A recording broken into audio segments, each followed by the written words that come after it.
KaraokeBooks. Anna Karenina. Leo Tolstoy. Audiobook. Translated by Constance Garnett. Introduction Daniel Pratt. Part 7. Chapter 1. The Levins had been 3 months in Moscow.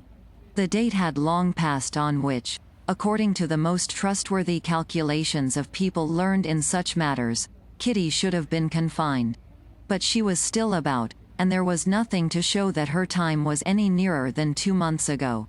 The doctor, the monthly nurse, and Dolly and her mother, and most of all Levin, who could not think of the approaching event without terror, began to be impatient and uneasy. Kitty was the only person who felt perfectly calm and happy. She was distinctly conscious now of the birth of a new feeling of love for the future child, for her to some extent actually existing already, and she brooded blissfully over this feeling.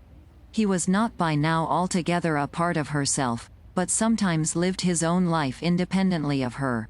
Often this separate being gave her pain, but at the same time she wanted to laugh with a strange new joy.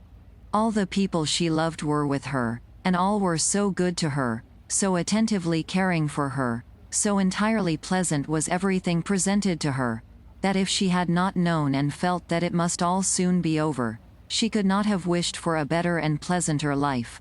The only thing that spoiled the charm of this manner of life was that her husband was not here as she loved him to be, and as he was in the country. She liked his serene, friendly, and hospitable manner in the country. In the town he seemed continually uneasy and on his guard, as though he were afraid someone would be rude to him, and still more to her. At home in the country, knowing himself distinctly to be in his right place, he was never in haste to be off elsewhere. He was never unoccupied. Here in town he was in a continual hurry, as though afraid of missing something, and yet he had nothing to do. And she felt sorry for him. To others, she knew, he did not appear an object of pity. On the contrary, when Kitty looked at him in society, as one sometimes looks at those one loves, trying to see him as if he were a stranger, so as to catch the impression he must make on others, she saw with a panic even of jealous fear that he was far indeed from being a pitiable figure, that he was very attractive with his fine breeding, his rather old-fashioned, reserved courtesy with women, his powerful figure, and striking, as she thought, an expressive face. But she saw him not from without, but from within. She saw that here he was not himself. That was the only way she could define his condition to herself. Sometimes she inwardly reproached him for his inability to live in the town. Sometimes she recognized that it was really hard for him to order his life here so that he could be satisfied with it. What had he to do, indeed? He did not care for cards, he did not go to a club. Spending the time with jovial gentlemen of Oblonsky's type, she knew now what that meant. It meant drinking and going somewhere after drinking. She could not think without horror of where men went on such occasions. Was he to go into society? But she knew he could only find satisfaction in that if he took pleasure in the society of young women, and that she could not wish for. Should he stay at home with her, her mother and her sisters? But much as she liked and enjoyed their conversations forever on the same subjects, Aline Nadine, as the old prince called the sisters' talks, she knew it must bore him. What was there left for him to do? To go on writing at his book he had indeed attempted, and at first he used to go to the library and make extracts and look up references for his book. But, as he told her, the more he did nothing, the less time he had to do anything. And besides, he complained that he had talked too much about his book here, and that consequently all his ideas about it were muddled and had lost their interest for him. One advantage in this town life was that quarrels hardly ever happened between them here in town. Whether it was that their conditions were different, or that they had both become more careful and sensible in that respect, they had no quarrels in Moscow from jealousy, which they had so dreaded when they moved from the country. One event, an event of great importance to both from that point of view, did indeed happen. That was Kitty's meeting with Vronsky. The old Princess Maria Borisovna, Kitty's godmother, who had always been very fond of her, had insisted on seeing her. Kitty, though she did not go into society at all on account of her condition, went with her father to see the venerable old lady, and there met Vronsky. The only thing Kitty could reproach herself for at this meeting was that at the instant when she recognized in his civilian dress the features once so familiar to her, her breath failed her, the blood rushed to her heart, and a vivid blush, she felt it, overspread her face. But this lasted only a few seconds. Before her father, who purposely began talking in a loud voice to Vronsky, had finished, she was perfectly ready to look at Vronsky, to speak to him, if necessary, exactly as she spoke to Princess Maria Borisovna, and more than that, to do so in such a way that everything to the faintest intonation and smile would have been approved by her husband, whose unseen presence she seemed to feel about her at that instant. She said a few words to him, even smiled serenely at his joke about the elections, which he called, our parliament. She had to smile to show she saw the joke. But she turned away immediately to Princess Maria Borisovna, and did not once glance at him till he got up to go. Then she looked at him, but evidently only because it would be uncivil not to look at a man when he is saying goodbye. She was grateful to her father for saying nothing to her about their meeting Vronsky, but she saw by his special warmth to her after the visit during their usual walk that he was pleased with her. She was pleased with herself. She had not expected she would have had the power, while keeping somewhere in the bottom of her heart all the memories of her old feeling for Vronsky, not only to seem but to be perfectly indifferent and composed with him. Levin flushed a great deal more than she when she told him she had met Vronsky at Princess Maria Borisovna's.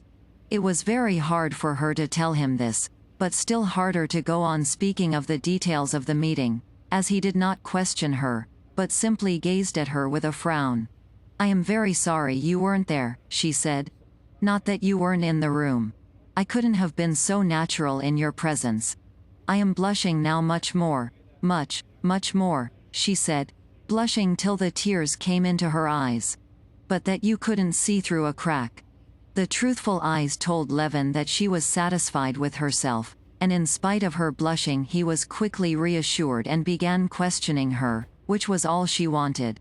When he had heard everything, even to the detail that for the first second she could not help flushing, but that afterwards she was just as direct and as much at her ease as with any chance acquaintance, Levin was quite happy again and said he was glad of it, and would not now behave as stupidly as he had done at the election, but would try the first time he met Vronsky to be as friendly as possible.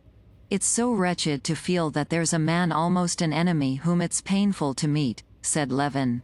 I'm very, very glad. Chapter 2. Go, please, go then and call on the Bulls, Kitty said to her husband, when he came in to see her at 11 o'clock before going out. I know you are dining at the club. Papa put down your name. But what are you going to do in the morning? I am only going to Katavasov, answered Levin. Why so early? He promised to introduce me to Metrov. I wanted to talk to him about my work. He's a distinguished scientific man from Petersburg, said Levin. Yes, wasn't it his article you were praising so? Well, and after that, said Kitty. I shall go to the court, perhaps, about my sister's business. And the concert? She queried. I shan't go there all alone. No? Do go. There are going to be some new things.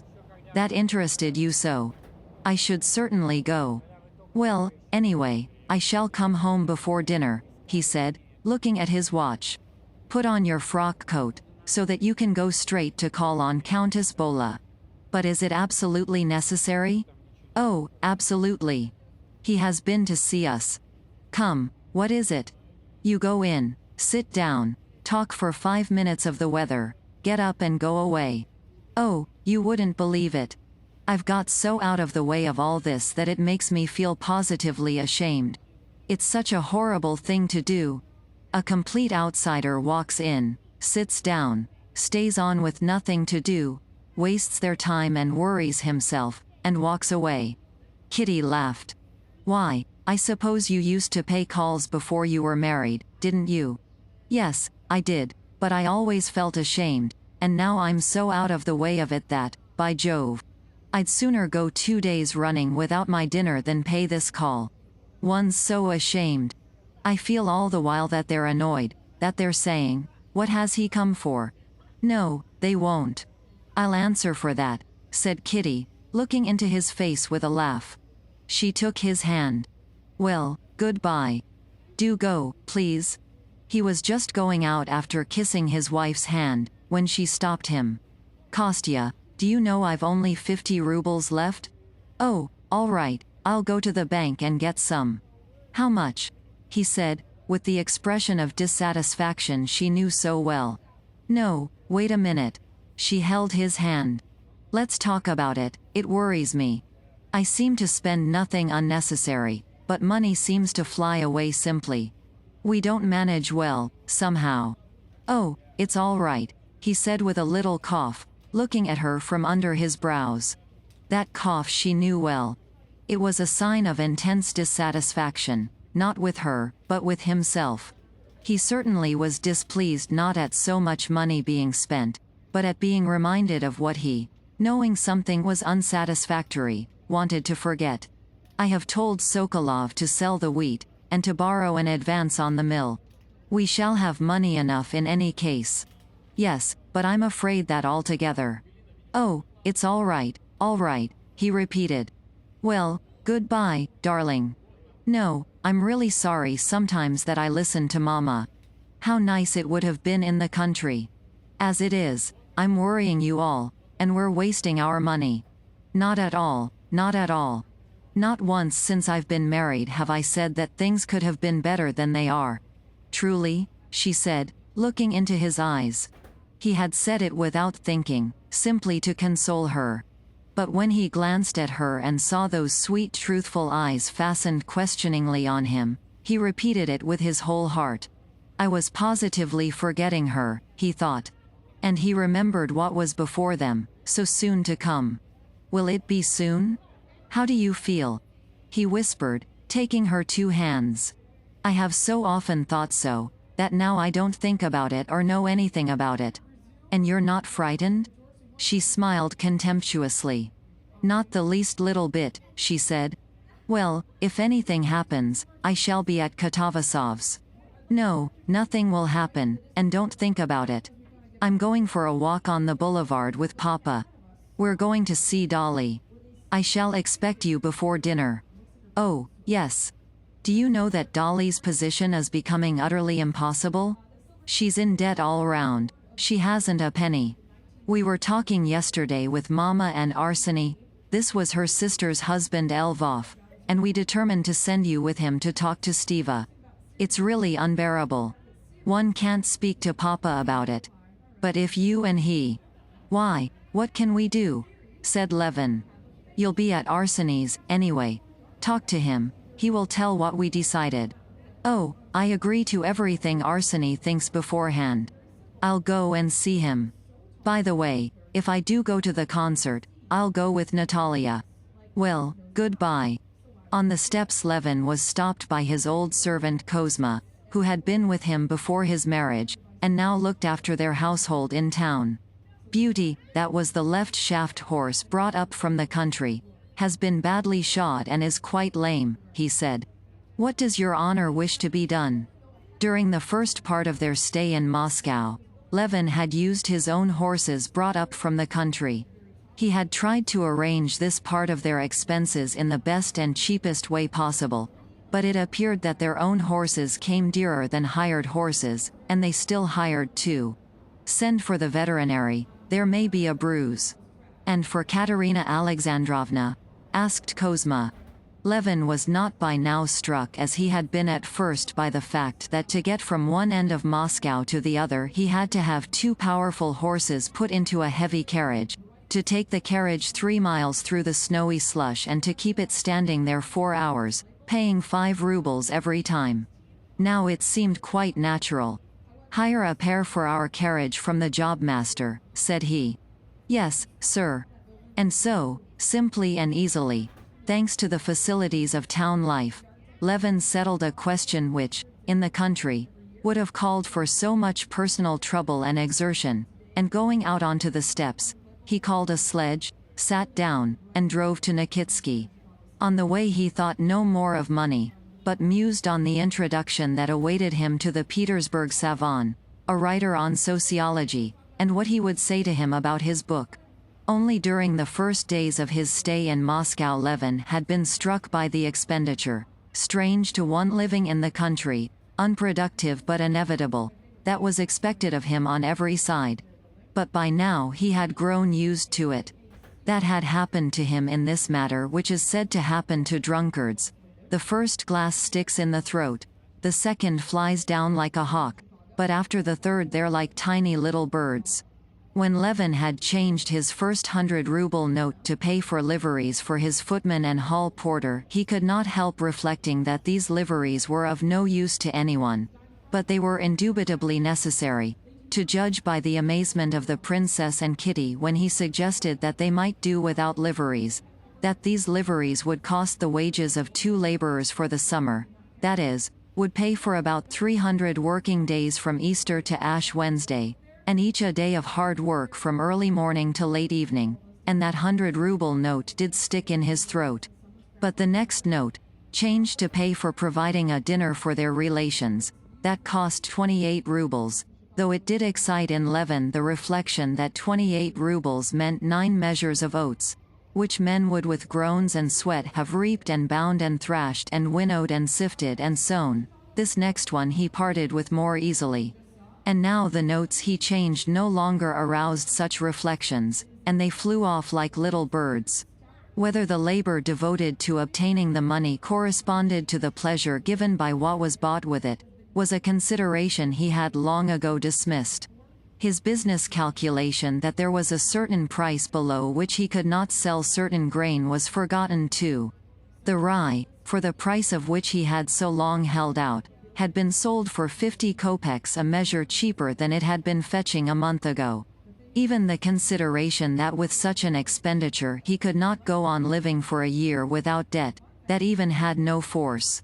Only one thing was essential: to have money in the bank, without inquiring where it came from, so as to know that one had the wherewithal to buy meat for tomorrow. And this condition had hitherto been fulfilled. He had always had the money in the bank. But now the money in the bank had gone, and he could not quite tell where to get the next installment. And this it was which, at the moment when Kitty had mentioned money, had disturbed him, but he had no time to think about it. He drove off, thinking of Katavasov and the meeting with Metrov that was before him. Chapter 3. Levin had on this visit to town seen a great deal of his old friend at the university, Professor Katavasov, whom he had not seen since his marriage. He liked in Katavasov the clearness and simplicity of his conception of life. Levin thought that the clearness of Katavasov's conception of life was due to the poverty of his nature. Katavasov thought that the disconnectedness of Levin's ideas was due to his lack of intellectual discipline. But Levin enjoyed Katavasov's clearness, and Katavasov enjoyed the abundance of Levin's untrained ideas, and they liked to meet and to discuss. Levin had read Katavasov some parts of his book, and he had liked them. On the previous day Katavasov had met Levin at a public lecture and told him that the celebrated Metrov, whose article Levin had so much liked, was in Moscow, that he had been much interested by what Katavasov had told him about Levin's work, and that he was coming to see him tomorrow at 11, and would be very glad to make Levin's acquaintance. "You're positively a reformed character, I'm glad to see," said Katavasov, meeting Levin in the little drawing room. "I heard the bell and thought, impossible that it can be he at the exact time. Well, what do you say to the Montenegrins now? They're a race of warriors." "Why, what's happened?" asked Levin. Katavasov in a few words told him the last piece of news from the war, and going into his study, introduced Levin to a short, thick-set man of pleasant appearance. This was Metrov. The conversation touched for a brief space on politics and on how recent events were looked at in the higher spheres in Petersburg. Metrov repeated a saying that had reached him through a most trustworthy source, reported as having been uttered on this subject by the Tsar and one of the ministers. Katavasov had heard also on excellent authority that the Tsar had said something quite different. Levin tried to imagine circumstances in which both sayings might have been uttered, and the conversation on that topic dropped. Yes, here he's written almost a book on the natural conditions of the laborer in relation to the land, said Katavasov. I'm not a specialist, but I, as a natural science man, was pleased at his not taking mankind as something outside biological laws, but, on the contrary, seeing his dependence on his surroundings, and in that dependence seeking the laws of his development. That's very interesting, said Metrov. What I began precisely was to write a book on agriculture.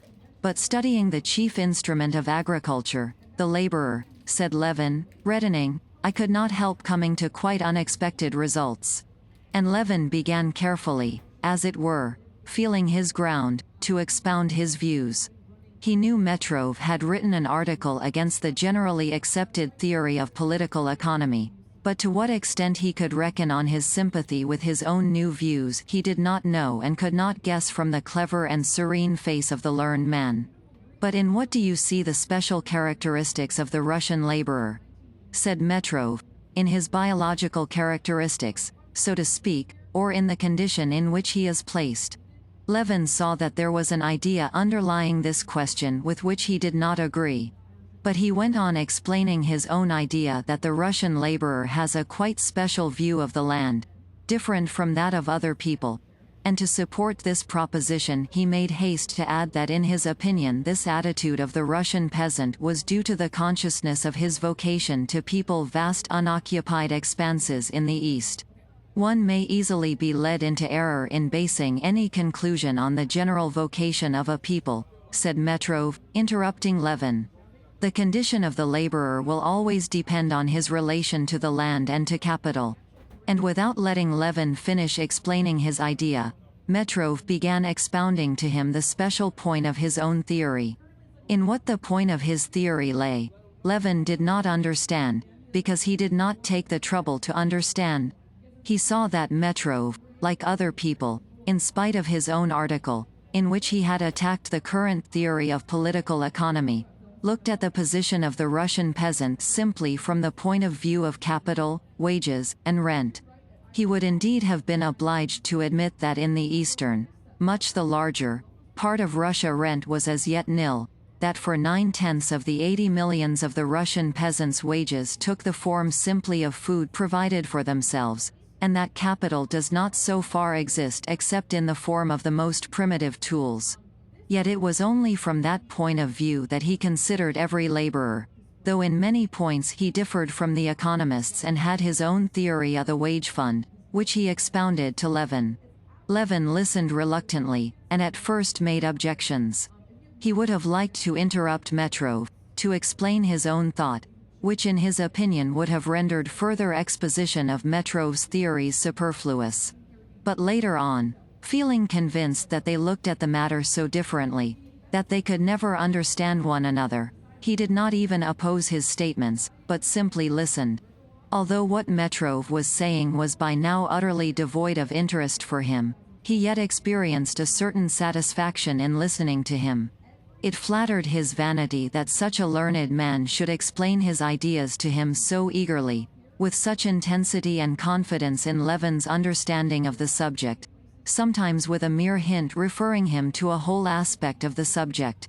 He put this down to his own credit, unaware that Metrov, who had already discussed his theory over and over again with all his intimate friends, talked of it with special eagerness to every new person, and in general was eager to talk to anyone of any subject that interested him, even if still obscure to himself. "We are late though," said Katavasov, looking at his watch directly Metrov had finished his discourse. "Yes, there's a meeting of the Society of Amateurs today in commemoration of the Jubilee of Svintich," said Katavasov in answer to Levin's inquiry. "Pyotr Ivanovich and I were going. I've promised to deliver an address on his labors in zoology. Come along with us, it's very interesting." "Yes, and indeed it's time to start," said Metrov. "Come with us, and from there, if you care to, come to my place. I should very much like to hear your work. Oh, no. It's no good yet, it's unfinished. But I shall be very glad to go to the meeting. I say, friends, have you heard? He has handed in the separate report. Katavasov called from the other room, where he was putting on his frock coat. And a conversation sprang up upon the university question, which was a very important event that winter in Moscow. 3 old professors in the council had not accepted the opinion of the younger professors. The young ones had registered a separate resolution. This, in the judgment of some people, was monstrous, in the judgment of others it was the simplest and most just thing to do, and the professors were split up into 2 parties. One party, to which Katavasov belonged, saw in the opposite party a scoundrelly betrayal and treachery, while the opposite party saw in them childishness and lack of respect for the authorities. Levin, though he did not belong to the university, had several times already during his stay in Moscow heard and talked about this matter, and had his own opinion on the subject. He took part in the conversation that was continued in the street, as they all 3 walked to the buildings of the old university. The meeting had already begun. Round the cloth-covered table, at which Katavasov and Metrov seated themselves, there were some half-dozen persons, and one of these was bending close over a manuscript, reading something aloud. Levin sat down in one of the empty chairs that were standing round the table, and in a whisper asked a student sitting near what was being read. The student, eyeing Levin with displeasure, said, "Biography." Though Levin was not interested in the biography, he could not help listening, and learned some new and interesting facts about the life of the distinguished man of science. When the reader had finished, the chairman thanked him and read some verses of the poet Ment sent him on the Jubilee, and said a few words by way of thanks to the poet. Then Katavasov in his loud, ringing voice read his address on the scientific labors of the man whose Jubilee was being kept. When Katavasov had finished, Levin looked at his watch, saw it was past 1, and thought that there would not be time before the concert to read Metrov his book, and indeed, he did not now care to do so. During the reading he had thought over their conversation. He saw distinctly now that though Metrov's ideas might perhaps have value, his own ideas had a value too, and their ideas could only be made clear and lead to something if each worked separately in his chosen path, and that nothing would be gained by putting their ideas together. And having made up his mind to refuse Metrov's invitation, Levin went up to him at the end of the meeting. Metrov introduced Levin to the chairman, with whom he was talking of the political news. Metrov told the chairman what he had already told Levin, and Levin made the same remarks on his news that he had already made that morning, but for the sake of variety he expressed also a new opinion which had only just struck him. After that the conversation turned again on the university question.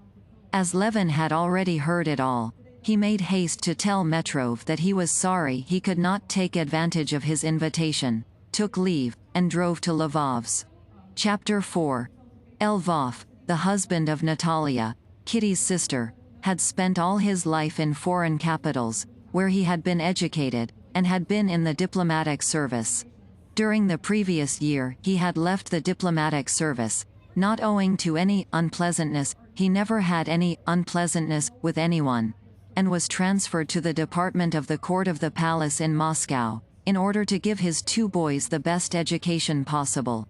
In spite of the striking contrast in their habits and views and the fact that Lvov was older than Levin, they had seen a great deal of one another that winter, and had taken a great liking to each other. Lvov was at home, and Levin went in to him unannounced. Lvov, in a housecoat with a belt and in chamois leather shoes, was sitting in an armchair, and with a pince-nez with blue glasses he was reading a book that stood on a reading desk, while in his beautiful hand he held a half-burned cigarette daintily away from him. His handsome, delicate, and still youthful-looking face, to which his curly, glistening silvery hair gave a still more aristocratic air, lighted up with a smile when he saw Levin. "Capital. I was meaning to send to you. How's Kitty? Sit here, it's more comfortable. He got up and pushed up a rocking chair. Have you read the last circular in the journal des Street? Petersburg? I think it's excellent, he said, with a slight French accent.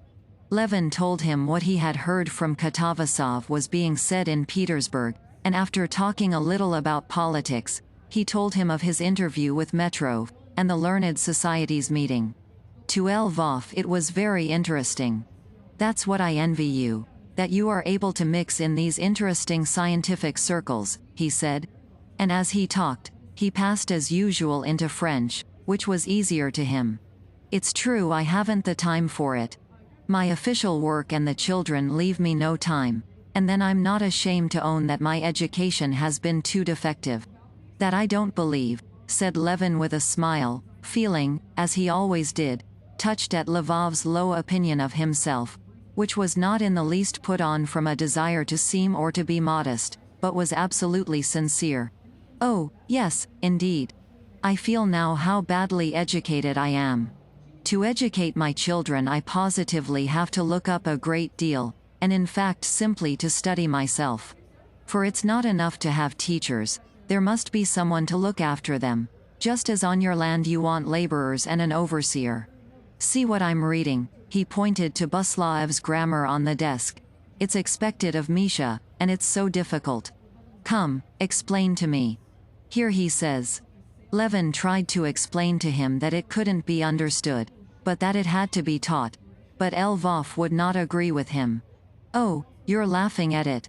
On the contrary, you can't imagine how, when I look at you, I'm always learning the task that lies before me, that is the education of one's children. Well, there's nothing for you to learn, said Lvov. All I know, said Levin, is that I have never seen better brought up children than yours, and I wouldn't wish for children better than yours. Lvov visibly tried to restrain the expression of his delight, but he was positively radiant with smiles. If only they're better than I. That's all I desire. You don't know yet all the work, he said, with boys who've been left like mine to run wild abroad. You'll catch all that up. They're such clever children.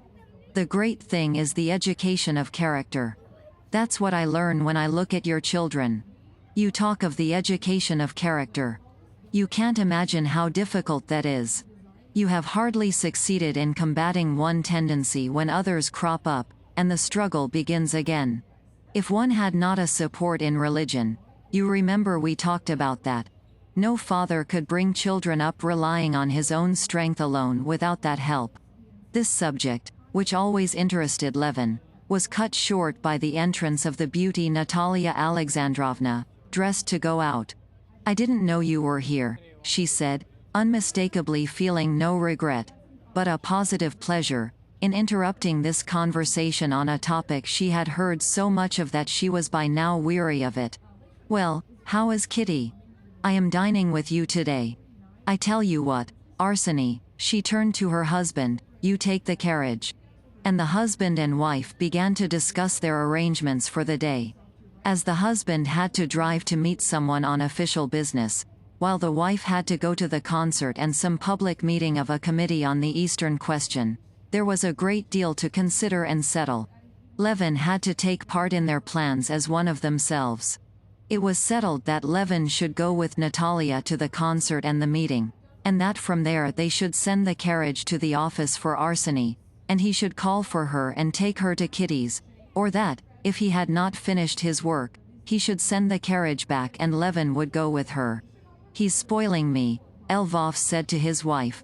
He assures me that our children are splendid, when I know how much that's bad there is in them. Arseny goes to extremes, I always say, said his wife. If you look for perfection, you will never be satisfied.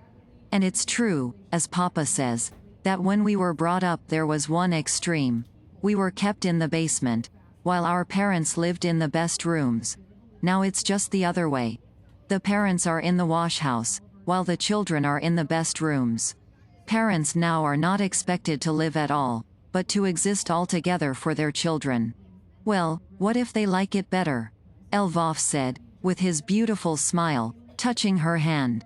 Anyone who didn't know you would think you were a stepmother, not a true mother. No, extremes are not good in anything, Natalia said serenely, putting his paper knife straight in its proper place on the table. Well, come here, you perfect children, Lvov said to the two handsome boys who came in, and after bowing to Levin, went up to their father, obviously wishing to ask him about something.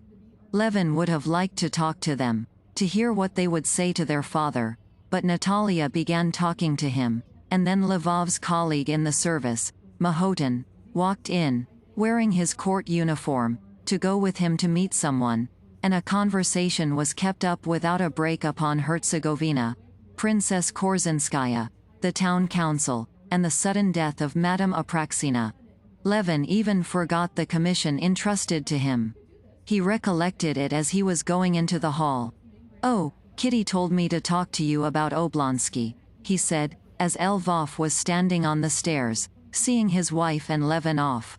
Yes, Maman wants us, les beaux frères, to attack him," he said, blushing. "But why should I?" "Well, then, I will attack him," said Madame Lvova, with a smile, standing in her white sheepskin cape, waiting till they had finished speaking. "Come, let us go." Chapter 5. At the concert in the afternoon, two very interesting things were performed. One was a fantasia, King Lear. The other was a quartet dedicated to the memory of Bach. Both were new and in the new style, and Levin was eager to form an opinion of them.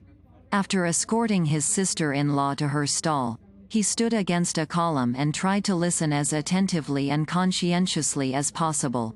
He tried not to let his attention be distracted, and not to spoil his impression by looking at the conductor in a white tie, waving his arms, which always disturbed his enjoyment of music so much, or the ladies in bonnets, with strings carefully tied over their ears, and all these people either thinking of nothing at all or thinking of all sorts of things except the music. He tried to avoid meeting musical connoisseurs or talkative acquaintances, and stood looking at the floor straight before him, listening. But the more he listened to the fantasia of King Lear, the further he felt from forming any definite opinion of it. There was, as it were, a continual beginning, a preparation of the musical expression of some feeling, but it fell to pieces again directly, breaking into new musical motives, or simply nothing but the whims of the composer, exceedingly complex but disconnected sounds. And these fragmentary musical expressions, though sometimes beautiful, were disagreeable, because they were utterly unexpected and not led up to by anything. Gaiety and grief and despair and tenderness and triumph followed one another without any connection, like the emotions of a madman. And those emotions, like a madman's, sprang up quite unexpectedly. During the whole of the performance, Levin felt like a deaf man watching people dancing, and was in a state of complete bewilderment when the fantasia was over, and felt a great weariness from the fruitless strain on his attention. Loud applause resounded on all sides. Everyone got up, moved about, and began talking. Anxious to throw some light on his own perplexity from the impressions of others, Levin began to walk about, looking for connoisseurs, and was glad to see a well-known musical amateur in conversation with Pestsov, whom he knew. "Marvelous," Pestsov was saying in his mellow bass. "How are you, Konstantin Dmitrievich? Particularly sculpturesque and plastic, so to say, and richly colored is that passage where you feel Cordelia's approach, where woman, das Uig Weiblich, enters into conflict with fate. Isn't it?" "You mean, what has Cordelia to do with it?" Levin asked timidly, forgetting that the fantasia was supposed to represent King Lear. "Cordelia comes in. See here," said Pestsov, tapping his finger on the satiny surface of the program he held in his hand and passing it to Levin. Only then Levin recollected the title of the fantasia, and made haste to read in the Russian translation the lines from Shakespeare that were printed on the back of the program. "You can't follow it without that," said Pestsov, addressing Levin, as the person he had been speaking to had gone away, and he had no one to talk to. In the entr'acte, Levin and Pestsov fell into an argument upon the merits and defects of music of the Wagner school. Levin maintained that the mistake of Wagner and all his followers lay in their trying to take music into the sphere of another art, just as poetry goes wrong when it tries to paint a face as the art of painting ought to do, and as an instance of this mistake he cited the sculptor who carved in marble certain poetic phantasms flitting round the figure of the poet on the pedestal. These phantoms were so far from being phantoms that they were positively clinging on the ladder, said Levin. The comparison pleased him, but he could not remember whether he had not used the same phrase before, and to Pestsov, too, and as he said it he felt confused. Pestsov maintained that art is one, and that it can attain its highest manifestations only by conjunction with all kinds of art. The second piece that was performed Levin could not hear. Pestsov, who was standing beside him, was talking to him almost all the time, condemning the music for its excessive affected assumption of simplicity, and comparing it with the simplicity of the pre-Raphaelites in painting. As he went out Levin met many more acquaintances, with whom he talked of politics, of music, and of common acquaintances. Among others he met Count Boll, whom he had utterly forgotten to call upon. "Well, go at once then," Madame Lvova said, when he told her. "Perhaps they'll not be at home, and then you can come to the meeting to fetch me. You'll find me still there." Chapter 6. "Perhaps they're not at home," said Levin, as he went into the hall of Countess Bolla's house. "At home. Please walk in," said the porter, resolutely removing his overcoat. "How annoying," thought Levin with a sigh, taking off one glove and stroking his hat. "What did I come for? What have I to say to them?" As he passed through the first drawing room Levin met in the doorway Countess Bolla, giving some order to a servant with a careworn and severe face. On seeing Levin she smiled, and asked him to come into the little drawing room, where he heard voices. In this room there were sitting in armchairs the two daughters of the countess, and a Moscow colonel, whom Levin knew. Levin went up, greeted them, and sat down beside the sofa with his hat on his knees. "How is your wife? Have you been at the concert?" "We couldn't go. Mama had to be at the funeral service." "Yes, I heard." "What a sudden death," said Levin. The countess came in, sat down on the sofa, and she too asked after his wife and inquired about the concert. Levin answered, and repeated an inquiry about Madame Apraxina's sudden death. But she was always in weak health. "Were you at the opera yesterday?" "Yes, I was." "Luca was very good." "Yes, very good," he said, and as it was utterly of no consequence to him what they thought of him, he began repeating what they had heard 100 times about the characteristics of the singer's talent. Countess Bolla pretended to be listening. Then, when he had said enough and paused, the colonel, who had been silent till then, began to talk. The colonel too talked of the opera, and about culture. At last, after speaking of the proposed foal journey at Turin's, the colonel laughed, got up noisily, and went away. Levin too rose, but he saw by the face of the countess that it was not yet time for him to go.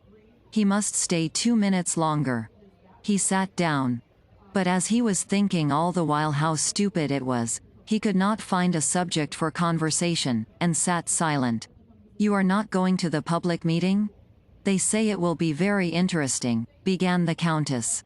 "No, I promised my belle-sœur to fetch her from it," said Levin. A silence followed. The mother once more exchanged glances with a daughter. "Well, now I think the time has come," thought Levin, and he got up.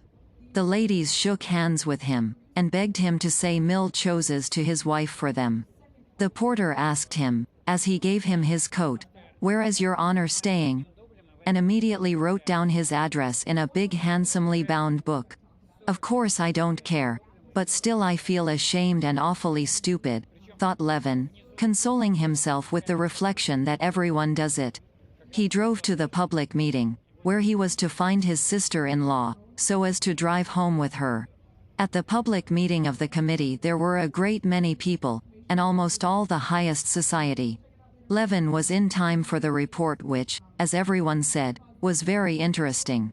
When the reading of the report was over, people moved about, and Levin met Sviazhsky, who invited him very pressingly to come that evening to a meeting of the Society of Agriculture, where a celebrated lecture was to be delivered, and Stepan Arkadyevitch, who had only just come from the races, and many other acquaintances.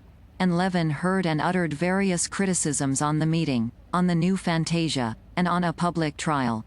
But, probably from the mental fatigue he was beginning to feel, he made a blunder in speaking of the trial, and this blunder he recalled several times with vexation. Speaking of the sentence upon a foreigner who had been condemned in Russia, and of how unfair it would be to punish him by exile abroad, Levin repeated what he had heard the day before in conversation from an acquaintance.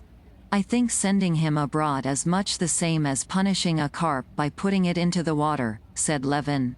Then he recollected that this idea, which he had heard from an acquaintance and uttered as his own, came from a fable of Krylov's, and that the acquaintance had picked it up from a newspaper article. After driving home with his sister-in-law, and finding Kitty in good spirits and quite well, Levin drove to the club. Chapter 7. Levin reached the club just at the right time. Members and visitors were driving up as he arrived. Levin had not been at the club for a very long while, not since he lived in Moscow, when he was leaving the university and going into society. He remembered the club, the external details of its arrangement, but he had completely forgotten the impression it had made on him in old days. But as soon as, driving into the wide semicircular court and getting out of the sledge, he mounted the steps, and the hall porter, adorned with a crossway scarf, noiselessly opened the door to him with a bow. As soon as he saw in the porter's room the cloaks and galoshes of members who thought it less trouble to take them off downstairs, as soon as he heard the mysterious ringing bell that preceded him as he ascended the easy, carpeted staircase, and saw the statue on the landing, and the third porter at the top doors, a familiar figure grown older, in the club livery, opening the door without haste or delay, and scanning the visitors as they passed in, Levin felt the old impression of the club come back in a rush, an impression of repose, comfort, and propriety. "Your hat, please," the porter said to Levin, who forgot the club rule to leave his hat in the porter's room. "Long time since you've been. The prince put your name down yesterday. Prince Stepan Arkadyevitch is not here yet." The porter did not only know Levin, but also all his ties and relationships, and so immediately mentioned his intimate friends. Passing through the outer hall, divided up by screens, and the room partitioned on the right, where a man sits at the fruit buffet, Levin overtook an old man walking slowly in, and entered the dining room full of noise and people. He walked along the tables, almost all full, and looked at the visitors. He saw people of all sorts, old and young, some he knew a little, some intimate friends. There was not a single cross or worried-looking face. All seemed to have left their cares and anxieties in the porter's room with their hats, and were all deliberately getting ready to enjoy the material blessings of life. Sviashky was here, and Shcherbatsky, Nevidovsky and the old prince, and Vronsky and Sergei Ivanovitch. "Ah. Why are you late?" the prince said, smiling, and giving him his hand over his own shoulder. "How's Kitty?" he added, smoothing out the napkin he had tucked in at his waistcoat buttons. "All right. They are dining at home, all the three of them." "Ah, Aline Nadine, to be sure. There's no room with us. Go to that table, and make haste and take a seat," said the prince, and turning away he carefully took a plate of eel soup. "Levin, this way," a good-natured voice shouted a little farther on. It was Turovtsin. He was sitting with a young officer, and beside them were two chairs turned upside down. Levin gladly went up to them. He had always liked the good-hearted rake, Turovtsin. He was associated in his mind with memories of his courtship, and at that moment, after the strain of intellectual conversation, the sight of Turovtsin's good-natured face was particularly welcome. "For you and Oblonsky. He'll be here directly." The young man, holding himself very erect, with eyes forever twinkling with enjoyment, was an officer from Petersburg, Gagin. Turovtsin introduced them. "Oblonsky's always late." "Ah, Here he is. Have you only just come? Said Oblonsky, coming quickly towards them. Good day. Had some vodka? Well, come along then. Levin got up and went with him to the big table spread with spirits and appetizers of the most various kinds. One would have thought that out of 24 delicacies one might find something to one's taste, but Stepan Arkadyevitch asked for something special, and one of the liveried waiters standing by immediately brought what was required. They drank a wine glassful and returned to their table. At once, while they were still at the soup, Gagin was served with champagne, and told the waiter to fill 4 glasses. Levin did not refuse the wine, and asked for a second bottle. He was very hungry, and ate and drank with great enjoyment, and with still greater enjoyment took part in the lively and simple conversation of his companions. Gagin, dropping his voice, told the last good story from Petersburg, and the story, though improper and stupid, was so ludicrous that Levin broke into roars of laughter so loud that those near looked round. That's in the same style as, "That's a thing I can't endure." You know the story? Said Stepan Arkadyevitch. Ah, that's exquisite. Another bottle, he said to the waiter, and he began to relate his good story.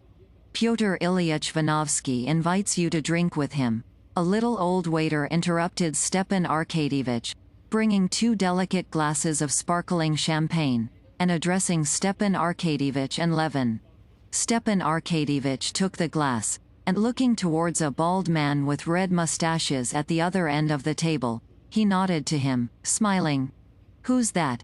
asked Levin. "You met him once at my place, don't you remember? A good-natured fellow." Levin did the same as Stepan Arkadyevitch and took the glass. Stepan Arkadyevitch's anecdote too was very amusing. Levin told his story, and that too was successful. Then they talked of horses, of the races, of what they had been doing that day, and of how smartly Vronsky's atlas had won the first prize.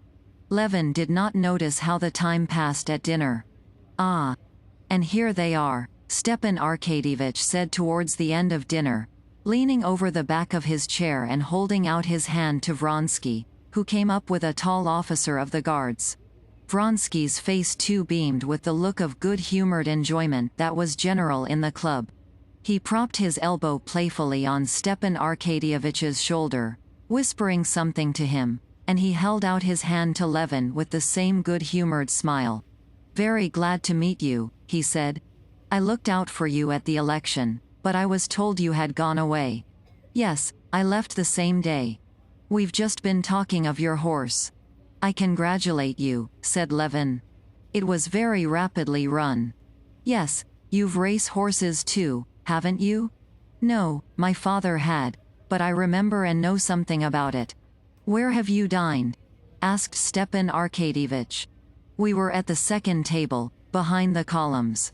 "We've been celebrating his success," said the tall colonel. "It's his second imperial prize. I wish I might have the luck at cards he has with horses." "Well, why waste the precious time? I'm going to the infernal regions," added the colonel, and he walked away. "That's Yashvin," Vronsky said in answer to Turovtsin, and he sat down in the vacated seat beside them. He drank the glass offered him, and ordered a bottle of wine. Under the influence of the club atmosphere or the wine he had drunk, Levin chatted away to Vronsky of the best breeds of cattle, and was very glad not to feel the slightest hostility to this man. He even told him, among other things, that he had heard from his wife that she had met him at Princess Maria Borisovna's. "Ah, Princess Maria Borisovna, she's exquisite," said Stepan Arkadyevitch, and he told an anecdote about her which set them all laughing. Vronsky particularly laughed with such simple-hearted amusement that Levin felt quite reconciled to him. "Well, have we finished?" said Stepan Arkadyevitch, getting up with a smile. "Let us go." Chapter 8. Getting up from the table, Levin walked with Gagin through the lofty room to the billiard room, feeling his arms swing as he walked with a peculiar lightness and ease. As he crossed the big room, he came upon his father-in-law. "Well, how do you like our temple of indolence?" said the prince, taking his arm. Come along, come along. Yes, I wanted to walk about and look at everything. It's interesting. Yes, it's interesting for you. But its interest for me is quite different. You look at those little old men now, he said, pointing to a club member with bent back and projecting lip, shuffling towards them in his soft boots, and imagine that they were schluppix like that from their birth up. How schluppix? I see you don't know that name. That's our club designation. You know the game of rolling eggs. When one's rolled a long while it becomes a schluppik. So it is with us. One goes on coming and coming to the club, and ends by becoming a schluppik. Ah, you laugh. But we look out, for fear of dropping into it ourselves. You know Prince Chechensky? Inquired the prince, and Levin saw by his face that he was just going to relate something funny. No, I don't know him. You don't say so. Well, Prince Chechensky is a well-known figure. No matter, though. He's always playing billiards here. Only 3 years ago he was not a schluppik and kept up his spirits and even used to call other people schluppiks. But one day he turns up, and our porter. You know Vasily? Why, that fat one. He's famous for his bon mot. And so Prince Chechensky asks him, Come, Vasily, who's here? Any schluppiks here yet? And he says, You're the third. Yes, my dear boy, that he did. Talking and greeting the friends they met, Levin and the prince walked through all the rooms. The great room where tables had already been set, and the usual partners were playing for small stakes. The divan room, where they were playing chess, and Sergei Ivanovich was sitting talking to somebody. The billiard room, where, about a sofa in a recess, there was a lively party drinking champagne. Gagin was one of them. They peeped into the infernal regions, where a good many men were crowding round one table, at which Yashvin was sitting. Trying not to make a noise, they walked into the dark reading room, where under the shaded lamps there sat a young man with a wrathful countenance, turning over one journal after another, and a bald general buried in a book. They went, too, into what the prince called the intellectual room, where 3 gentlemen were engaged in a heated discussion of the latest political news. Prince, please come, we're ready, said one of his card party, who had come to look for him, and the prince went off. Levin sat down and listened, but recalling all the conversation of the morning, he felt all of a sudden fearfully bored. He got up hurriedly, and went to look for Oblonsky and Turovtsin, with whom it had been so pleasant. Turovtsin was one of the circle drinking in the billiard room, and Stepan Arkadyevich was talking with Vronsky near the door at the farther corner of the room. It's not that she's dull, but this undefined, this unsettled position, Levin caught, and he was hurrying away, but Stepan Arkadyevich called to him. Levin, said Stepan Arkadyevich, and Levin noticed that his eyes were not full of tears exactly, but moist, which always happened when he had been drinking, or when he was touched. Just now it was due to both causes. Levin, don't go, he said, and he warmly squeezed his arm above the elbow, obviously not at all wishing to let him go. This is a true friend of mine, almost my greatest friend, he said to Vronsky. You have become even closer and dearer to me. And I want you, and I know you ought, to be friends, and great friends, because you're both splendid fellows. Well, there's nothing for us now but to kiss and be friends, Vronsky said, with good-natured playfulness, holding out his hand. Levin quickly took the offered hand, and pressed it warmly. I'm very, very glad, said Levin. Waiter, a bottle of champagne, said Stepan Arkadyevich. And I'm very glad, said Vronsky. But in spite of Stepan Arkadyevich's desire, and their own desire, they had nothing to talk about, and both felt it. Do you know, he has never met Anna? Stepan Arkadyevich said to Vronsky. And I want above everything to take him to see her. Let us go, Levin. Really? Said Vronsky. She will be very glad to see you. I should be going home at once, he added, but I'm worried about Yashvin, and I want to stay on till he finishes. Why, is he losing? He keeps losing, and I'm the only friend that can restrain him. Well, what do you say to pyramids? Levin, will you play? Capital, said Stepan Arkadyevich. Get the table ready, he said to the marker. It has been ready a long while, answered the marker, who had already set the balls in a triangle, and was knocking the red one about for his own diversion. Well, let us begin. After the game Vronsky and Levin sat down at Gagin's table, and at Stepan Arkadyevich's suggestion Levin took a hand in the game. Vronsky sat down at the table, surrounded by friends, who were incessantly coming up to him. Every now and then he went to the infernal to keep an eye on Yashvin. Levin was enjoying a delightful sense of repose after the mental fatigue of the morning. He was glad that all hostility was at an end with Vronsky, and the sense of peace, decorum, and comfort never left him. When the game was over, Stepan Arkadyevich took Levin's arm.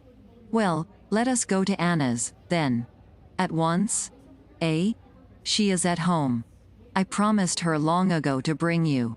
Where were you meaning to spend the evening? Oh, nowhere specially. I promised Sviashki to go to the Society of Agriculture. By all means, let us go, said Levin. Very good, come along. Find out if my carriage is here, Stepan Arkadyevich said to the waiter. Levin went up to the table, paid the 40 rubles he had lost, paid his bill, the amount of which was in some mysterious way ascertained by the little old waiter who stood at the counter, and swinging his arms he walked through all the rooms to the way out. Chapter 9.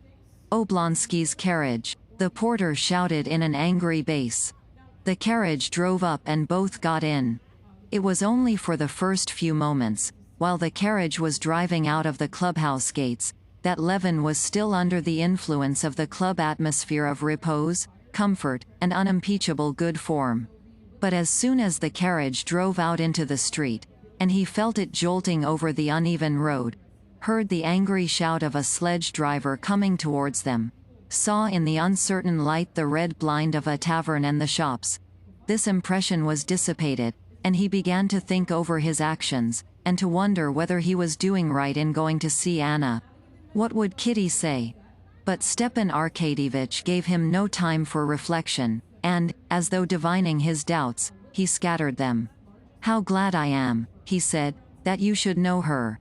You know Dolly has long wished for it. And Lvov's been to see her, and often goes. Though she is my sister, Stepan Arkadyevich pursued, I don't hesitate to say that she's a remarkable woman. But you will see. Her position is very painful, especially now. Why especially now? We are carrying on negotiations with her husband about a divorce. And he's agreed. But there are difficulties in regard to the son, and the business, which ought to have been arranged long ago, has been dragging on for 3 months past. As soon as the divorce is over, she will marry Vronsky. How stupid these old ceremonies are, that no one believes in, and which only prevent people being comfortable. Stepan Arkadyevich put in. Well, then their position will be as regular as mine, as yours. What is the difficulty? Said Levin. Oh, it's a long and tedious story. The whole business is in such an anomalous position with us.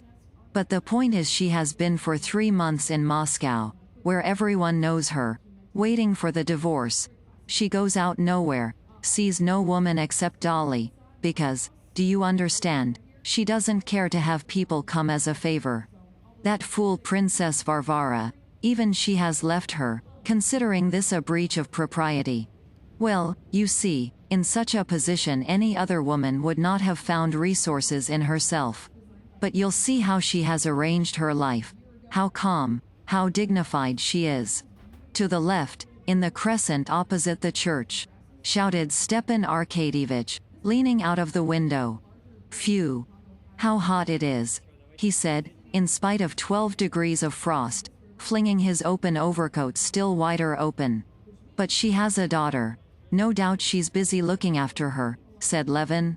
I believe you picture every woman simply as a female, une couveuse, said Stepan Arkadyevich. If she's occupied, it must be with her children. No, she brings her up capitally, I believe, but one doesn't hear about her. She's busy, in the first place, with what she writes. I see you're smiling ironically, but you're wrong. She's writing a children's book, and doesn't talk about it to anyone, but she read it to me and I gave the manuscript to Vorkuev. You know the publisher. And he's an author himself too, I fancy. He understands those things, and he says it's a remarkable piece of work. But are you fancying she's an authoress? Not a bit of it.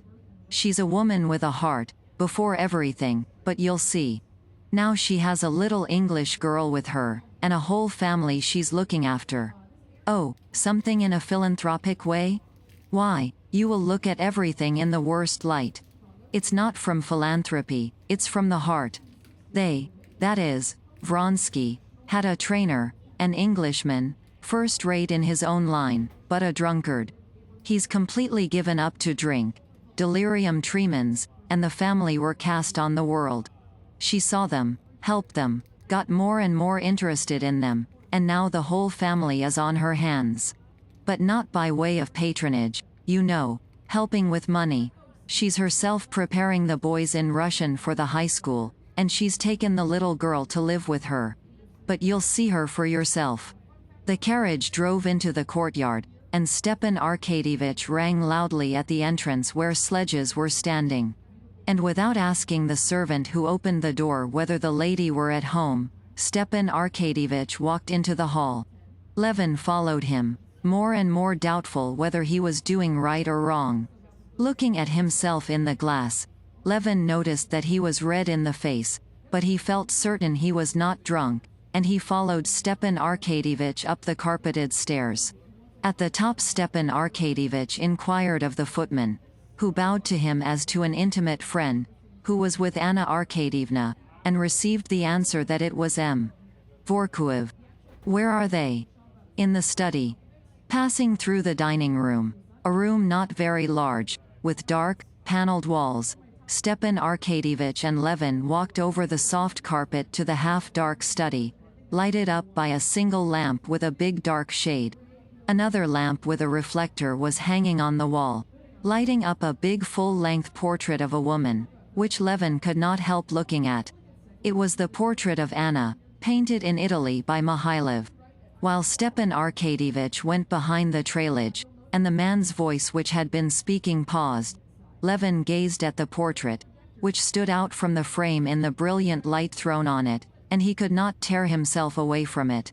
He positively forgot where he was, and not even hearing what was said, he could not take his eyes off the marvelous portrait.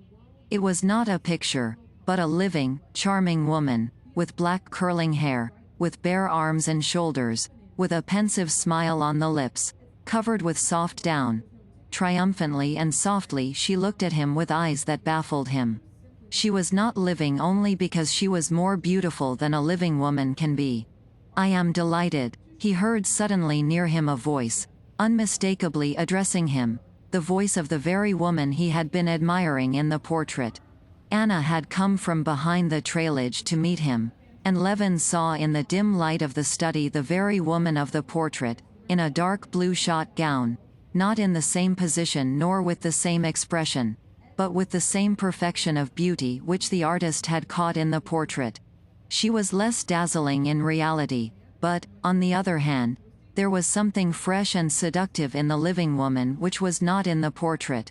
Chapter 10. She had risen to meet him, not concealing her pleasure at seeing him, and in the quiet ease with which she held out her little vigorous hand, introduced him to Vorkuev and indicated a red-haired, pretty little girl who was sitting at work, calling her pupil. Levin recognized and liked the manners of a woman of the great world, always self-possessed and natural. I am delighted, delighted, she repeated, and on her lips these simple words took for Levin's ears a special significance. I have known you and liked you for a long while, both from your friendship with Stiva and for your wife's sake. I knew her for a very short time, but she left on me the impression of an exquisite flower, simply a flower. And to think she will soon be a mother. She spoke easily and without haste, looking now and then from Levin to her brother, and Levin felt that the impression he was making was good, and he felt immediately at home, simple and happy with her, as though he had known her from childhood. Ivan Petrovich and I settled in Alexei's study, she said in answer to Stepan Arkadyevitch's question whether he might smoke, just so as to be able to smoke, and glancing at Levin, instead of asking whether he would smoke, she pulled closer a tortoise-shell cigar case and took a cigarette. "How are you feeling today?" her brother asked her. "Oh, nothing. Nerves, as usual." "Yes, isn't it extraordinarily fine?" said Stepan Arkadyevitch, noticing that Levin was scrutinizing the picture.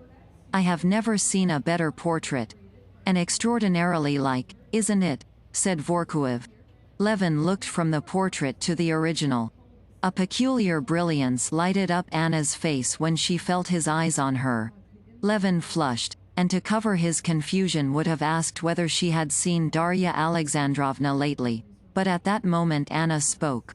"We were just talking, Ivan Petrovich and I, of Voshchenkov's last pictures. Have you seen them?" "Yes, I have seen them," answered Levin. "But, I beg your pardon, I interrupted you. You were saying?" Levin asked if she had seen Dolly lately. "She was here yesterday. She was very indignant with the high school people on Grisha's account. The Latin teacher, it seems, had been unfair to him."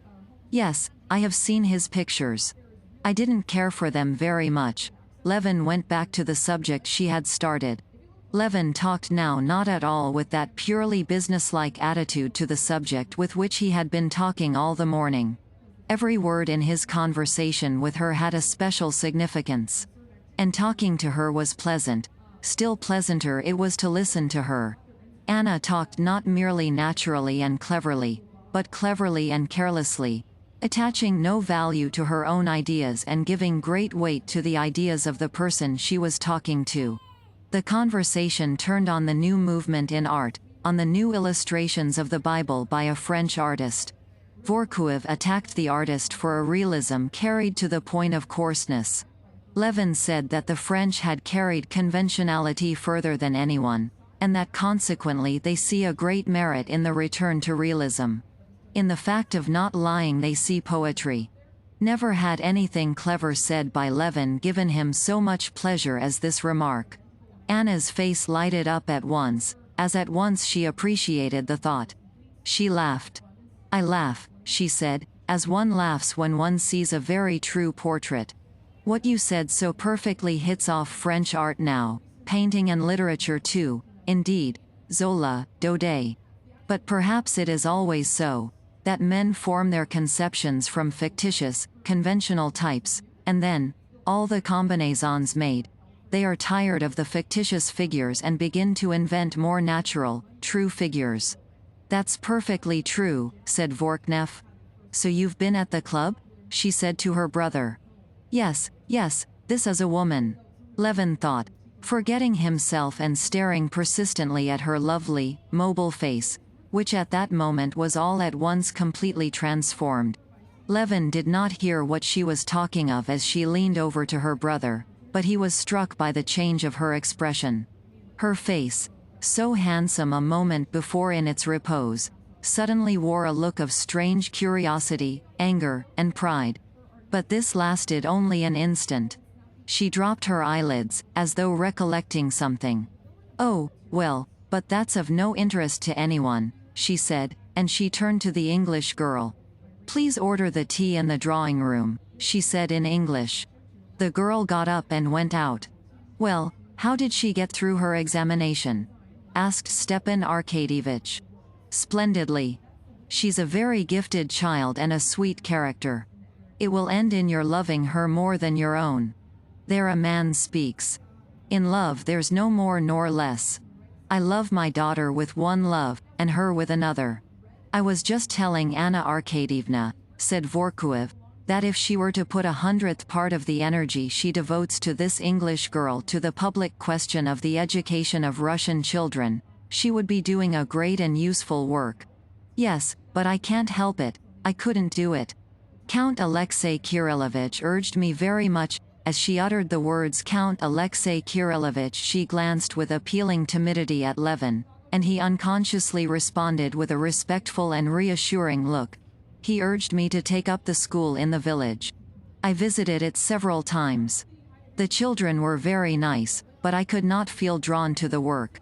You speak of energy.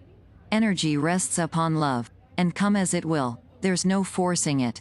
I took to this child, I could not myself say why. And she glanced again at Levin. And her smile and her glance, all told him that it was to him only she was addressing her words, valuing his good opinion, and at the same time sure beforehand that they understood each other. I quite understand that, Levin answered.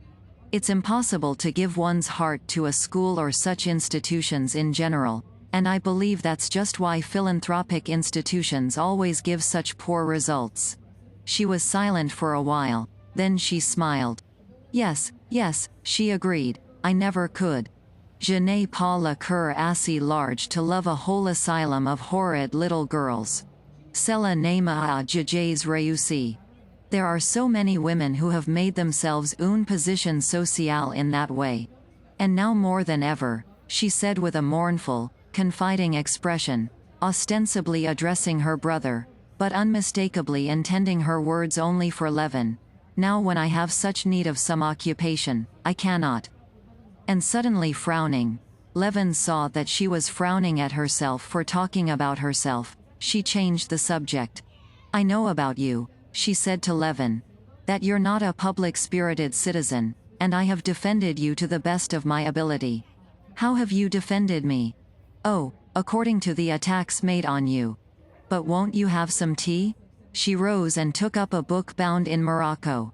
Give it to me, Anna Arkadyevna, said Vorkuev, indicating the book. It's well worth taking up.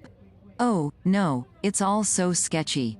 I told him about it, Stepan Arkadyevich said to his sister, nodding at Levin. You shouldn't have. My writing is something after the fashion of those little baskets and carving which Liza Mertsalova used to sell me from the prisons. She had the direction of the prison department in that society. She turned to Levin. And they were miracles of patience, the work of those poor wretches. And Levin saw a new trait in this woman, who attracted him so extraordinarily. Besides wit, grace, and beauty, she had truth. She had no wish to hide from him all the bitterness of her position. As she said that, she sighed, and her face, suddenly taking a hard expression, looked as it were turned to stone. With that expression on her face she was more beautiful than ever. But the expression was new. It was utterly unlike that expression, radiant with happiness and creating happiness, which had been caught by the painter in her portrait. Levin looked more than once at the portrait and at her figure, as taking her brother's arm she walked with him to the high doors, and he felt for her a tenderness and pity at which he wondered himself. She asked Levin and Vorkuev to go into the drawing room, while she stayed behind to say a few words to her brother. About her divorce, about Vronsky, and what he's doing at the club, about me, wondered Levin. And he was so keenly interested by the question of what she was saying to Stepan Arkadyevich, that he scarcely heard what Vorkuev was telling him of the qualities of the story for children Anna Arkadyevna had written. At tea the same pleasant sort of talk, full of interesting matter, continued. There was not a single instant when a subject for conversation was to seek. On the contrary, it was felt that one had hardly time to say what one had to say, and eagerly held back to hear what the others were saying. And all that was said, not only by her, but by Vorkuev and Stepan Arkadyevich, all, so it seemed to Levin, gained peculiar significance from her appreciation and her criticism. While he followed this interesting conversation, Levin was all the time admiring her beauty, her intelligence, her culture, and at the same time her directness and genuine depth of feeling. He listened and talked, and all the while he was thinking of her inner life, trying to divine her feelings. And though he had judged her so severely hitherto, now by some strange chain of reasoning he was justifying her and was also sorry for her, and afraid that Vronsky did not fully understand her. At 11 o'clock, when Stepan Arkadyevich got up to go, Vorkuev had left earlier. It seemed to Levin that he had only just come. Regretfully Levin too rose. "Goodbye," she said, holding his hand and glancing into his face with a winning look. "I am very glad que la glace est rompue."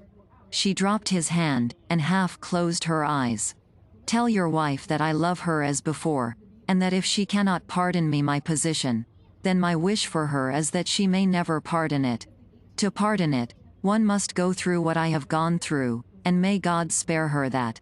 "Certainly, yes, I will tell her," Levin said, blushing. Chapter 11. What a marvelous, sweet and unhappy woman, he was thinking, as he stepped out into the frosty air with Stepan Arkadyevitch. "Well, didn't I tell you?" said Stepan Arkadyevitch, seeing that Levin had been completely won over. "Yes," said Levin dreamily, "an extraordinary woman. It's not her cleverness, but she has such wonderful depth of feeling. I'm awfully sorry for her. Now, please God, everything will soon be settled." Well, don't be hard on people in future," said Stepan Arkadyevitch, opening the carriage door. "Goodbye, we don't go the same way." Still thinking of Anna, of everything, even the simplest phrase in their conversation with her, and recalling the minutest changes in her expression, entering more and more into her position, and feeling sympathy for her, Levin reached home. At home Kozma told Levin that Katerina Alexandrovna was quite well, and that her sisters had not long been gone, and he handed him 2 letters. Levin read them at once in the hall, that he might not overlook them later. One was from Sokolov, his bailiff. Sokolov wrote that the corn could not be sold, that it was fetching only 5.5 rubles, and that more than that could not be got for it. The other letter was from his sister. She scolded him for her business being still unsettled. "Well, we must sell it at 5.5 if we can't get more." Levin decided the first question, which had always before seemed such a weighty one, with extraordinary facility on the spot. "It's extraordinary how all one's time is taken up here," he thought, considering the second letter. He felt himself to blame for not having got done what his sister had asked him to do for her. "Today, again, I've not been to the court, but today I've certainly not had time." And resolving that he would not fail to do it next day, he went up to his wife. As he went in, Levin rapidly ran through mentally the day he had spent. All the events of the day were conversations he had heard and taken part in. All the conversations were upon subjects which, if he had been alone at home, he would never have taken up, but here they were very interesting. And all these conversations were right enough, only in 2 places there was something not quite right. One was what he had said about the carp. The other was something not quite the thing, in the tender sympathy he was feeling for Anna. Levin found his wife low-spirited and dull. The dinner of the 3 sisters had gone off very well, but then they had waited and waited for him. All of them had felt dull. The sisters had departed, and she had been left alone. "Well, and what have you been doing?" she asked him, looking straight into his eyes, which shone with rather a suspicious brightness. But that she might not prevent his telling her everything, she concealed her close scrutiny of him, and with an approving smile listened to his account of how he had spent the evening. "Well, I'm very glad I met Vronsky. I felt quite at ease and natural with him. You understand, I shall try not to see him, but I'm glad that this awkwardness is all over," he said, and remembering that by way of trying not to see him, he had immediately gone to call on Anna, he blushed. "We talk about the peasants drinking. I don't know which drinks most, the peasantry or our own class. The peasants do on holidays, but Kitty took not the slightest interest in discussing the drinking habits of the peasants. She saw that he blushed, and she wanted to know why. "Well, and then where did you go?" "Stiva urged me awfully to go and see Anna Arkadyevna." And as he said this, Levin blushed even more, and his doubts as to whether he had done right in going to see Anna were settled once for all. He knew now that he ought not to have done so. Kitty's eyes opened in a curious way and gleamed at Anna's name, but controlling herself with an effort, She concealed her emotion and deceived him. "Oh," was all she said. "I'm sure you won't be angry at my going." Stiva begged me to, and Dolly wished it, Levin went on. "Oh, no," she said, but he saw in her eyes a constraint that boded him no good. "She is a very sweet, very, very unhappy, good woman," he said, telling her about Anna, her occupations, and what she had told him to say to her. "Yes, of course, she is very much to be pitied," said Kitty, when he had finished. "Whom was your letter from?" He told her, and believing in her calm tone, he went to change his coat. Coming back, he found Kitty in the same easy chair. When he went up to her, she glanced at him and broke into sobs. What is it?" he asked, knowing beforehand what. "You're in love with that hateful woman. She has bewitched you. I saw it in your eyes." Yes, yes. What can it all lead to?" "You were drinking at the club, drinking and gambling, and then you went to her of all people." "No, we must go away." "I shall go away tomorrow." It was a long while before Levin could soothe his wife. At last he succeeded in calming her, only by confessing that a feeling of pity, in conjunction with the wine he had drunk, had been too much for him, that he had succumbed to Anna's artful influence, and that he would avoid her. One thing he did with more sincerity confess to was that living so long in Moscow, a life of nothing but conversation, eating and drinking, he was degenerating. They talked till 3 o'clock in the morning. Only at 3 o'clock were they sufficiently reconciled to be able to go to sleep. Chapter 12. After taking leave of her guests, Anna did not sit down, but began walking up and down the room. She had unconsciously the whole evening done her utmost to arouse in Levin a feeling of love, as of late she had fallen into doing with all young men, and she knew she had attained her aim, as far as was possible in one evening, with a married and conscientious man. She liked him indeed extremely, and, in spite of the striking difference, from the masculine point of view, between Vronsky and Levin, as a woman she saw something they had in common, which had made Kitty able to love both. Yet as soon as he was out of the room, she ceased to think of him. One thought, and one only, pursued her in different forms, and refused to be shaken off. "If I have so much effect on others, on this man, who loves his home and his wife, why is it he is so cold to me? Not cold exactly, he loves me, I know that.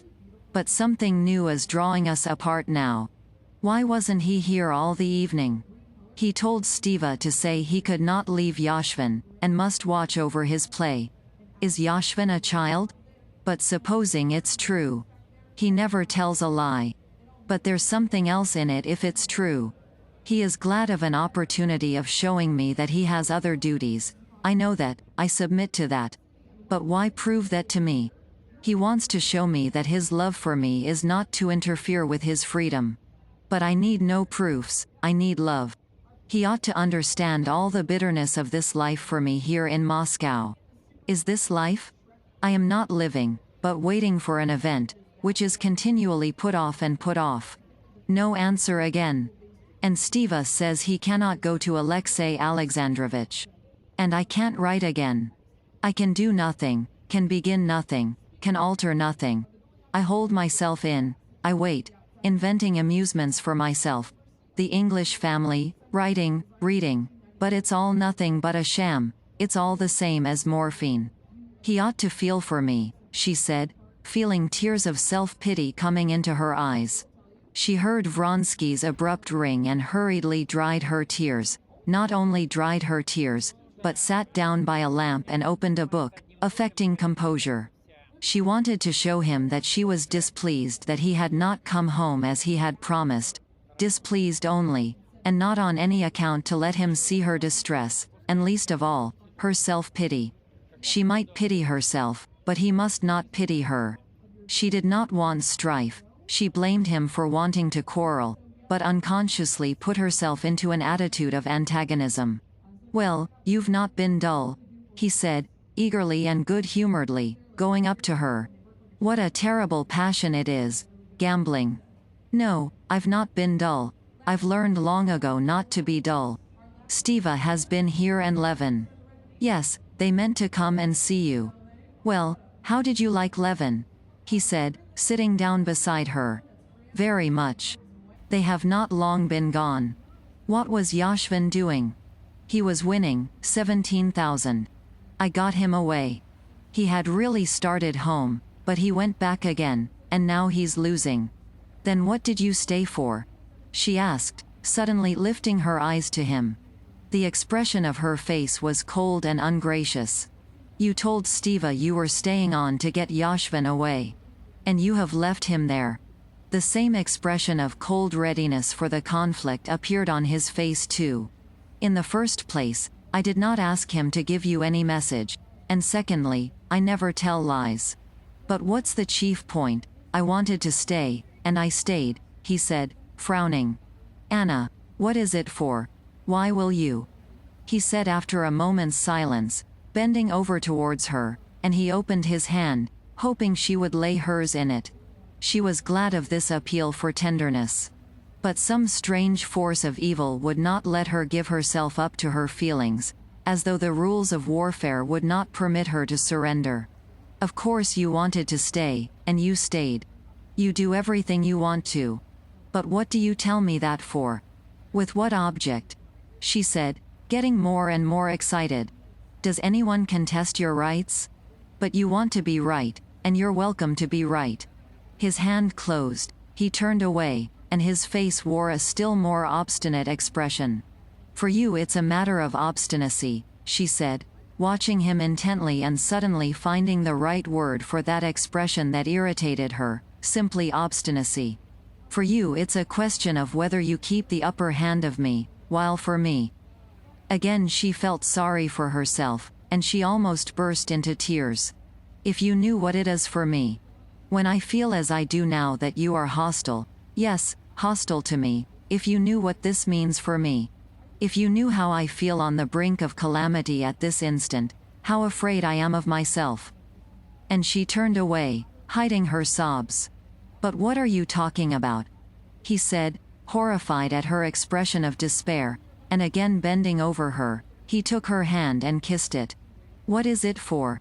Do I seek amusements outside our home? Don't I avoid the society of women? Well, yes. If that were all, she said. Come, tell me what I ought to do to give you peace of mind? I am ready to do anything to make you happy, he said, touched by her expression of despair. What wouldn't I do to save you from distress of any sort, as now, Anna, he said. It's nothing, nothing, she said. I don't know myself whether it's the solitary life, my nerves. Come, don't let us talk of it. What about the race? You haven't told me, she inquired, trying to conceal her triumph at the victory, which had anyway been on her side. He asked for supper, and began telling her about the races, but in his tone, in his eyes, which became more and more cold, she saw that he did not forgive her for her victory, that the feeling of obstinacy with which she had been struggling had asserted itself again in him. He was colder to her than before, as though he were regretting his surrender. And she, remembering the words that had given her the victory, how I feel on the brink of calamity, how afraid I am of myself, saw that this weapon was a dangerous one, and that it could not be used a second time. And she felt that beside the love that bound them together there had grown up between them some evil spirit of strife, which she could not exorcise from his, and still less from her own heart. Chapter 13. There are no conditions to which a man cannot become used, especially if he sees that all around him are living in the same way.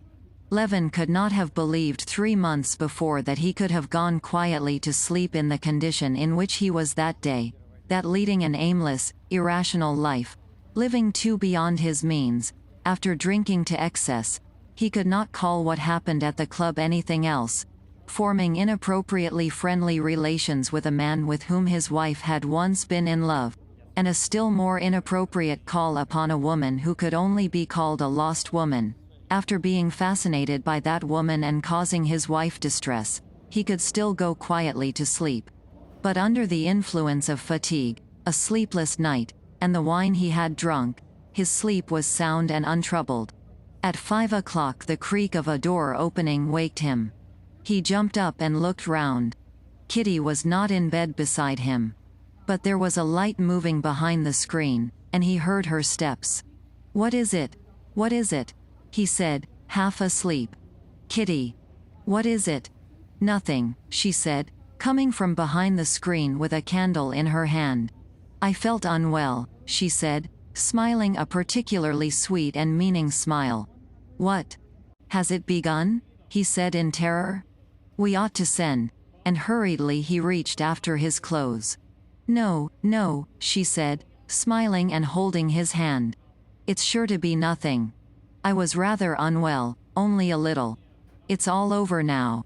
And getting into bed, she blew out the candle, lay down and was still. Though he thought her stillness suspicious, as though she were holding her breath, and still more suspicious the expression of peculiar tenderness and excitement with which, as she came from behind the screen, she said, "Nothing," he was so sleepy that he fell asleep at once. Only later he remembered the stillness of her breathing, and understood all that must have been passing in her sweet, precious heart while she lay beside him, not stirring, in anticipation of the greatest event in a woman's life. At 7 o'clock he was waked by the touch of her hand on his shoulder, and a gentle whisper. She seemed struggling between regret at waking him, and the desire to talk to him. "Kostya, don't be frightened. It's all right. But I fancy we ought to send for Lizaveta Petrovna." The candle was lighted again. She was sitting up in bed, holding some knitting, which she had been busy upon during the last few days. "Please, don't be frightened, it's all right.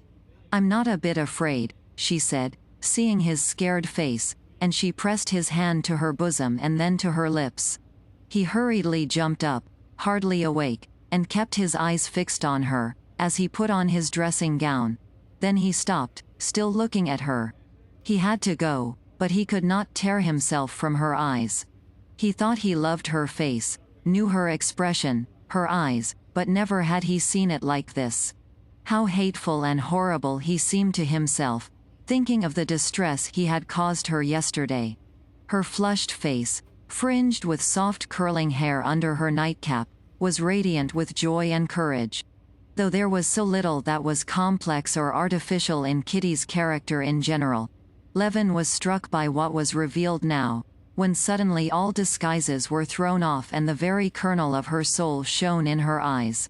And in this simplicity and nakedness of her soul, she, the very woman he loved in her, was more manifest than ever.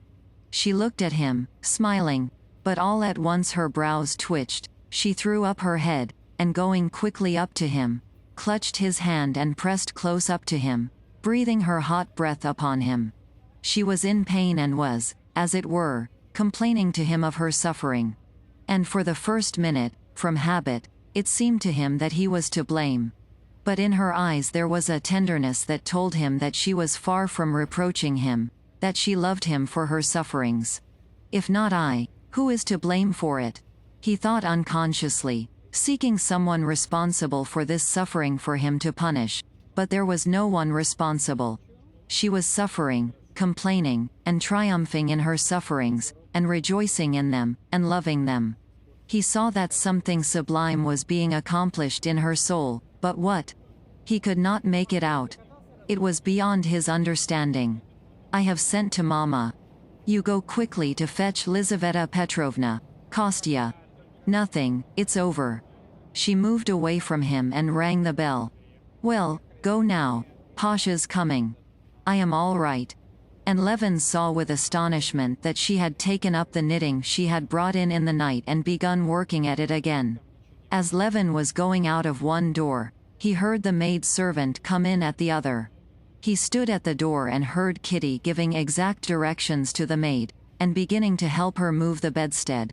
He dressed, and while they were putting in his horses, as a hired sledge was not to be seen yet, he ran again up to the bedroom, not on tiptoe, it seemed to him, but on wings. Two maid-servants were carefully moving something in the bedroom. Kitty was walking about knitting rapidly and giving directions. "I'm going for the doctor." They have sent for Lizaveta Petrovna, but I'll go on there too. Isn't there anything wanted? Yes, shall I go to Dolly's? She looked at him, obviously not hearing what he was saying. Yes, yes. Do go, she said quickly, frowning and waving her hand to him. He had just gone into the drawing room, when suddenly a plaintive moan sounded from the bedroom, smothered instantly. He stood still, and for a long while he could not understand. Yes, that is she, he said to himself, and clutching at his head he ran downstairs. Lord have mercy on us. Pardon us. Aid us. He repeated the words that for some reason came suddenly to his lips. And he, an unbeliever, repeated these words not with his lips only. At that instant he knew that all his doubts, even the impossibility of believing with his reason, of which he was aware in himself, did not in the least hinder his turning to God. All of that now floated out of his soul like dust. To whom was he to turn if not to him in whose hands he felt himself, his soul, and his love? The horse was not yet ready, but feeling a peculiar concentration of his physical forces and his intellect on what he had to do, he started off on foot without waiting for the horse, and told Kozma to overtake him. At the corner he met a night cabman driving hurriedly. In the little sledge, wrapped in a velvet cloak, sat Lizaveta Petrovna with a kerchief round her head. Thank God! Thank God! He said, overjoyed to recognize her little fair face which wore a peculiarly serious, even stern expression. Telling the driver not to stop, he ran along beside her. For 2 hours, then? Not more? She inquired. You should let Pyotr Dmitrievich know, but don't hurry him. And get some opium at the chemist's. So you think that it may go on well? Lord have mercy on us and help us, Levin said, seeing his own horse driving out of the gate. Jumping into the sledge beside Kozma, he told him to drive to the doctor's. Chapter 14. The doctor was not yet up, and the footman said that he had been up late, and had given orders not to be waked, but would get up soon. The footman was cleaning the lamp chimneys, and seemed very busy about them.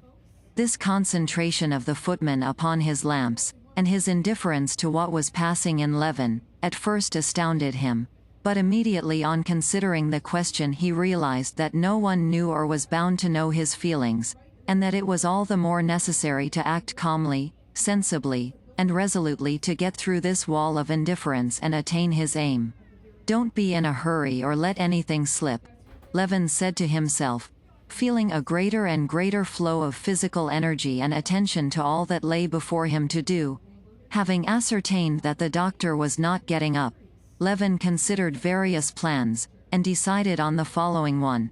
That Kozma should go for another doctor, while he himself should go to the chemist's for opium, and if when he came back the doctor had not yet begun to get up, he would either by tipping the footman, or by force, wake the doctor at all hazards.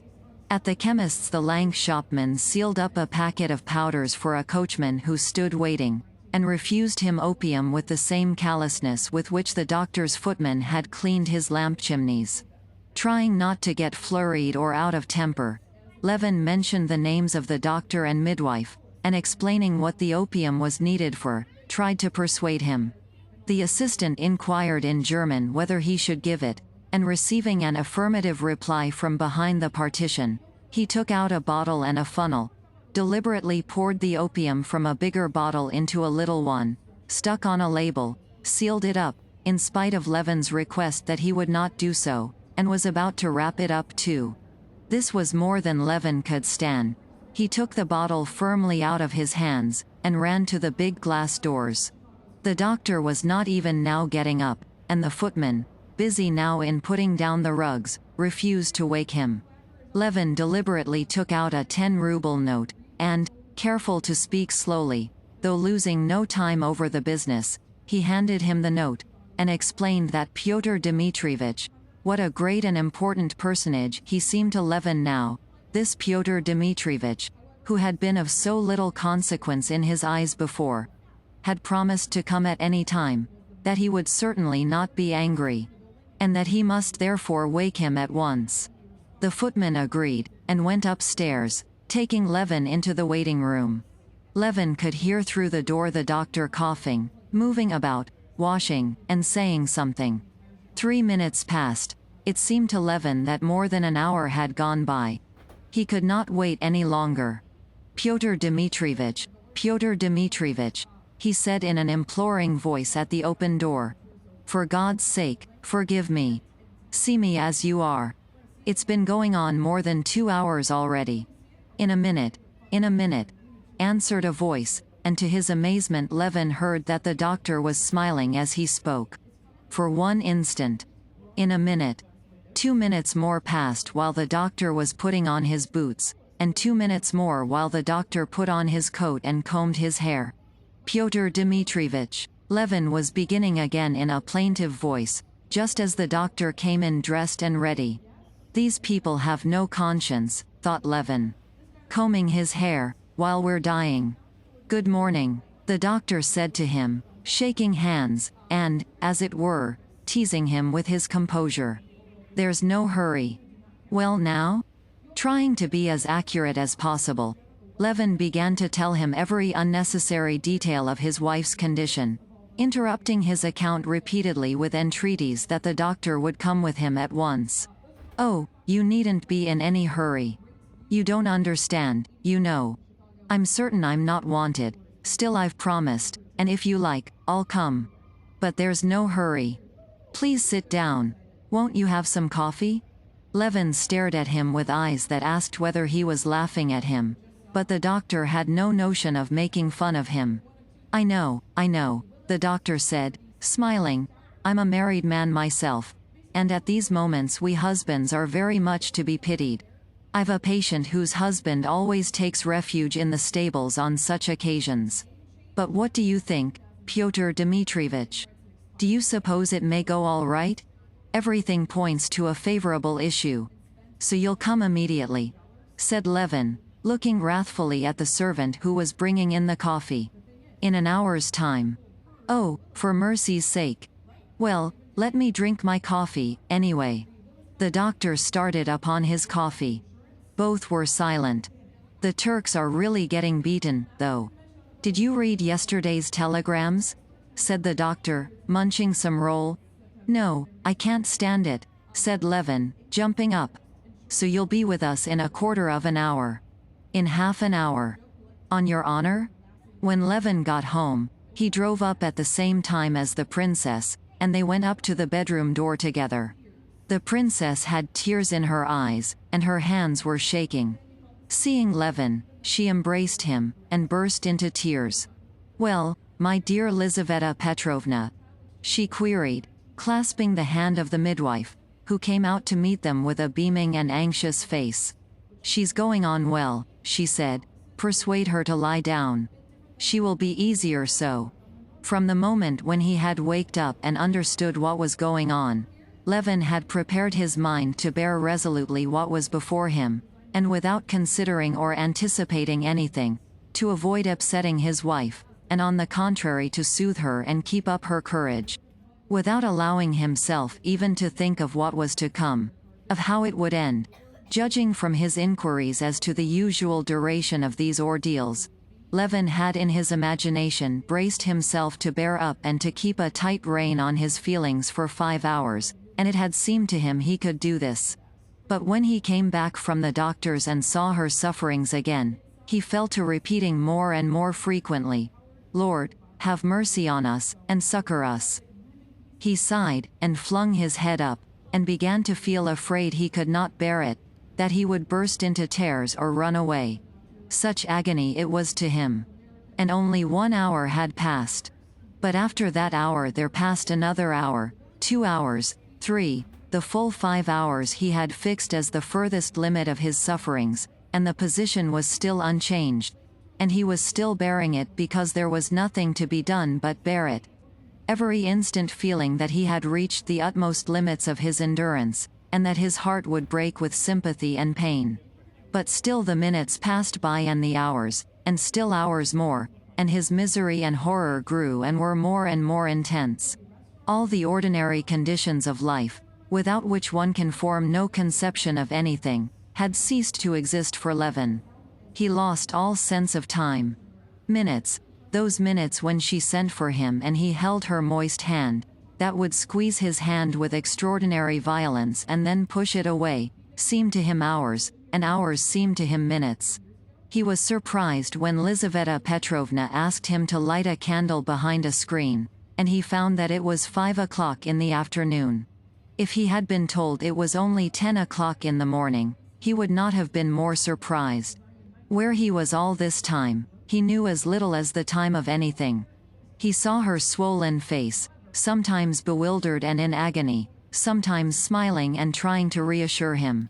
He saw the old princess too, flushed and overwrought, with her gray curls in disorder, forcing herself to gulp down her tears, biting her lips. He saw Dolly too and the doctor, smoking fat cigarettes, and Lizaveta Petrovna with a firm, resolute, reassuring face, and the old prince walking up and down the hall with a frowning face. But why they came in and went out, where they were, he did not know. The princess was with the doctor in the bedroom, then in the study, where a table set for dinner suddenly appeared. Then she was not there, but Dolly was. Then Levin remembered he had been sent somewhere. Once he had been sent to move a table and sofa. He had done this eagerly, thinking it had to be done for her sake, and only later on he found it was his own bed he had been getting ready. Then he had been sent to the study to ask the doctor something. The doctor had answered and then had said something about the irregularities in the municipal council. Then he had been sent to the bedroom to help the old princess to move the holy picture in its silver and gold setting, and with the princess's old waiting maid he had clambered on a shelf to reach it and had broken the little lamp, and the old servant had tried to reassure him about the lamp and about his wife, and he carried the holy picture and set it at Kitty's head, carefully tucking it in behind the pillow.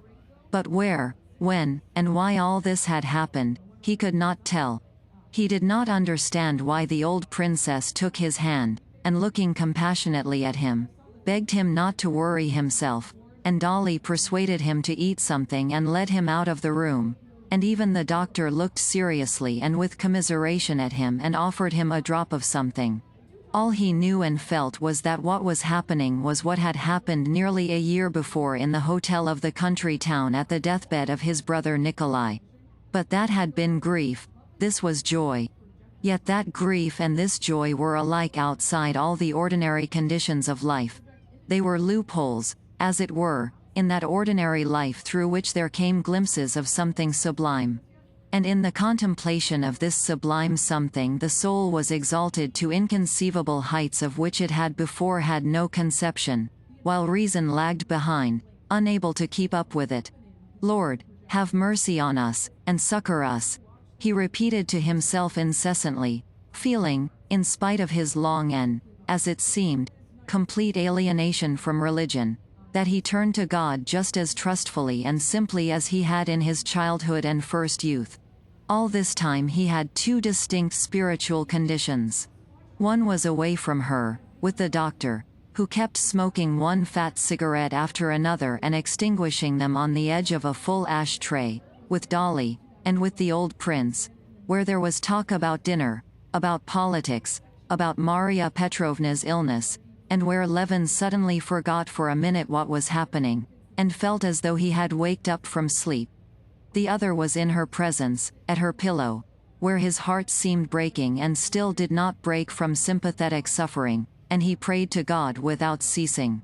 And every time he was brought back from a moment of oblivion by a scream reaching him from the bedroom, he fell into the same strange terror that had come upon him the first minute. Every time he heard a shriek, he jumped up, ran to justify himself, remembered on the way that he was not to blame, and he longed to defend her, to help her.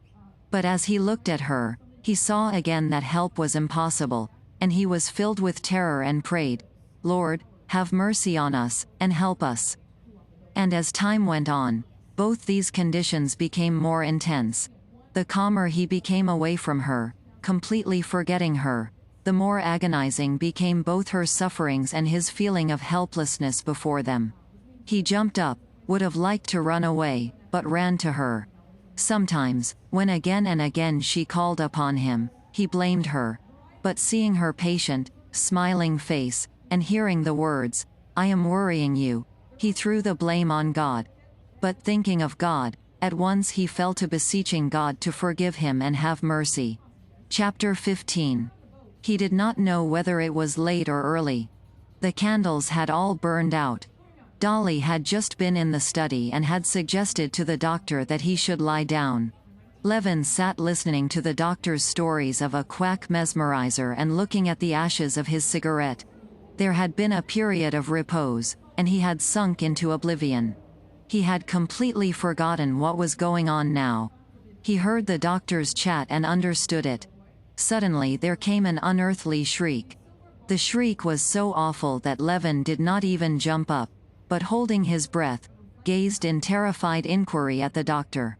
The doctor put his head on one side, listened, and smiled approvingly. Everything was so extraordinary that nothing could strike Levin as strange. I suppose it must be so, he thought, and still sat where he was. Whose scream was this? He jumped up, ran on tiptoe to the bedroom, edged round Lizaveta Petrovna and the princess, and took up his position at Kitty's pillow. The scream had subsided, but there was some change now. What it was he did not see and did not comprehend, and he had no wish to see or comprehend. But he saw it by the face of Lizaveta Petrovna.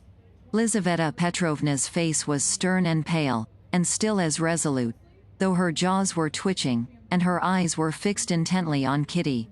Kitty's swollen and agonized face, a tress of hair clinging to her moist brow, was turned to him and sought his eyes. Her lifted hands asked for his hands. Clutching his chill hands in her moist ones, she began squeezing them to her face. "Don't go, don't go. I'm not afraid, I'm not afraid," she said rapidly. "Mama, take my earrings. They bother me." "You're not afraid? Quick, quick, Lizaveta Petrovna." She spoke quickly, very quickly, and tried to smile. But suddenly her face was drawn, she pushed him away. "Oh, this is awful. I'm dying, I'm dying. Go away," she shrieked, and again he heard that unearthly scream. Levin clutched at his head and ran out of the room. It's nothing, it's all right," Dolly called after him. But they might say what they liked, he knew now that all was over.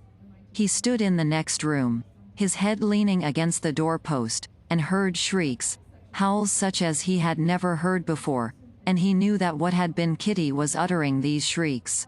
He had long ago ceased to wish for the child. By now he loathed this child. He did not even wish for her life now, all he longed for was the end of this awful anguish. "Doctor. What is it? What is it? By God," he said, snatching at the doctor's hand as he came up. "It's the end," said the doctor. And the doctor's face was so grave as he said it that Levin took the end as meaning her death. Beside himself, he ran into the bedroom. The first thing he saw was the face of Lizaveta Petrovna. It was even more frowning and stern. Kitty's face he did not know. In the place where it had been was something that was fearful in its strained distortion and in the sounds that came from it. He fell down with his head on the wooden framework of the bed, feeling that his heart was bursting. The awful scream never paused, it became still more awful, and as though it had reached the utmost limit of terror, suddenly it ceased. Levin could not believe his ears, but there could be no doubt. The scream had ceased and he heard a subdued stir and bustle, and hurried breathing, and her voice, gasping, alive, tender, and blissful, uttered softly, "It's over." He lifted his head. With her hands hanging exhausted on the quilt, looking extraordinarily lovely and serene, she looked at him in silence and tried to smile, and could not. And suddenly, from the mysterious and awful far-away world in which he had been living for the last 22 hours, Levin felt himself all in an instant borne back to the old everyday world, glorified though now, by such a radiance of happiness that he could not bear it. The strained cords snapped, sobs and tears of joy which he had never foreseen rose up with such violence that his whole body shook, that for long they prevented him from speaking. Falling on his knees before the bed, he held his wife's hand before his lips and kissed it, and the hand, with a weak movement of the fingers, responded to his kiss. And meanwhile, there at the foot of the bed, in the deft hands of Lizaveta Petrovna, like a flickering light in a lamp, lay the life of a human creature, which had never existed before, and which would now with the same right, with the same importance to itself, live and create in its own image. Alive. Alive. And a boy too. Set your mind at rest. Levin heard Lizaveta Petrovna saying, as she slapped the baby's back with a shaking hand. "Mama, is it true?" said Kitty's voice. The princess's sobs were all the answers she could make. And in the midst of the silence there came an unmistakable reply to the mother's question. A voice quite unlike the subdued voices speaking in the room. It was the bold, clamorous, self-assertive squall of the new human being, who had so incomprehensibly appeared. If Levin had been told before that Kitty was dead, and that he had died with her, and that their children were angels, and that God was standing before him, he would have been surprised at nothing. But now, coming back to the world of reality, he had to make great mental efforts to take in that she was alive and well, and that the creature squalling so desperately was his son. Kitty was alive, her agony was over. And he was unutterably happy. That he understood, he was completely happy in it. But the baby? Whence, why, who was he? He could not get used to the idea. It seemed to him something extraneous, superfluous, to which he could not accustom himself. Chapter 16. At 10 o'clock the old prince, Sergei Ivanovich, and Stepan Arkadyevich were sitting at Levin's. Having inquired after Kitty, they had dropped into conversation upon other subjects. Levin heard them, and unconsciously, as they talked, going over the past, over what had been up to that morning, he thought of himself as he had been yesterday till that point.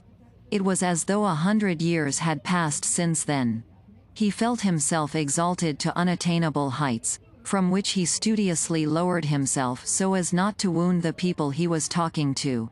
He talked, and was all the time thinking of his wife, of her condition now, of his son, in whose existence he tried to school himself into believing.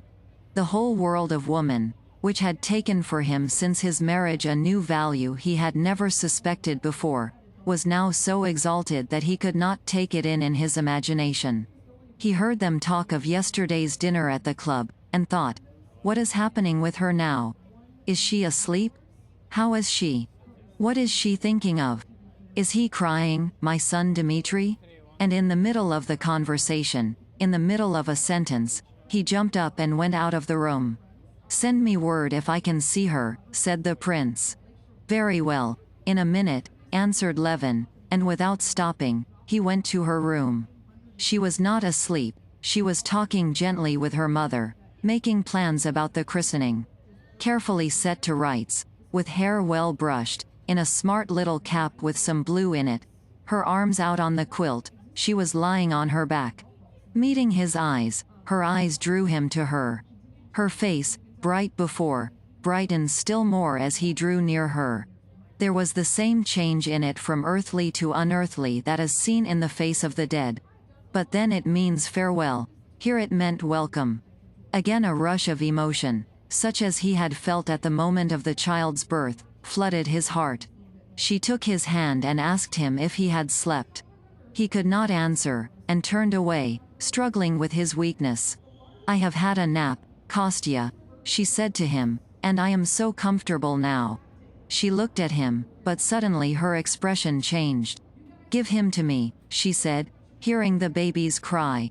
Give him to me, Lizaveta Petrovna, and he shall look at him. To be sure, his papa shall look at him, said Lizaveta Petrovna, getting up and bringing something red, and queer, and wriggling. Wait a minute, we'll make him tidy first, and Lizaveta Petrovna laid the red wobbling thing on the bed, began untrussing and trussing up the baby, lifting it up and turning it over with one finger and powdering it with something. Levin, looking at the tiny, pitiful creature, made strenuous efforts to discover in his heart some traces of fatherly feeling for it. He felt nothing towards it but disgust. But when it was undressed and he caught a glimpse of wee, little hands, little feet, saffron-colored, with little toes, too, and positively with a little big toe different from the rest, and when he saw Lizaveta Petrovna closing the wide-open little hands, as though they were soft springs, and putting them into linen garments, such pity for the little creature came upon him, and such terror that she would hurt it, that he held her hand back. Lizaveta Petrovna laughed. "Don't be frightened, don't be frightened." When the baby had been put to rights and transformed into a firm doll, Lizaveta Petrovna dandled it as though proud of her handiwork, and stood a little away so that Levin might see his son in all his glory. Kitty looked sideways in the same direction, never taking her eyes off the baby. "Give him to me. Give him to me," she said, and even made as though she would sit up. "What are you thinking of, Katerina Alexandrovna? You mustn't move like that. Wait a minute. I'll give him to you. Here we're showing Papa what a fine fellow we are."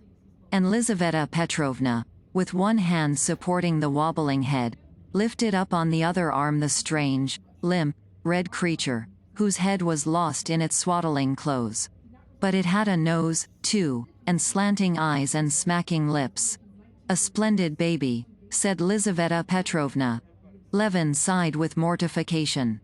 This splendid baby excited in him no feeling but disgust and compassion. It was not at all the feeling he had looked forward to. He turned away while Lizaveta Petrovna put the baby to the unaccustomed breast. Suddenly laughter made him look round. The baby had taken the breast. "Come, that's enough, said Lizaveta Petrovna, but Kitty would not let the baby go. He fell asleep in her arms. "Look, now," said Kitty, turning the baby so that he could see it. The aged-looking little face suddenly puckered up still more and the baby sneezed. Smiling, hardly able to restrain his tears, Levin kissed his wife and went out of the dark room. What he felt towards this little creature was utterly unlike what he had expected. There was nothing cheerful and joyous in the feeling. On the contrary, it was a new torture of apprehension. It was the consciousness of a new sphere of liability to pain.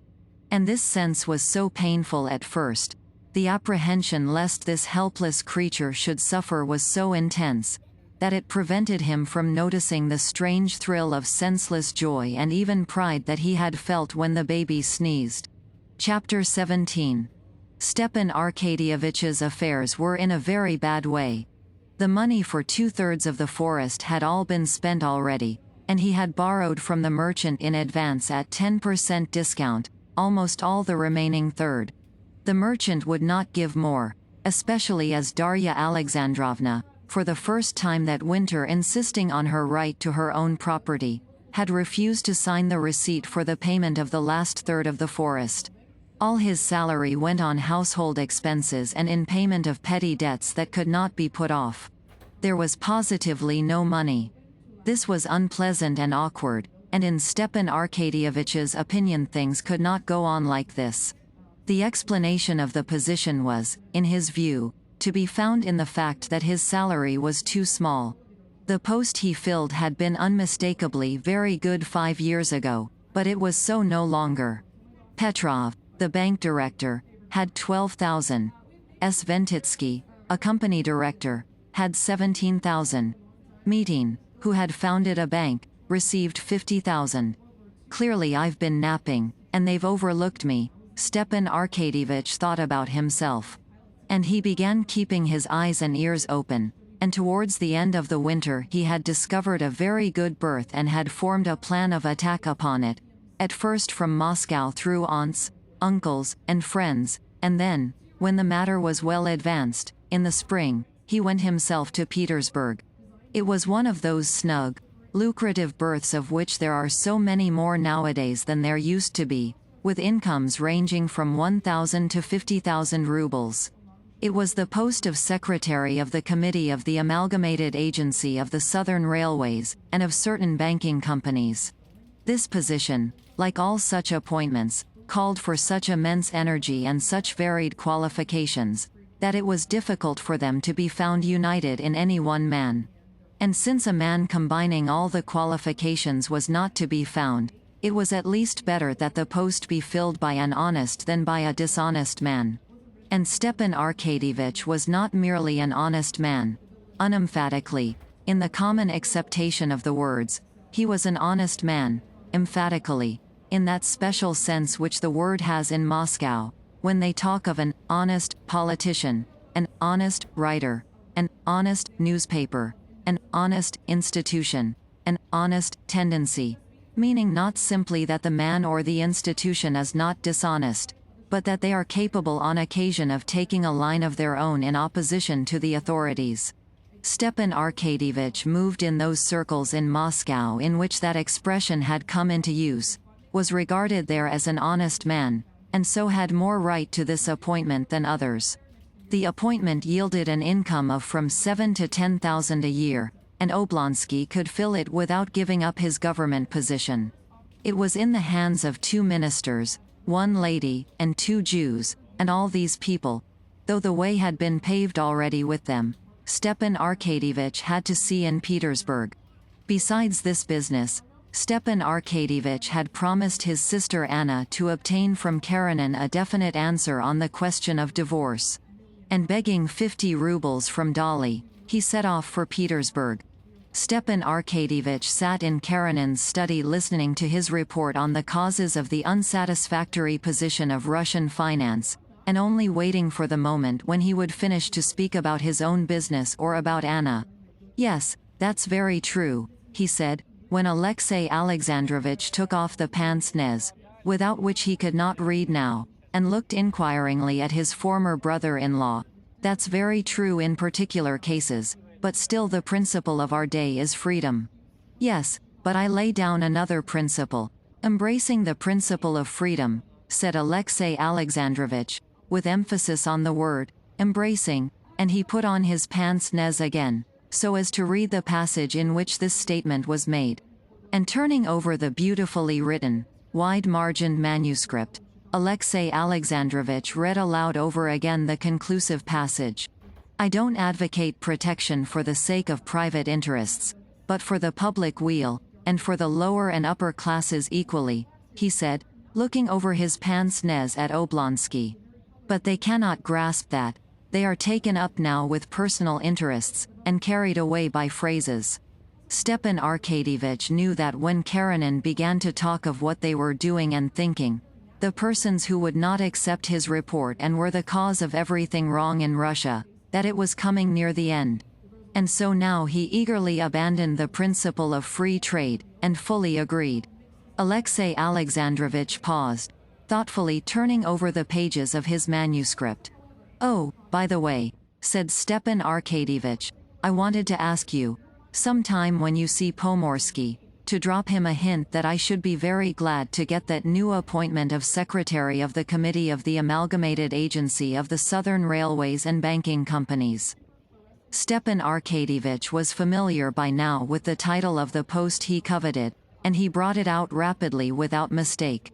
Alexey Alexandrovitch questioned him as to the duties of this new committee, and pondered. He was considering whether the new committee would not be acting in some way contrary to the views he had been advocating. But as the influence of the new committee was of a very complex nature, and his views were of very wide application, he could not decide this straight off, and taking off his pince-nez, he said, "Of course, I can mention it to him. But what is your reason precisely for wishing to obtain the appointment? It's a good salary, rising to 9,000, and my means." 9,000, repeated Alexey Alexandrovitch, and he frowned.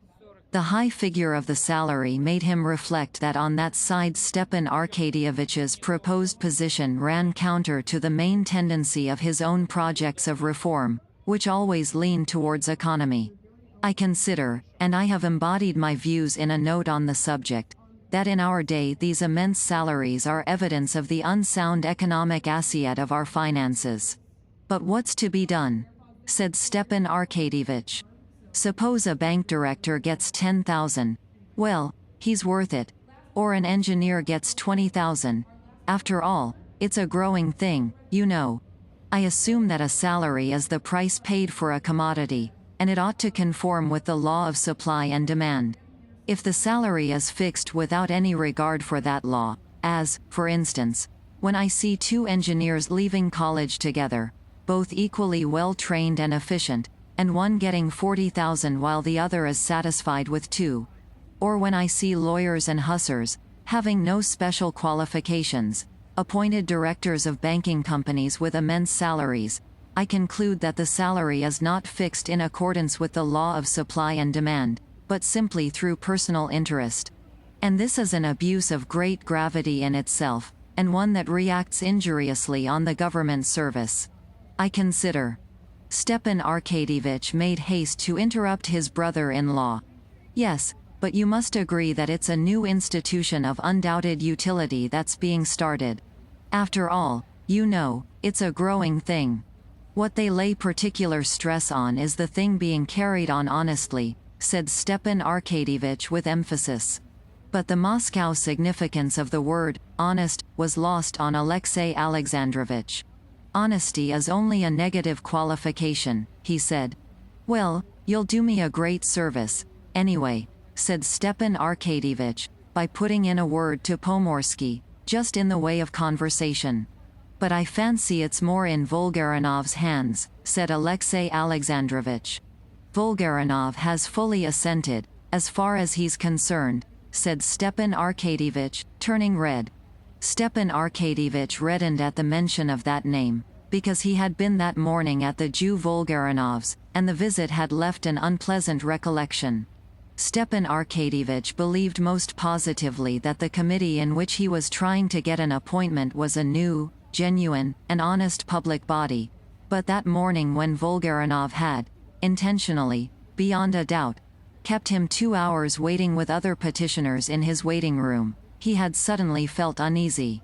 Whether he was uncomfortable that he, a descendant of Rurik, Prince Oblonsky, had been kept for 2 hours waiting to see a Jew, or that for the first time in his life he was not following the example of his ancestors in serving the government, but was turning off into a new career, anyway he was very uncomfortable.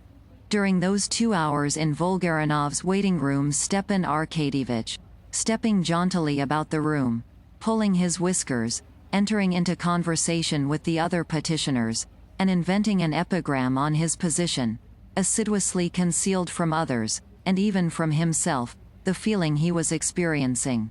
But all the time he was uncomfortable and angry. He could not have said why, whether because he could not get his epigram just right, or from some other reason. When at last Volgarinov had received him with exaggerated politeness and unmistakable triumph at his humiliation, and had all but refused the favor asked of him, Stepan Arkadyevitch had made haste to forget it all as soon as possible. And now, at the mere recollection, he blushed. Chapter 18. Now there is something I want to talk about, and you know what it is. About Anna, Stepan Arkadyevitch said, pausing for a brief space, and shaking off the unpleasant impression. As soon as Oblonsky uttered Anna's name, the face of Alexey Alexandrovitch was completely transformed. All the life was gone out of it, and it looked weary and dead. What is it exactly that you want from me? He said, moving in his chair and snapping his pince-nez. A definite settlement, Alexey Alexandrovitch, some settlement of the position. I'm appealing to you, not as an injured husband, Stepan Arkadyevitch was going to say, but afraid of wrecking his negotiation by this, he changed the words, not as a statesman, which did not sound apropos, but simply as a man, and a good-hearted man and a Christian. You must have pity on her, he said. That is, in what way precisely? Karenina said softly. Yes, pity on her. If you had seen her as I have been spending all the winter with her, you would have pity on her. Her position is awful, simply awful. I had imagined, answered Alexey Alexandrovitch in a higher, almost shrill voice, that Anna Arkadyevna had everything she had desired for herself. Oh, Alexey Alexandrovitch, for heaven's sake, don't let us indulge in recriminations. What is past, and you know what she wants and is waiting for, divorce. But I believe Anna Arkadievna refuses a divorce, if I make it a condition to leave me my son. I replied in that sense, and supposed that the matter was ended. I consider it at an end, shrieked Alexey Alexandrovich. But, for heaven's sake, don't get hot, said Stepan Arkadyevich, touching his brother-in-law's knee. The matter is not ended. If you will allow me to recapitulate, it was like this. When you parted, you were as magnanimous as could possibly be. You were ready to give her everything, freedom, divorce even. She appreciated that. No, don't think that. She did appreciate it. To such a degree that at the first moment, feeling how she had wronged you, she did not consider and could not consider everything. She gave up everything. But experience, time, have shown that her position is unbearable, impossible. The life of Anna Arkadievna can have no interest for me, Alexey Alexandrovich put in, lifting his eyebrows. Allow me to disbelieve that, Stepan Arkadyevich replied gently. Her position is intolerable for her, and of no benefit to anyone whatever. She has deserved it, you will say. She knows that and asks you for nothing. She says plainly that she dare not ask you. But I, all of us, her relatives, all who love her, beg you, entreat you. Why should she suffer? Who is any the better for it? Excuse me, you seem to put me in the position of the guilty party, observed Alexey Alexandrovich. Oh, no, not at all. Please understand me, said Stepan Arkadyevich, touching his hand again, as though feeling sure this physical contact would soften his brother-in-law. All I say is this. Her position is intolerable, and it might be alleviated by you, and you will lose nothing by it. I will arrange it all for you, so that you'll not notice it. You did promise it, you know. The promise was given before. And I had supposed that the question of my son had settled the matter. Besides, I had hoped that Anna Arkadievna had enough generosity. Alexey Alexandrovich articulated with difficulty, his lips twitching and his face white. She leaves it all to your generosity. She begs, she implores one thing of you, to extricate her from the impossible position in which she is placed.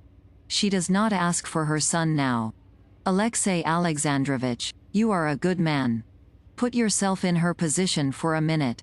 The question of divorce for her in her position is a question of life and death. If you had not promised it once, she would have reconciled herself to her position, she would have gone on living in the country. But you promised it, and she wrote to you, and moved to Moscow.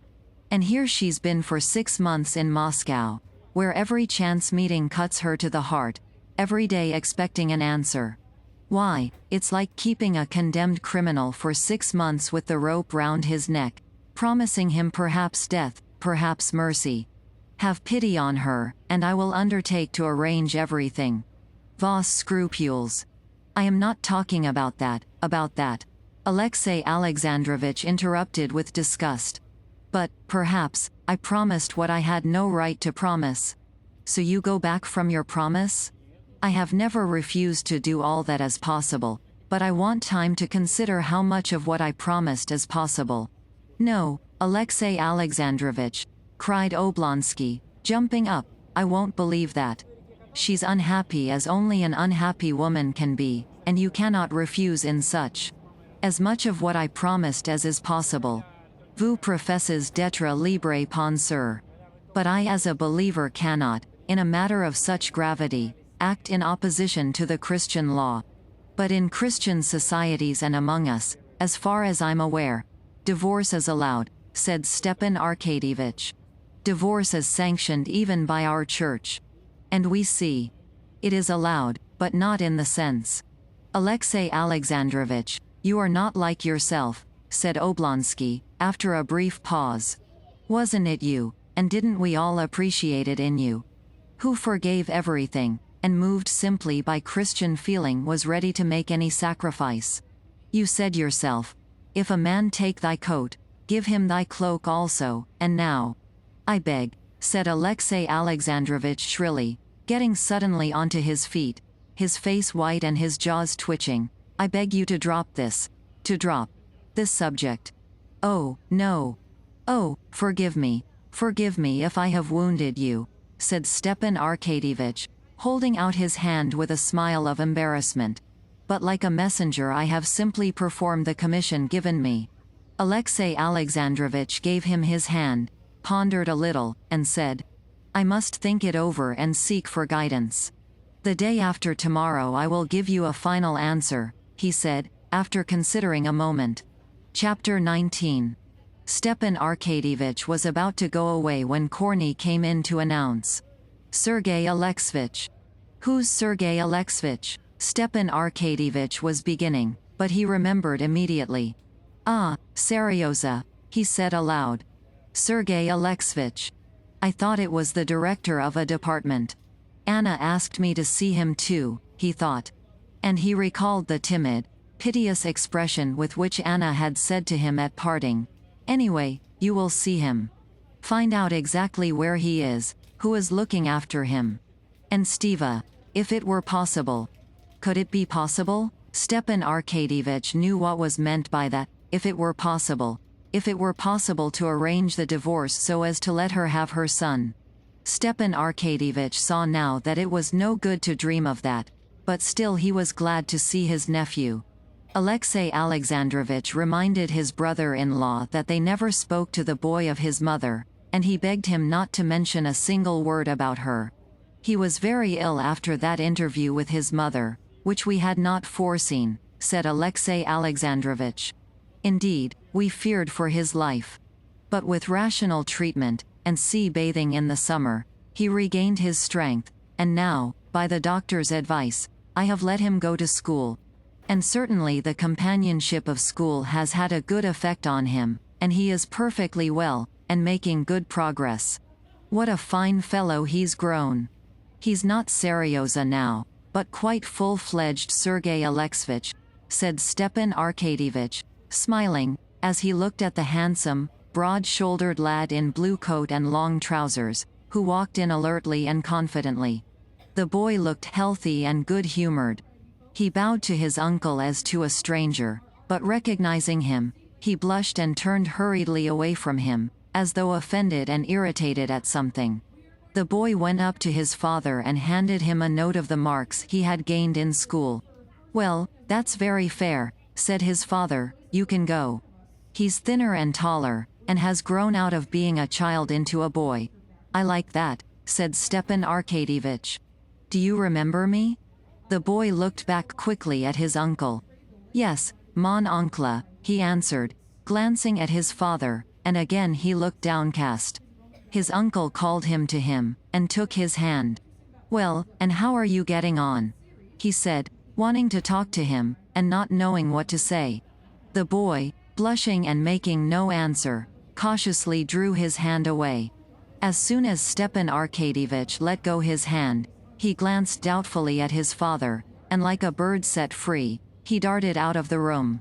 A year had passed since the last time Seryoza had seen his mother. Since then he had heard nothing more of her.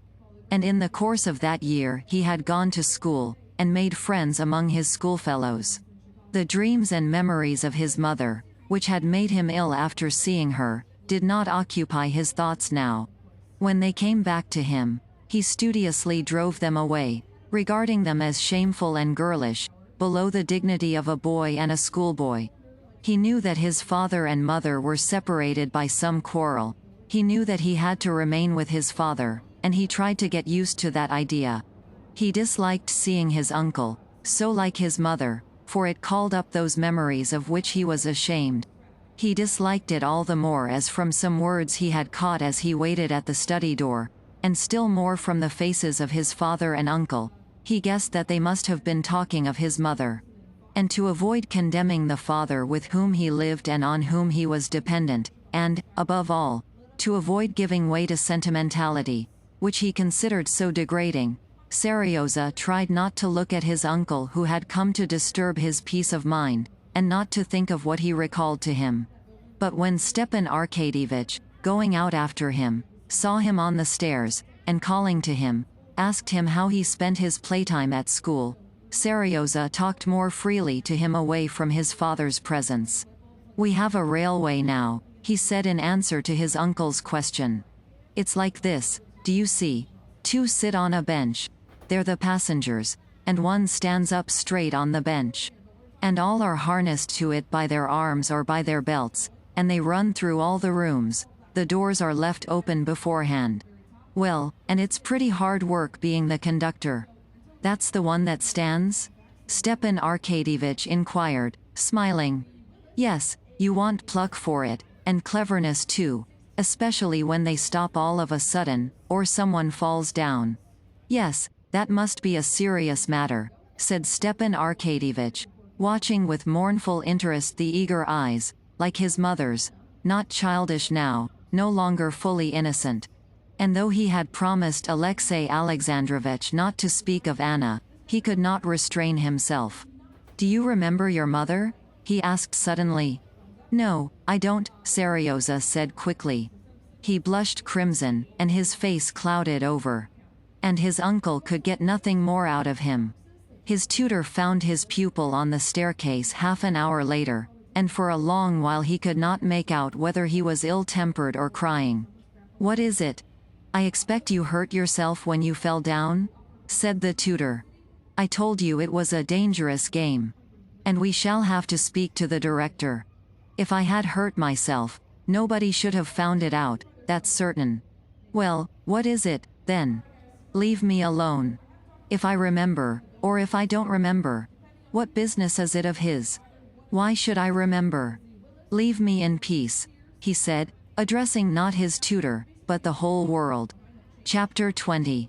Stepan Arkadyevich, as usual, did not waste his time in Petersburg. In Petersburg, besides business, his sister's divorce, and his coveted appointment, he wanted, as he always did, to freshen himself up, as he said, after the mustiness of Moscow. In spite of its cafes chantants and its omnibuses, Moscow was yet a stagnant bog. Stepan Arkadyevich always felt it.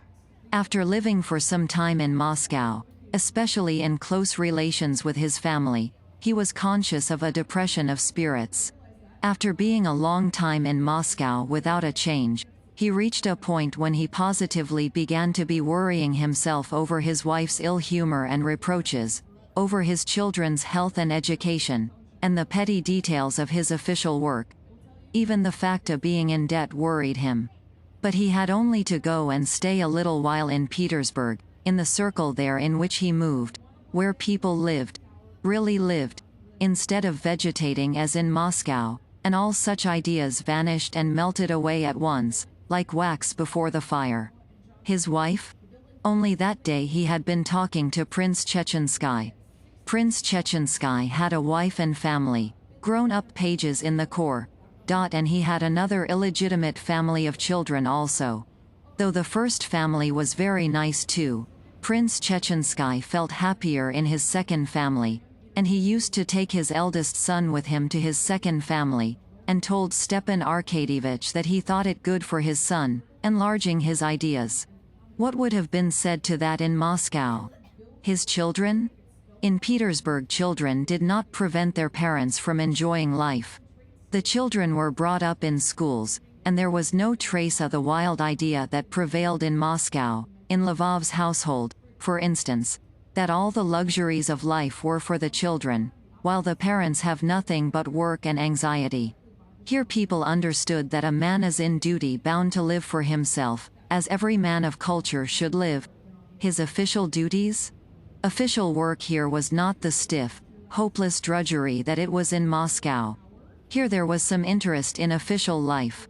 A chance meeting, a service rendered, a happy phrase, a knack of facetious mimicry, and a man's career might be made in a trice. So it had been with Bryantsev, whom Stepan Arkadyevich had met the previous day, and who was one of the highest functionaries in government now. There was some interest in official work like that. The Petersburg attitude on pecuniary matters had an especially soothing effect on Stepan Arkadyevich. Bartniansky, who must spend at least 50,000 to judge by the style he lived in, had made an interesting comment the day before on that subject. As they were talking before dinner, Stepan Arkadyevich said to Bartniansky, "You're friendly, I fancy, with Mordvinsky. You might do me a favor. Say a word to him, please, for me. There's an appointment I should like to get, secretary of the agency." "Oh, I shan't remember all that, if you tell it to me. But what possesses you to have to do with railways and Jews? Take it as you will, it's a low business." Stepan Arkadyevich did not say to Bartniansky that it was a growing thing. Bartniansky would not have understood that. "I want the money, I've nothing to live on." "You're living, aren't you?" "Yes, but in debt." "Are you, though?" "Heavily?" said Bartniansky sympathetically. "Very heavily. 20,000. Bartniansky broke into good-humored laughter. "Oh, lucky fellow," said he. "My debts mount up to 1.5 million, and I've nothing, and still I can live, as you see." And Stepan Arkadyevich saw the correctness of this view not in words only but in actual fact. Zhivayev owed 300,000, and hadn't a farthing to bless himself with, and he lived, and in style too.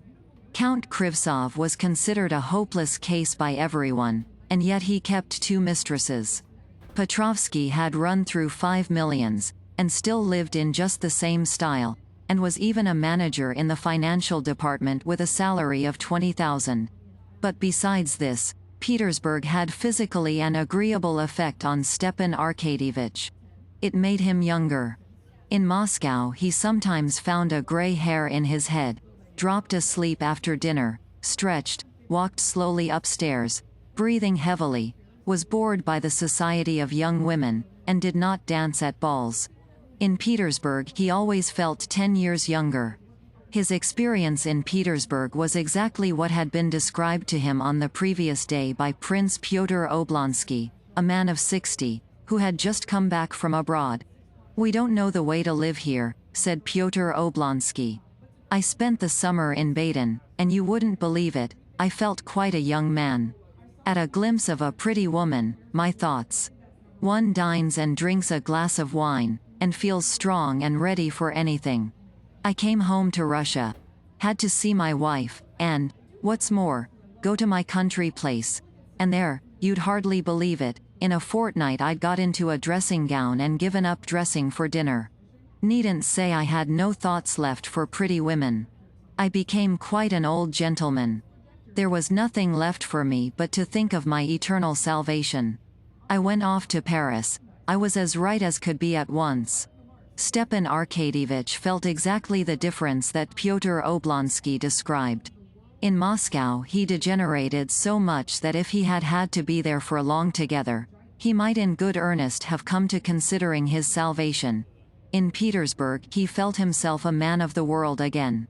Between Princess Betsy Tverskaya and Stepan Arkadyevich there had long existed rather curious relations. Stepan Arkadyevich always flirted with her in jest, and used to say to her, also in jest, the most unseemly things, knowing that nothing delighted her so much. The day after his conversation with Karenina, Stepan Arkadyevich went to see her, and felt so youthful that in this jesting flirtation and nonsense he recklessly went so far that he did not know how to extricate himself, as unluckily he was so far from being attracted by her that he thought her positively disagreeable. What made it hard to change the conversation was the fact that he was very attractive to her. So that he was considerably relieved at the arrival of Princess Myakaya, which cut short their tête-à-tête. "Ah, so you're here," said she when she saw him. "Well, and what news of your poor sister? You needn't look at me like that," she added. "Ever since they've all turned against her, all those who are 1,000 times worse than she, I've thought she did a very fine thing. I can't forgive Vronsky for not letting me know when she was in Petersburg.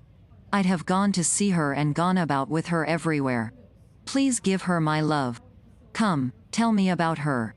"Yes, her position is very difficult, she," began Stepan Arkadyevich, in the simplicity of his heart accepting as sterling coin Princess Myakaya's words, "Tell me about her."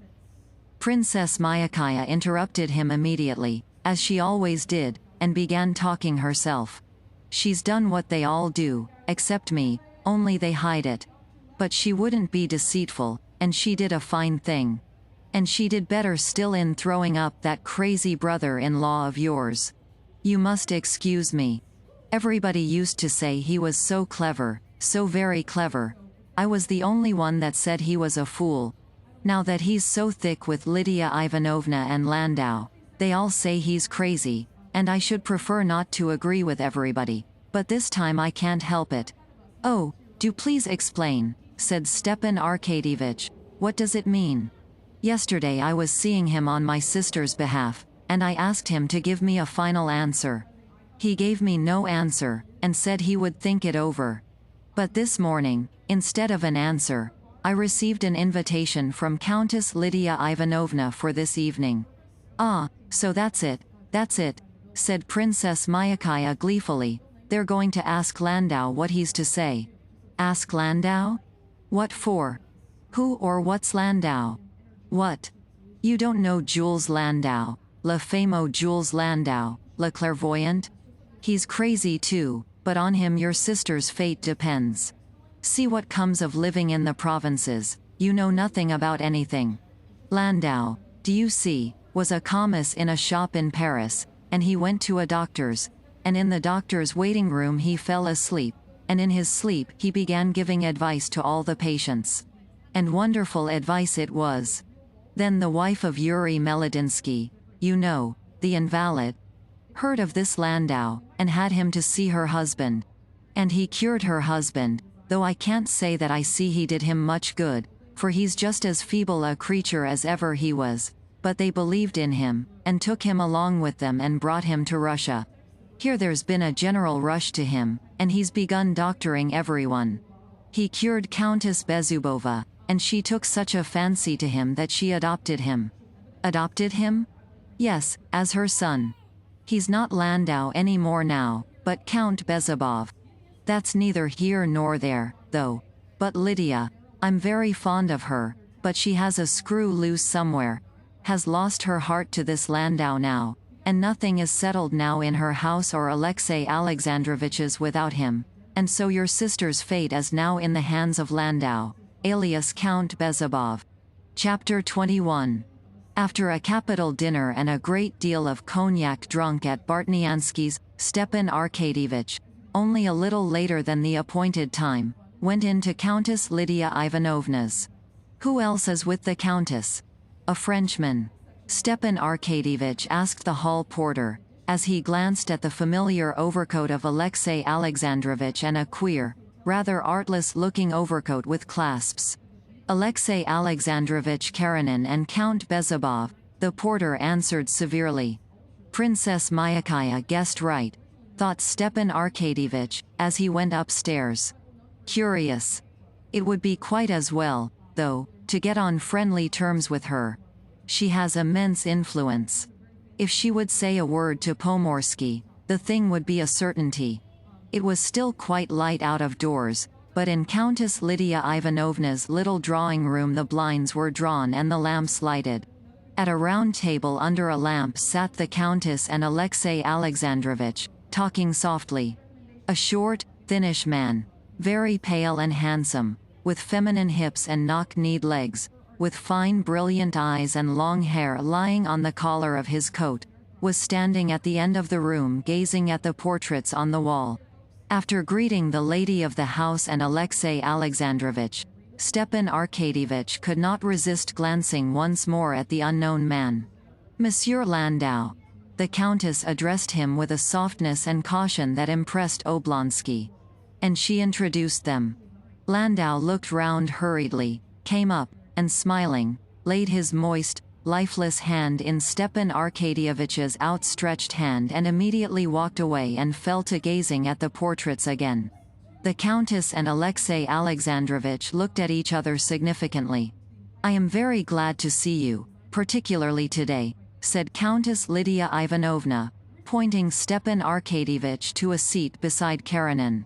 I introduced you to him as Landau, she said in a soft voice, glancing at the Frenchman and again immediately after at Alexei Alexandrovich, but he is really Count Bezubov, as you're probably aware. Only he does not like the title. Yes, I heard so, answered Stepan Arkadyevich. They say he completely cured Countess Bezubova. She was here today, poor thing. The Countess said, turning to Alexei Alexandrovich. This separation is awful for her. It's such a blow to her. And he positively is going? Queried Alexei Alexandrovich. Yes, he's going to Paris. He heard a voice yesterday, said Countess Lydia Ivanovna, looking at Stepan Arkadyevich. Ah, a voice, repeated Oblonsky, feeling that he must be as circumspect as he possibly could in this society, where something peculiar was going on, or was to go on, to which he had not the key. A moment's silence followed, after which Countess Lydia Ivanovna, as though approaching the main topic of conversation, said with a fine smile to Oblonsky, "I've known you for a long while, and am very glad to make a closer acquaintance with you. Les amis de nos amis sont nos amis. But to be a true friend, one must enter into the spiritual state of one's friend, and I fear that you are not doing so in the case of Alexei Alexandrovich. You understand what I mean?" she said, lifting her fine pensive eyes. "In part, Countess, I understand the position of Alexei Alexandrovich," said Oblonsky. Having no clear idea what they were talking about, he wanted to confine himself to generalities. "The change is not in his external position," Countess Lydia Ivanovna said sternly, following with eyes of love the figure of Alexei Alexandrovich as he got up and crossed over to Landau. "His heart is changed, a new heart has been vouchsafed him, and I fear you don't fully apprehend the change that has taken place in him." "Oh, well, in general outlines I can conceive the change. We have always been friendly, and now," said Stepan Arkadyevich, responding with a sympathetic glance to the expression of the Countess, and mentally balancing the question with which of the two ministers she was most intimate, so as to know about which to ask her to speak for him. "The change that has taken place in him cannot lessen his love for his neighbors. On the contrary, that change can only intensify love in his heart. But I am afraid you do not understand me. Won't you have some tea?" she said, with her eyes indicating the footman, who was handing round tea on a tray. "Not quite, Countess. Of course, his misfortune." "Yes, a misfortune which has proved the highest happiness, when his heart was made new, was filled full of it," she said, gazing with eyes full of love at Stepan Arkadyevich. "I do believe I might ask her to speak to both of them," thought Stepan Arkadyevich. "Oh, of course, Countess," he said, "but I imagine such changes are a matter so private that no one, even the most intimate friend, would care to speak of them. On the contrary, we ought to speak freely and help one another." "Yes, undoubtedly so, but there is such a difference of convictions, and besides," said Oblonsky with a soft smile, "there can be no difference where it is a question of holy truth." "Oh, no, of course, but—" and Stepan Arkadyevich paused in confusion. He understood at last that they were talking of religion. "I fancy he will fall asleep immediately," said Alexei Alexandrovich in a whisper full of meaning, going up to Lydia Ivanovna. Stepan Arkadyevich looked round. Landau was sitting at the window, leaning on his elbow and the back of his chair, his head drooping. Noticing that all eyes were turned on him, he raised his head and smiled a smile of childlike artlessness. "Don't take any notice," said Lydia Ivanovna, and she lightly moved a chair up for Alexei Alexandrovich. "I have observed," she was beginning, when a footman came into the room with a letter. Lydia Ivanovna rapidly ran her eyes over the note, and excusing herself, wrote an answer with extraordinary rapidity, handed it to the man, and came back to the table. "I have observed," she went on, "that Moscow people, especially the men, are more indifferent to religion than anyone." "Oh, no, Countess, I thought Moscow people had the reputation of being the firmest in the faith," answered Stepan Arkadyevich. "But as far as I can make out, you are unfortunately one of the indifferent ones," said Alexei Alexandrovich, turning to him with a weary smile. "How anyone can be indifferent," said Lydia Ivanovna. "I am not so much indifferent on that subject as I am waiting in suspense," said Stepan Arkadyevitch, with his most deprecating smile. "I hardly think that the time for such questions has come yet for me." Alexey Alexandrovitch and Lydia Ivanovna looked at each other. "We can never tell whether the time has come for us or not," said Alexey Alexandrovitch severely. "We ought not to think whether we are ready or not ready. God's grace is not guided by human considerations. Sometimes it comes not to those that strive for it, and comes to those that are unprepared, like Saul." "No, I believe it won't be just yet," said Lydia Ivanovna, who had been meanwhile watching the movements of the Frenchman. Landau got up and came to them. "Do you allow me to listen?" he asked. "Oh, yes. I did not want to disturb you," said Lydia Ivanovna, gazing tenderly at him. "Sit here with us. One has only not to close one's eyes to shut out the light," Alexey Alexandrovitch went on. "Ah, if you knew the happiness we know, feeling his presence ever in our hearts," said Countess Lydia Ivanovna with a rapturous smile. "But a man may feel himself unworthy sometimes to rise to that height," said Stepan Arkadyevitch, conscious of hypocrisy in admitting this religious height, but at the same time unable to bring himself to acknowledge his free-thinking views before a person who, by a single word to Pomorsky, might procure him the coveted appointment. "That is, you mean that sin keeps him back," said Lydia Ivanovna. "But that is a false idea. There is no sin for believers, their sin has been atoned for. Pardon," she added, looking at the footman, who came in again with another letter. She read it and gave a verbal answer. "Tomorrow at the Grand Duchess's, say. For the believer sin is not," she went on.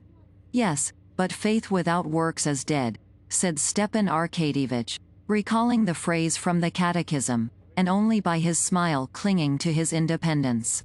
"There you have it, from the Epistle of St. James," said Alexey Alexandrovitch, addressing Lydia Ivanovna, with a certain reproachfulness in his tone.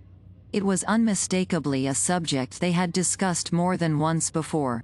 What harm has been done by the false interpretation of that passage? Nothing holds men back from belief like that misinterpretation. "I have not works, so I cannot believe," though all the while that is not said. But the very opposite is said.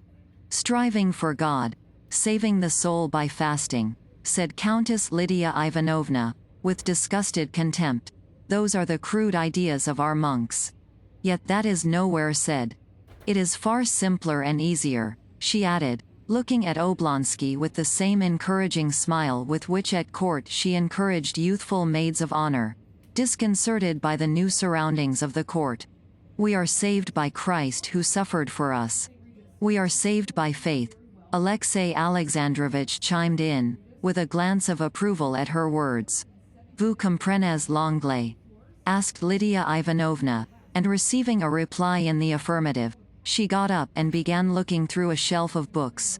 "I want to read him, Safe and Happy, or, Under the Wing," she said, looking inquiringly at Karenina. And finding the book, and sitting down again in her place, she opened it. It's very short. In it is described the way by which faith can be reached, and the happiness, above all earthly bliss, with which it fills the soul. The believer cannot be unhappy because he is not alone. But you will see, she was just settling herself to read when the footman came in again. "Madame Borozdina? Tell her, tomorrow at 2 o'clock. "Yes," she said, putting her finger in the place in the book, and gazing before her with her fine pensive eyes. "That is how true faith acts. You know Marie Sanina? You know about her trouble? She lost her only child. She was in despair. And what happened? She found this comforter, and she thanks God now for the death of her child. Such is the happiness faith brings." "Oh, yes, that is most," said Stepan Arkadyevitch, glad they were going to read, and let him have a chance to collect his faculties. "No, I see I'd better not ask her about anything today," he thought. "If only I can get out of this without putting my foot in it." "It will be dull for you," said Countess Lydia Ivanovna, addressing Landau. You don't know English, but it's short. Oh, I shall understand, said Landau, with the same smile, and he closed his eyes. Alexey Alexandrovich and Lydia Ivanovna exchanged meaningful glances, and the reading began. Chapter 22. Stepan Arkadyevich felt completely nonplussed by the strange talk which he was hearing for the first time. The complexity of Petersburg, as a rule, had a stimulating effect on him, rousing him out of his Moscow stagnation. But he liked these complications, and understood them only in the circles he knew and was at home in. In these unfamiliar surroundings he was puzzled and disconcerted, and could not get his bearings. As he listened to Countess Lydia Ivanovna, aware of the beautiful, artless, or perhaps artful, he could not decide which, eyes of Landau fixed upon him, Stepan Arkadyevich began to be conscious of a peculiar heaviness in his head.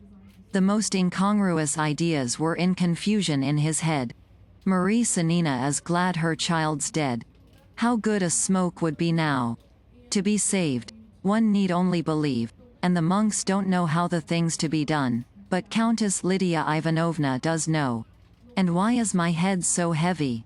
Is it the cognac, or all this being so queer? Anyway, I fancy I've done nothing unsuitable so far. But anyway, it won't do to ask her now. They say they make one say one's prayers. I only hope they won't make me. That'll be too imbecile. And what stuff it is she's reading. But she has a good accent. Landau. Bezubov. What's he Bezubov for? All at once Stepan Arkadyevich became aware that his lower jaw was uncontrollably forming a yawn. He pulled his whiskers to cover the yawn, and shook himself together. But soon after he became aware that he was dropping asleep and on the very point of snoring. He recovered himself at the very moment when the voice of Countess Lydia Ivanovna was saying, "He's asleep." Stepan Arkadyevich started with dismay, feeling guilty and caught. But he was reassured at once by seeing that the words, "he's asleep," referred not to him, but to Landau. The Frenchman was asleep as well as Stepan Arkadyevich. But Stepan Arkadyevich's being asleep would have offended them, as he thought, though even this, he thought, might not be so, as everything seemed so queer, while Landau's being asleep delighted them extremely, especially Countess Lydia Ivanovna. "Mon ami," said Lydia Ivanovna, carefully holding the folds of her silk gown so as not to rustle, and in her excitement calling Karenina not Alexey Alexandrovich, but "mon ami, Donna's Louis Lemaine. Vous voyez? Shish," she hissed at the footman as he came in again. Not at home.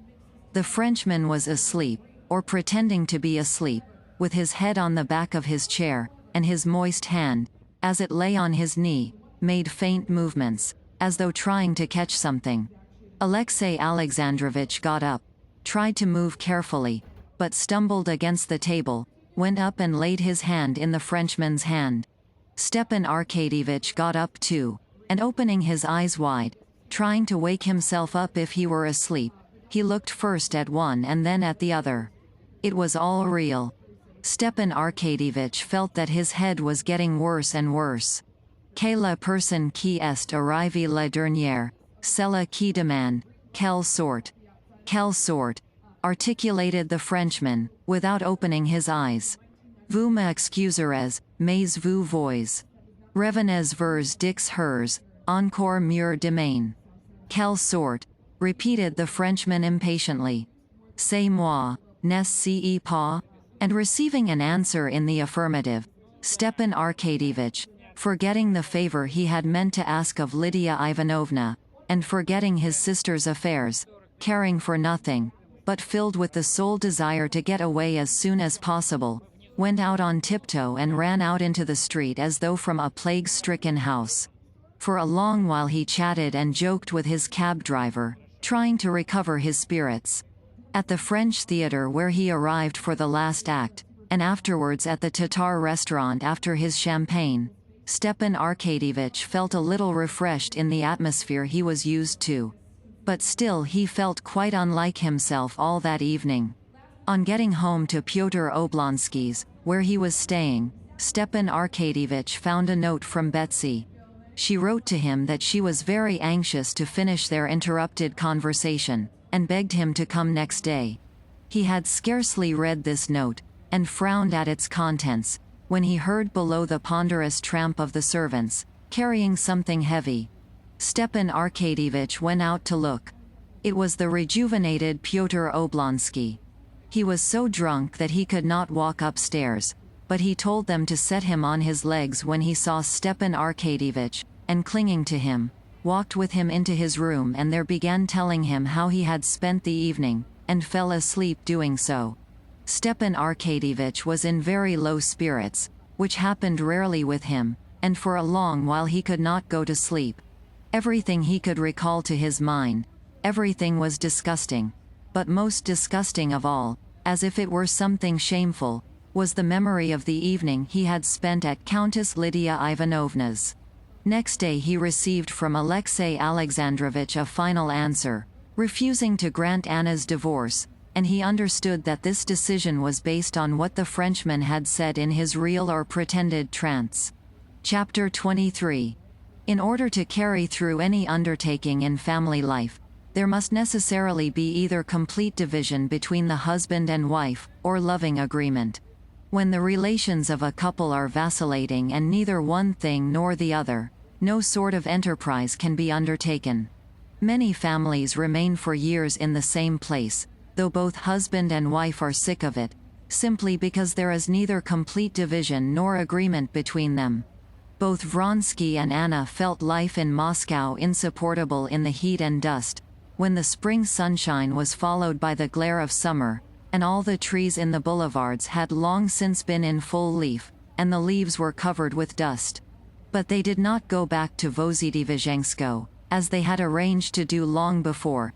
They went on staying in Moscow, though they both loathed it, because of late there had been no agreement between them. The irritability that kept them apart had no external cause, and all efforts to come to an understanding intensified it, instead of removing it. It was an inner irritation, grounded in her mind on the conviction that his love had grown less, in his, on regret that he had put himself for her sake in a difficult position, which she, instead of lightening, made still more difficult. Neither of them gave full utterance to their sense of grievance, but they considered each other in the wrong, and tried on every pretext to prove this to one another. In her eyes the whole of him, with all his habits, ideas, desires, with all his spiritual and physical temperament, was one thing: love for women, and that love, she felt, ought to be entirely concentrated on her alone. That love was less. Consequently, as she reasoned, he must have transferred part of his love to other women or to another woman, and she was jealous. She was jealous not of any particular woman but of the decrease of his love. Not having got an object for her jealousy, she was on the lookout for it. At the slightest hint she transferred her jealousy from one object to another. At one time she was jealous of those low women with whom he might so easily renew his old bachelor ties. Then she was jealous of the society women he might meet. Then she was jealous of the imaginary girl whom he might want to marry, for whose sake he would break with her. And this last form of jealousy tortured her most of all, especially as he had unwarily told her, in a moment of frankness, that his mother knew him so little that she had had the audacity to try and persuade him to marry the young Princess Sorokina. And being jealous of him, Anna was indignant against him and found grounds for indignation in everything. For everything that was difficult in her position she blamed him. The agonizing condition of suspense she had passed in Moscow, the tardiness and indecision of Alexey Alexandrovich, her solitude, she put it all down to him. If he had loved her he would have seen all the bitterness of her position, and would have rescued her from it. For her being in Moscow and not in the country, he was to blame too. He could not live buried in the country as she would have liked to do. He must have society, and he had put her in this awful position, the bitterness of which he would not see. And again, it was his fault that she was forever separated from her son. Even the rare moments of tenderness that came from time to time did not soothe her. In his tenderness now she saw a shade of complacency, of self-confidence, which had not been of old, and which exasperated her. It was dusk. Anna was alone, and waiting for him to come back from a bachelor dinner. She walked up and down in his study, the room where the noise from the street was least heard, and thought over every detail of their yesterday's quarrel. Going back from the well-remembered, offensive words of the quarrel to what had been the ground of it, she arrived at last at its origin. For a long while she could hardly believe that their dissension had arisen from a conversation so inoffensive, of so little moment to either. But so it actually had been. It all arose from his laughing at the girls' high schools, declaring they were useless, while she defended them. He had spoken slightingly of women's education in general, and had said that Hannah, Anna's English protégée, had not the slightest need to know anything of physics. This irritated Anna. She saw in this a contemptuous reference to her occupations. And she bethought her of a phrase to pay him back for the pain he had given her. "I don't expect you to understand me, my feelings, as anyone who loved me might, but simple delicacy I did expect," she said. And he had actually flushed with vexation, and had said something unpleasant. She could not recall her answer, but at that point, with an unmistakable desire to wound her too, he had said, "I feel no interest in your infatuation over this girl. That's true, because I see it's unnatural." The cruelty with which he shattered the world she had built up for herself so laboriously to enable her to endure her hard life. The injustice with which he had accused her of affectation, of artificiality, aroused her. "I am very sorry that nothing but what's coarse and material is comprehensible and natural to you," she said, and walked out of the room. When he had come in to her yesterday evening, they had not referred to the quarrel, but both felt that the quarrel had been smoothed over, but was not at an end. Today he had not been at home all day, and she felt so lonely and wretched in being on bad terms with him that she wanted to forget it all, to forgive him, and be reconciled with him. She wanted to throw the blame on herself and to justify him. "I am myself to blame. I'm irritable, I'm insanely jealous. I will make it up with him, and we'll go away to the country. There I shall be more at peace." Unnatural, she suddenly recalled the word that had stung her most of all, not so much the word itself as the intent to wound her with which it was said. "I know what he meant. He meant, unnatural, not loving my own daughter, to love another person's child. What does he know of love for children, of my love for Serioza, whom I've sacrificed for him? But that wish to wound me. No, he loves another woman, it must be so." And perceiving that, while trying to regain her peace of mind, she had gone round the same circle that she had been round so often before, and had come back to her former state of exasperation, she was horrified at herself. "Can it be impossible? Can it be beyond me to control myself?" she said to herself, and began again from the beginning. "He's truthful, he's honest, he loves me. I love him, and in a few days the divorce will come. What more do I want? I want peace of mind and trust, and I will take the blame on myself.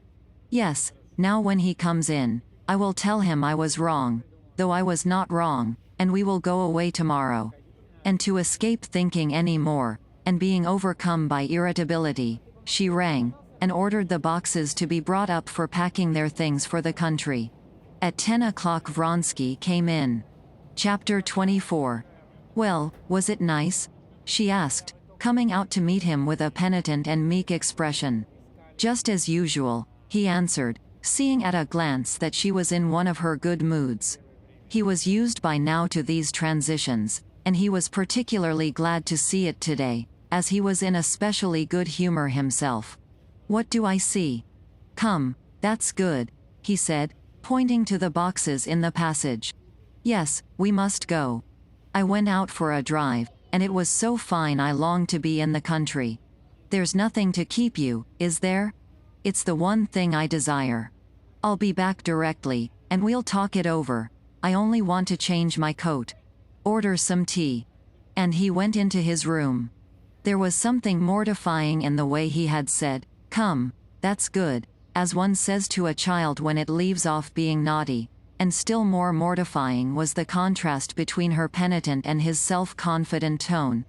And for one instant she felt the lust of strife rising up in her again. But making an effort she conquered it, and met Vronsky as good-humoredly as before. When he came in she told him, partly repeating phrases she had prepared beforehand, how she had spent the day, and her plans for going away. "You know, it came to me almost like an inspiration," she said. "Why wait here for the divorce? Won't it be just the same in the country? I can't wait any longer. I don't want to go on hoping. I don't want to hear anything about the divorce. I have made up my mind it shall not have any more influence on my life. Do you agree?" "Oh, yes," he said, glancing uneasily at her excited face. "What did you do?" "Who was there?" she said, after a pause. Vronsky mentioned the names of the guests. The dinner was first-rate, and the boat race, and it was all pleasant enough, but in Moscow they can never do anything without something ridicule. A lady of a sort appeared on the scene, teacher of swimming to the Queen of Sweden, and gave us an exhibition of her skill. "How did she swim?" asked Anna, frowning. "In an absurd red costume de natation. She was old and hideous too. So when shall we go?" "What an absurd fancy! Why, did she swim in some special way, then?" said Anna, not answering. "There was absolutely nothing in it. That's just what I say, it was awfully stupid." "Well, then, when do you think of going?" Anna shook her head as though trying to drive away some unpleasant idea. "When? Why, the sooner the better. By tomorrow we shan't be ready." "The day after tomorrow." "Yes. Oh, no, wait a minute. The day after tomorrow's Sunday. I have to be at Maman's," said Vronsky, embarrassed, because as soon as he uttered his mother's name he was aware of her intent, suspicious eyes.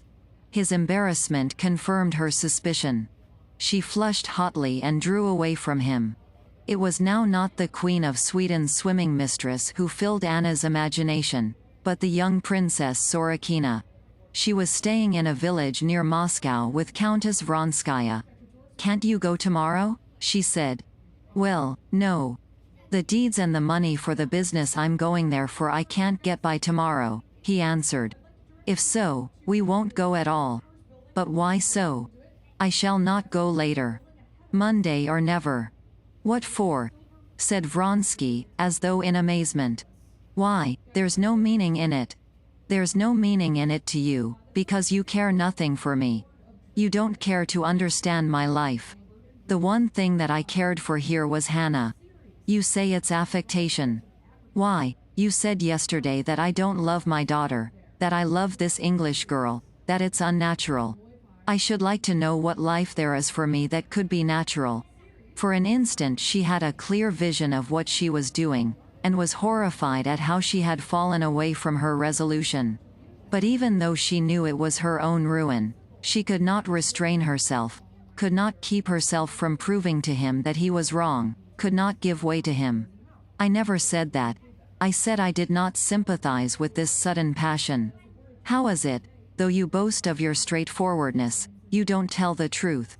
"I never boast, and I never tell lies," he said slowly, restraining his rising anger. "It's a great pity if you can't respect. Respect was invented to cover the empty place where love should be. And if you don't love me anymore, it would be better and more honest to say so." "No, this is becoming unbearable," cried Vronsky, getting up from his chair, and stopping short, facing her, he said, speaking deliberately. "What do you try my patience for?"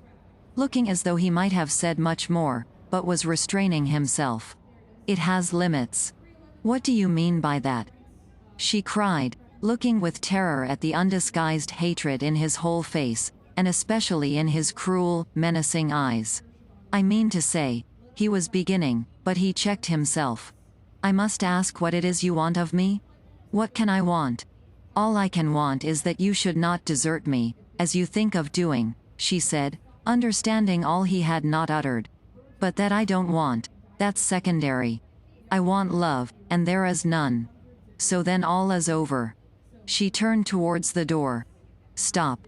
Stow up," said Vronsky, with no change in the gloomy lines of his brows, though he held her by the hand. "What is it all about? I said that we must put off going for 3 days, and on that you told me I was lying, that I was not an honorable man. Yes, and I repeat that the man who reproaches me with having sacrificed everything for me," she said, recalling the words of a still earlier quarrel, "that he's worse than a dishonorable man, he's a heartless man. Oh, there are limits to endurance," he cried, and hastily let go her hand. "He hates me, that's clear," she thought, and in silence, without looking round, she walked with faltering steps out of the room. "He loves another woman, that's even clearer," she said to herself as she went into her own room. "I want love, and there is none. So, then, all is over." She repeated the words she had said, and it must be ended. But how? She asked herself, and she sat down in a low chair before the looking-glass. Thoughts of where she would go now, whether to the aunt who had brought her up, to Dolly, or simply alone abroad, and of what he was doing now alone in his study. Whether this was the final quarrel, or whether reconciliation were still possible, and of what all her old friends at Petersburg would say of her now, and of how Alexei Alexandrovitch would look at it, and many other ideas of what would happen now after this rupture, came into her head, but she did not give herself up to them with all her heart. At the bottom of her heart was some obscure idea that alone interested her, but she could not get clear sight of it. Thinking once more of Alexei Alexandrovitch, she recalled the time of her illness after her confinement, and the feeling which never left her at that time. "Why didn't I die?" And the words and the feeling of that time came back to her. And all at once she knew what was in her soul. Yes, it was that idea which alone solved all. Yes, to die. And the shame and disgrace of Alexei Alexandrovitch and of Seryoza, and my awful shame, it will all be saved by death. To die. And he will feel remorse, will be sorry, will love me, he will suffer on my account. With the trace of a smile of commiseration for herself, she sat down in the armchair, taking off and putting on the rings on her left hand, vividly picturing from different sides his feelings after her death. Approaching footsteps, his steps, distracted her attention. As though absorbed in the arrangement of her rings, she did not even turn to him. He went up to her, and taking her by the hand, said softly, "Anna, we'll go the day after tomorrow, if you like. I agree to everything." She did not speak. "What is it?" he urged. "You know," she said, and at the same instant, unable to restrain herself any longer, she burst into sobs. "Cast me off," she articulated between her sobs. "I'll go away tomorrow, I'll do more. What am I? An immoral woman. A stone round your neck. I don't want to make you wretched, I don't want to. I'll set you free. You don't love me, you love someone else." Vronsky besought her to be calm, and declared that there was no trace of foundation for her jealousy, that he had never ceased, and never would cease, to love her, that he loved her more than ever. "Anna, why distress yourself and me so?" he said to her, kissing her hands. There was tenderness now in his face, and she fancied she caught the sound of tears in his voice, and she felt them wet on her hand. And instantly Anna's despairing jealousy changed to a despairing passion of tenderness. She put her arms round him, and covered with kisses his head, his neck, his hands. Chapter 25. Feeling that the reconciliation was complete, Anna set eagerly to work in the morning preparing for their departure. Though it was not settled whether they should go on Monday or Tuesday, as they had each given way to the other, Anna packed busily, feeling absolutely indifferent whether they went a day earlier or later. She was standing in her room over an open box, taking things out of it, when he came in to see her earlier than usual, dressed to go out. "I'm going off at once to see Maman. She can send me the money by Yegorov. And I shall be ready to go tomorrow," he said. Though she was in such a good mood, the thought of his visit to his mother's gave her a pang. "No, I shan't be ready by then myself," she said. and at once reflected, so then it was possible to arrange to do as I wished. No, do as you meant to do. Go into the dining room, I'm coming directly. It's only to turn out those things that aren't wanted, she said, putting something more on the heap of frippery that lay in Anushka's arms. Vronsky was eating his beefsteak when she came into the dining room. You wouldn't believe how distasteful these rooms have become to me, she said, sitting down beside him to her coffee. There's nothing more awful than these chambers, Garnies. There's no individuality in them, no soul. These clocks, and curtains, and, worst of all, the wallpapers, they're a nightmare. I think of Vozhedivizhensko as the promised land. You're not sending the horses off yet? No, they will come after us. Where are you going to? I wanted to go to Wilson's to take some dresses to her. So it's really to be tomorrow? She said in a cheerful voice, but suddenly her face changed. Vronsky's valet came in to ask him to sign a receipt for a telegram from Petersburg. There was nothing out of the way in Vronsky's getting a telegram, but he said, as though anxious to conceal something from her, that the receipt was in his study, and he turned hurriedly to her.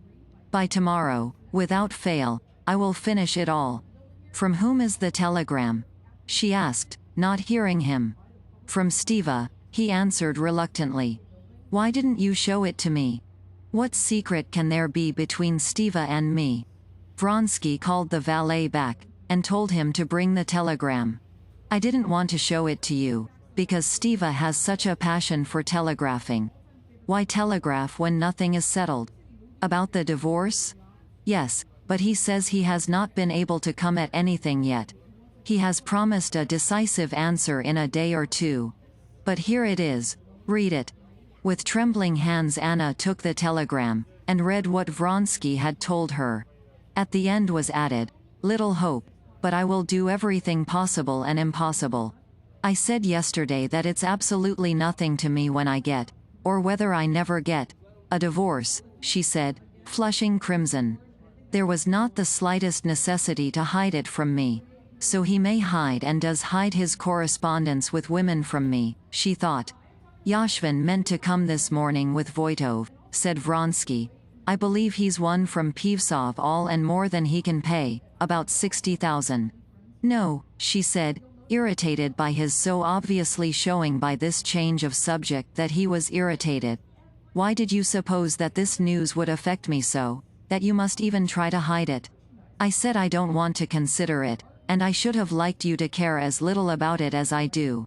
I care about it because I like definiteness, he said. Definiteness is not in the form but the love, she said, more and more irritated, not by his words, but by the tone of cool composure in which he spoke. What do you want it for? My God.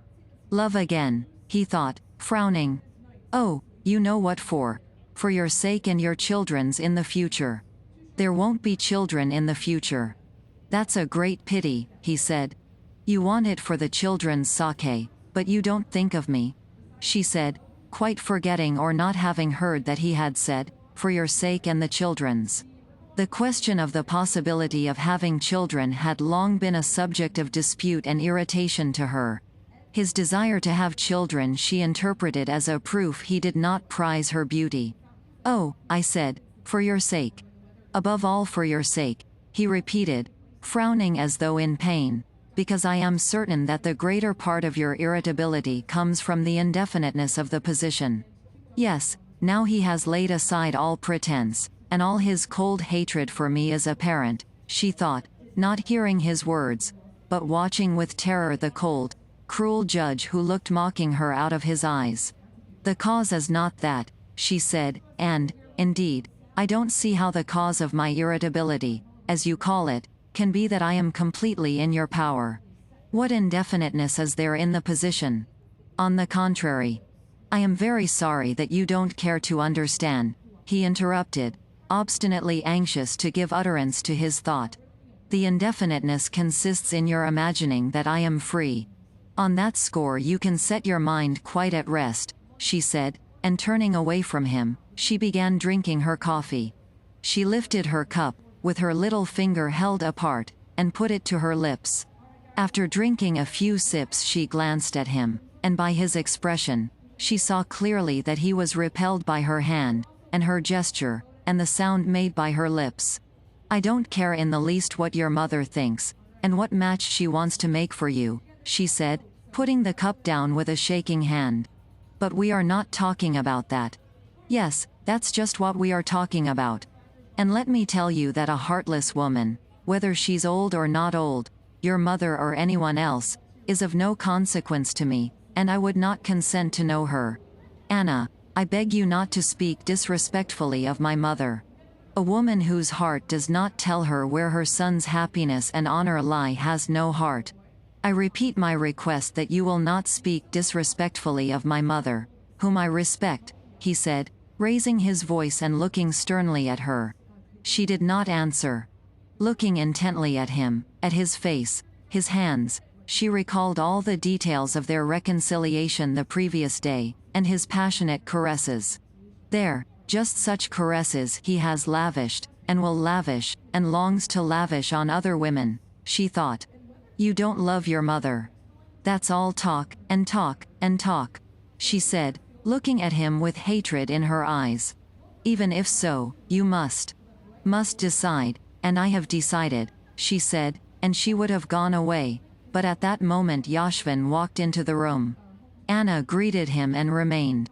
Why, when there was a tempest in her soul, and she felt she was standing at a turning point in her life, which might have fearful consequences.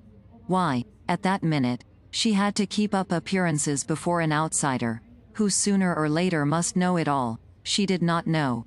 But at once quelling the storm within her, she sat down and began talking to their guest. Well, how are you getting on? Has your debt been paid you? She asked Yashvin. Oh, pretty fair. I fancy I shan't get it all, but I shall get a good half. And when are you off? Said Yashvin, looking at Vronsky, and unmistakably guessing at a quarrel. The day after tomorrow, I think, said Vronsky. You've been meaning to go so long, though. But now it's quite decided, said Anna, looking Vronsky straight in the face with a look which told him not to dream of the possibility of reconciliation. Don't you feel sorry for that unlucky Pivsov? She went on, talking to Yashvin. I've never asked myself the question, Anna Arkadyevna, whether I'm sorry for him or not. You see, all my fortune's here, he touched his breast pocket, and just now I'm a wealthy man. But today I'm going to the club, and I may come out a beggar. You see, whoever sits down to play with me, he wants to leave me without a shirt to my back, and so do I him. And so we fight it out, and that's the pleasure of it. Well, but suppose you were married, said Anna, how would it be for your wife? Yashvin laughed. That's why I'm not married, and never mean to be. And Helsingfors? Said Vronsky, entering into the conversation and glancing at Anna's smiling face. Meeting his eyes, Anna's face instantly took a coldly severe expression as though she were saying to him, it's not forgotten. It's all the same. Were you really in love? She said to Yashvin. Oh heavens! Ever so many times. But you see, some men can play but only so that they can always lay down their cards when the hour of a rendezvous comes, while I can take up love, but only so as not to be late for my cards in the evening. That's how I manage things. No, I didn't mean that, but the real thing. She would have said Helsingfors, but would not repeat the word used by Vronsky. Voitov, who was buying the horse, came in. Anna got up and went out of the room. Before leaving the house, Vronsky went into her room. She would have pretended to be looking for something on the table, but ashamed of making a pretense, she looked straight in his face with cold eyes. What do you want? She asked in French. To get the guarantee for Gambetta, I've sold him, he said, in a tone which said more clearly than words, I've no time for discussing things, and it would lead to nothing. I'm not to blame in any way, he thought. If she will punish herself, tant pis pour elle. But as he was going he fancied that she said something, and his heart suddenly ached with pity for her. Eh, Anna? He queried. I said nothing, she answered just as coldly and calmly. Oh, nothing, Tant pies then, he thought, feeling cold again, and he turned and went out. As he was going out, he caught a glimpse in the looking glass of her face, white, with quivering lips. He even wanted to stop and to say some comforting word to her, but his legs carried him out of the room before he could think what to say. The whole of that day he spent away from home, and when he came in late in the evening, the maid told him that Anna Arkadyevna had a headache and begged him not to go in to her. Chapter 26. Never before had a day been passed in quarrel. Today was the first time. And this was not a quarrel. It was the open acknowledgement of complete coldness. Was it possible to glance at her as he had glanced when he came into the room for the guarantee? To look at her, see her heart was breaking with despair, and go out without a word with that face of callous composure? He was not merely cold to her, he hated her because he loved another woman, that was clear. And remembering all the cruel words he had said, Anna supplied, too, the words that he had unmistakably wished to say and could have said to her, and she grew more and more exasperated. I won't prevent you, he might say. You can go where you like. You were unwilling to be divorced from your husband, no doubt so that you might go back to him. Go back to him. If you want money, I'll give it to you. How many rubles do you want? All the most cruel words that a brutal man could say, he said to her in her imagination, and she could not forgive him for them, as though he had actually said them. But didn't he only yesterday swear he loved me, he, a truthful and sincere man? Haven't I despaired for nothing many times already? She said to herself afterwards. All that day, except for the visit to Wilson's, which occupied 2 hours, Anna spent in doubts whether everything were over or whether there were still hope of reconciliation, whether she should go away at once or see him once more. She was expecting him the whole day, and in the evening, as she went to her own room, leaving a message for him that her head ached, she said to herself, if he comes in spite of what the maid says, it means that he loves me still. If not, it means that all is over, and then I will decide what I'm to do. In the evening she heard the rumbling of his carriage stop at the entrance, his ring, his steps and his conversation with the servant. He believed what was told him, did not care to find out more, and went to his own room. So then everything was over. And death rose clearly and vividly before her mind as the sole means of bringing back love for her in his heart, of punishing him and of gaining the victory in that strife which the evil spirit in possession of her heart was waging with him. Now nothing mattered. Going or not going to Vozdivizhensko, getting or not getting a divorce from her husband, all that did not matter. The one thing that mattered was punishing him. When she poured herself out her usual dose of opium, and thought that she had only to drink off the whole bottle to die, it seemed to her so simple and easy, that she began musing with enjoyment on how he would suffer, and repent and love her memory when it would be too late. She lay in bed with open eyes, by the light of a single burned-down candle, gazing at the carved cornice of the ceiling and at the shadow of the screen that covered part of it, while she vividly pictured to herself how he would feel when she would be no more, when she would be only a memory to him.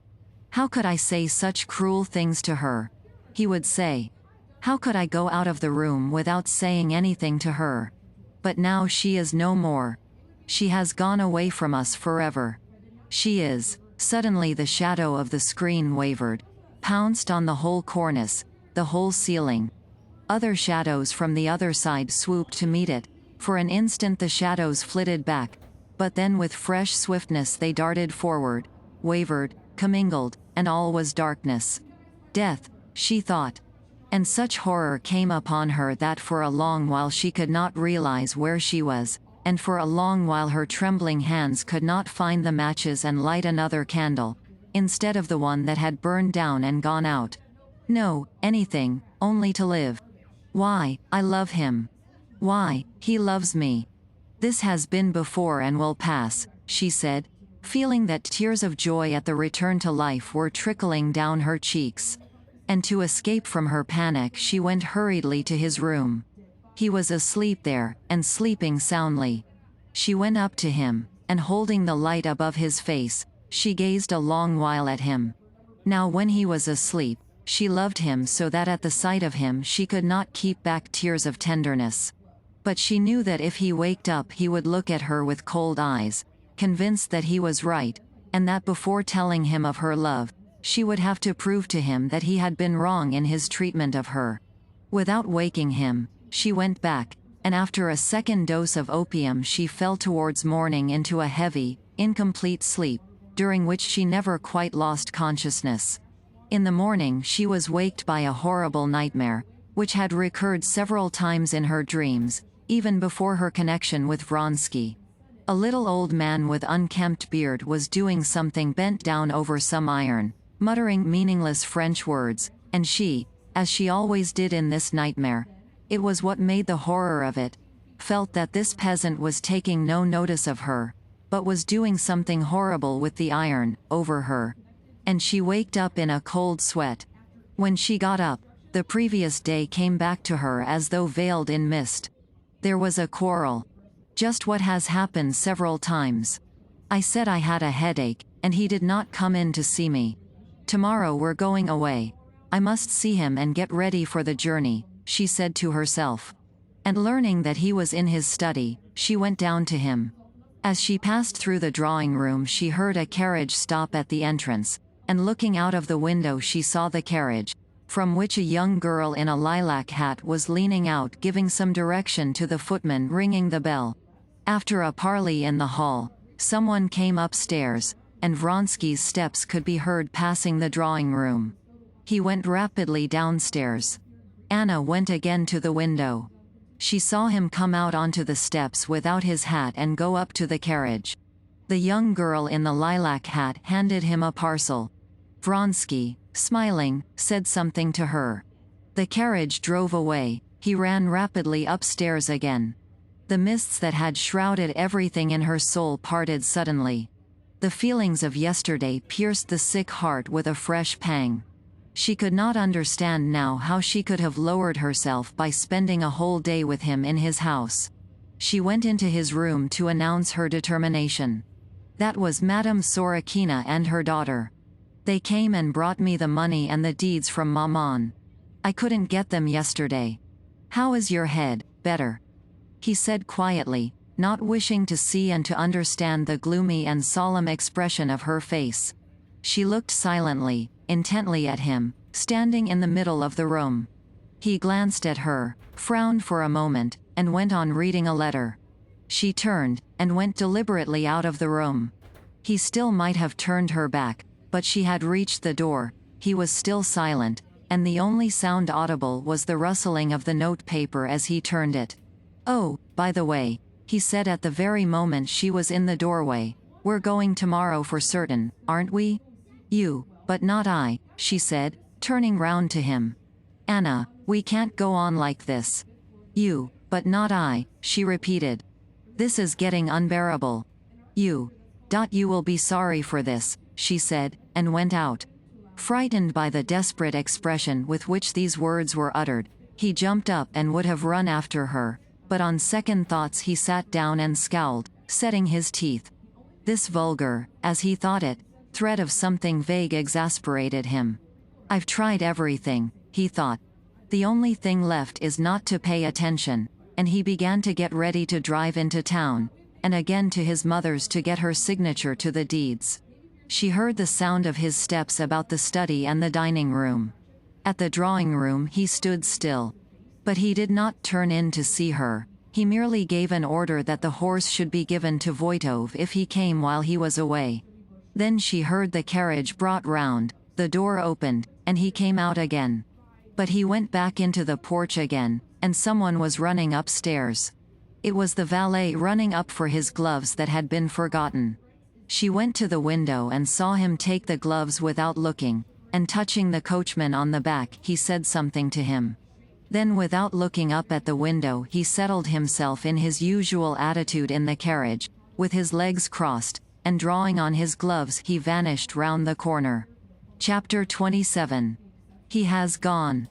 It is over, Anna said to herself, standing at the window, and in answer to this statement the impression of the darkness when the candle had flickered out, and of her fearful dream mingling into one, filled her heart with cold terror. "No, that cannot be," she cried, and crossing the room she rang the bell. She was so afraid now of being alone, that without waiting for the servant to come in, she went out to meet him. "Inquire where the Count has gone," she said. The servant answered that the Count had gone to the stable. His Honor left word that if you cared to drive out, the carriage would be back immediately. "Very good.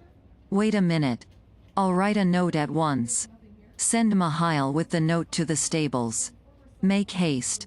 She sat down and wrote. "I was wrong. Come back home. I must explain. For God's sake come. I'm afraid." She sealed it up and gave it to the servant. She was afraid of being left alone now. She followed the servant out of the room, and went to the nursery. "Why, this isn't it, this isn't he. Where are his blue eyes, his sweet, shy smile?" was her first thought when she saw her chubby, rosy little girl with her black, curly hair instead of Serioza, whom in the tangle of her ideas she had expected to see in the nursery. The little girl sitting at the table was obstinately and violently battering on it with a cork, and staring aimlessly at her mother with her pitch-black eyes. Answering the English nurse that she was quite well, and that she was going to the country tomorrow, Anna sat down by the little girl and began spinning the cork to show her. But the child's loud, ringing laugh, and the motion of her eyebrows, recalled Vronsky so vividly that she got up hurriedly, restraining her sobs, and went away. "Can it be all over? No, it cannot be," she thought. "He will come back. But how can he explain that smile, that excitement after he had been talking to her? But even if he doesn't explain, I will believe. If I don't believe, there's only one thing left for me, and I can't." She looked at her watch. 20 minutes had passed. By now he has received the note and is coming back. Not long, 10 minutes more. But what if he doesn't come? No, that cannot be. He mustn't see me with tear-stained eyes. I'll go and wash. Yes, did I do my hair or not? She asked herself. And she could not remember. She felt her head with her hand. Yes, my hair has been done, but when I did it I can't in the least remember. She could not believe the evidence of her hand, and went up to the pier glass to see whether she really had done her hair. She certainly had, but she could not think when she had done it. "Who's that?" she thought, looking in the looking glass at the swollen face with strangely glittering eyes, that looked in a scared way at her. "Why, it's I," she suddenly understood, and looking round, she seemed all at once to feel his kisses on her, and twitched her shoulders, shuddering. Then she lifted her hand to her lips and kissed it. "What is it?" "Why, I'm going out of my mind." And she went into her bedroom, where Anushka was tidying the room. "Anushka," she said, coming to a standstill before her, and she stared at the maid, not knowing what to say to her. "You meant to go and see Darya Alexandrovna," said the girl, as though she understood. "Darya Alexandrovna? Yes, I'll go. 15 minutes there, 15 minutes back. He's coming, he'll be here soon." She took out her watch and looked at it. "But how could he go away, leaving me in such a state? How can he live, without making it up with me?" She went to the window and began looking into the street. Judging by the time, he might be back now. But her calculations might be wrong, and she began once more to recall when he had started and to count the minutes. At the moment when she had moved away to the big clock to compare it with her watch, someone drove up.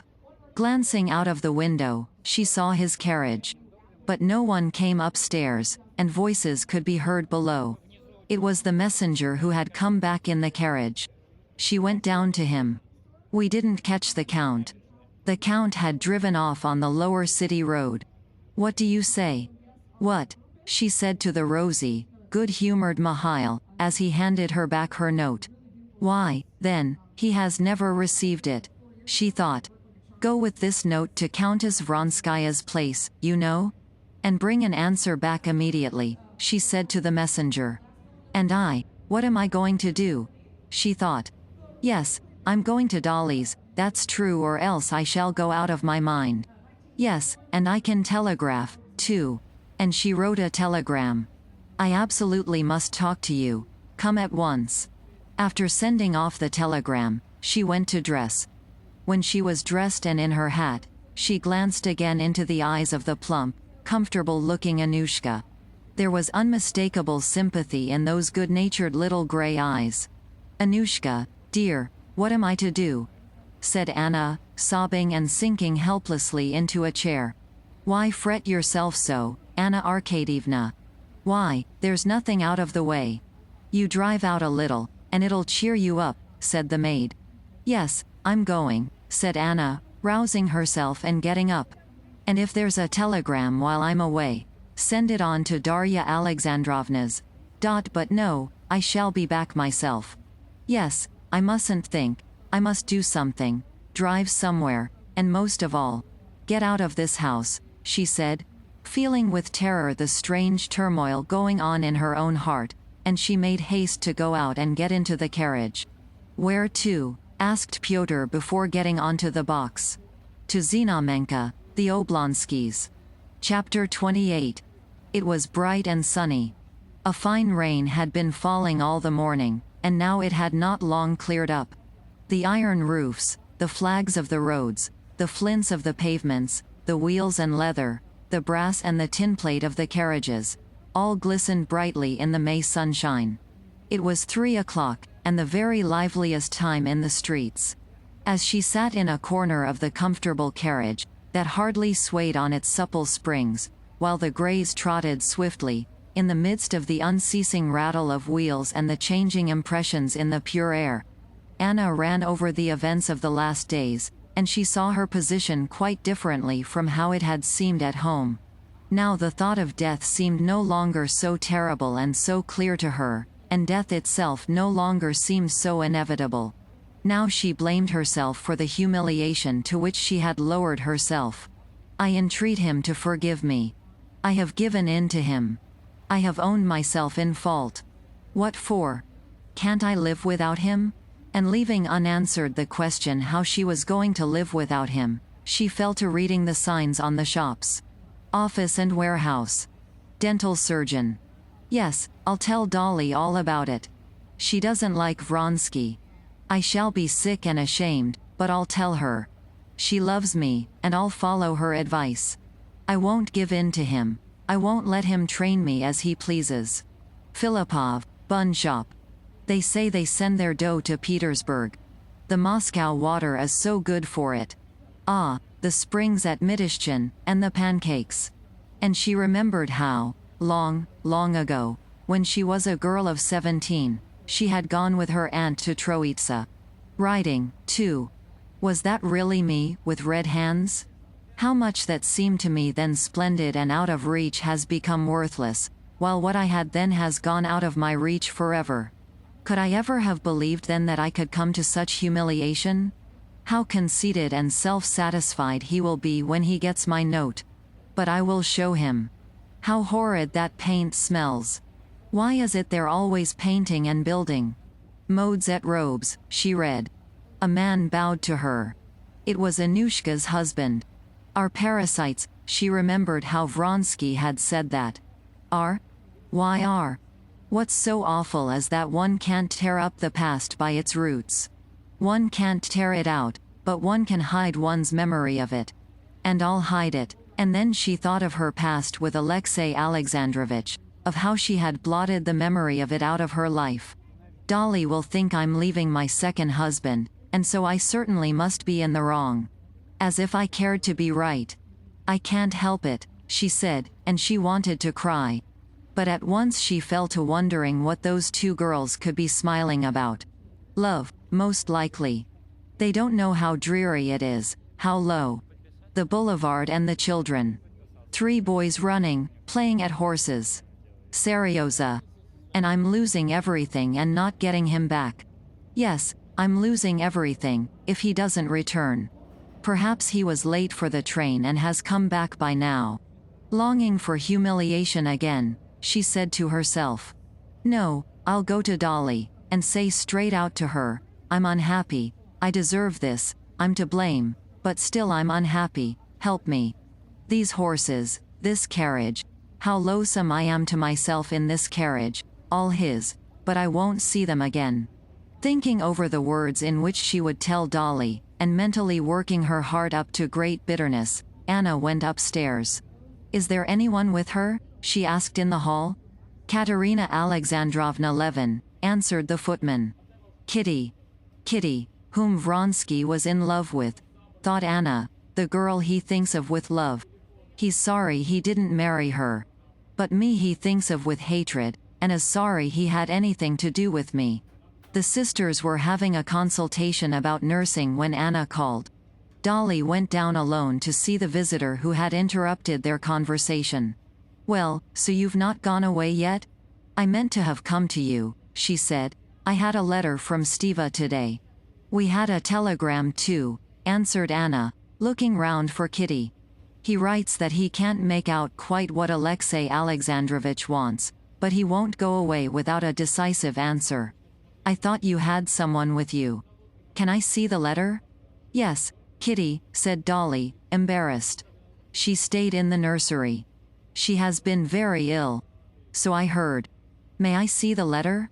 I'll get it directly. But he doesn't refuse. On the contrary, Stiva has hopes, said Dolly, stopping in the doorway. I haven't, and indeed I don't wish it, said Anna. What's this? Does Kitty consider it degrading to meet me? Thought Anna when she was alone. Perhaps she's right, too. But it's not for her, the girl who was in love with Vronsky. It's not for her to show me that, even if it is true.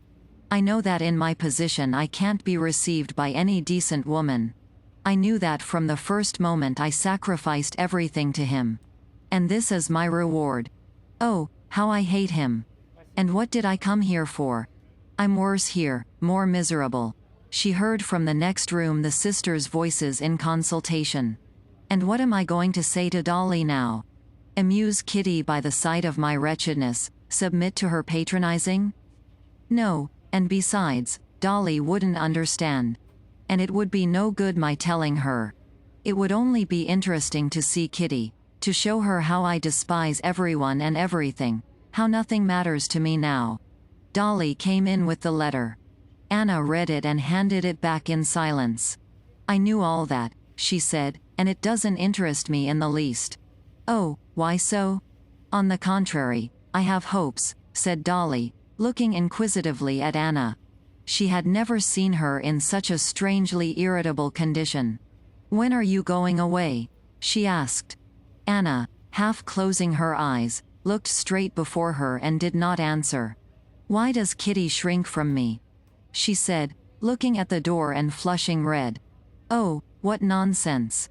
She's nursing, and things aren't going right with her, and I've been advising her. She's delighted. She'll be here in a minute, said Dolly awkwardly, not clever at lying. Yes, here she is. Hearing that Anna had called, Kitty had wanted not to appear, but Dolly persuaded her. Rallying her forces, Kitty went in, walked up to her, blushing, and shook hands. I am so glad to see you, she said with a trembling voice. Kitty had been thrown into confusion by the inward conflict between her antagonism to this bad woman and her desire to be nice to her. But as soon as she saw Anna's lovely and attractive face, all feeling of antagonism disappeared. I should not have been surprised if you had not cared to meet me. I'm used to everything. You have been ill? Yes, you are changed, said Anna. Kitty felt that Anna was looking at her with hostile eyes. She ascribed this hostility to the awkward position in which Anna, who had once patronized her, must feel with her now, and she felt sorry for her. They talked of Kitty's illness, of the baby, of Stiva, but it was obvious that nothing interested Anna. I came to say goodbye to you, she said, getting up. Oh, when are you going? But again not answering, Anna turned to Kitty. Yes, I am very glad to have seen you, she said with a smile. I have heard so much of you from everyone, even from your husband. He came to see me, and I liked him exceedingly, she said, unmistakably with malicious intent. Where is he? He has gone back to the country, said Kitty, blushing. "Remember me to him, be sure you do." "I'll be sure to," Kitty said naively, looking compassionately into her eyes. "So goodbye, Dolly." And kissing Dolly and shaking hands with Kitty, Anna went out hurriedly. "She's just the same and just as charming." "She's very lovely," said Kitty, when she was alone with her sister. "But there's something piteous about her. Awfully piteous." "Yes, there's something unusual about her today," said Dolly. "When I went with her into the hall, I fancied she was almost crying." Chapter 29. Anna got into the carriage again in an even worse frame of mind than when she set out from home. To her previous tortures was added now that sense of mortification and of being an outcast which she had felt so distinctly on meeting Kitty. "Where to?" "Home?" asked Pyotr. "Yes, home," she said, not even thinking now where she was going. How they looked at me as something dreadful, incomprehensible, and curious. What can he be telling the other with such warmth? She thought, staring at two men who walked by. Can one ever tell anyone what one is feeling? I meant to tell Dolly, and it's a good thing I didn't tell her. How pleased she would have been at my misery. She would have concealed it, but her chief feeling would have been delight at my being punished for the happiness she envied me for. Kitty, she would have been even more pleased. How I can see through her. She knows I was more than usually sweet to her husband. And she's jealous and hates me. And she despises me. In her eyes I'm an immoral woman. If I were an immoral woman I could have made her husband fall in love with me, if I'd cared to. And, indeed, I did care to. There's someone who's pleased with himself, she thought, as she saw a fat, rubicund gentleman coming towards her. He took her for an acquaintance, and lifted his glossy hat above his bald, glossy head, and then perceived his mistake. He thought he knew me. Well, he knows me as well as anyone in the world knows me. I don't know myself. I know my appetites, as the French say. They want that dirty ice cream, that they do know for certain, she thought, looking at two boys stopping an ice cream seller, who took a barrel off his head and began wiping his perspiring face with a towel. We all want what is sweet and nice. If not sweetmeats, then a dirty ice. And Kitty's the same, if not Vronsky, then Levin. And she envies me, and hates me. And we all hate each other. I Kitty, Kitty me. Yes, that's the truth. Tutkin, coiffeur, je me fais coiffer par Tutkin. I'll tell him that when he comes, she thought and smiled. But the same instant she remembered that she had no one now to tell anything amusing to. And there's nothing amusing, nothing mirthful, really. It's all hateful. They're singing for vespers, and how carefully that merchant crosses himself. As if he were afraid of missing something. Why these churches and this singing and this humbug? Simply to conceal that we all hate each other like these cab drivers who are abusing each other so angrily. Yashvin says, he wants to strip me of my shirt, and I him of his. Yes, that's the truth. She was plunged in these thoughts, which so engrossed her that she left off thinking of her own position, when the carriage drew up at the steps of her house. It was only when she saw the porter running out to meet her that she remembered she had sent the note and the telegram. Is there an answer? She inquired. I'll see this minute, answered the porter, and glancing into his room, he took out and gave her the thin square envelope of a telegram. I can't come before 10 o'clock. Vronsky, she read. And hasn't the messenger come back? No, answered the porter. Then, since it's so, I know what I must do, she said, and feeling a vague fury and craving for revenge rising up within her, she ran upstairs. I'll go to him myself. Before going away forever, I'll tell him all. Never have I hated anyone as I hate that man, she thought. Seeing his hat on the rack, she shuddered with aversion. She did not consider that his telegram was an answer to her telegram and that he had not yet received her note.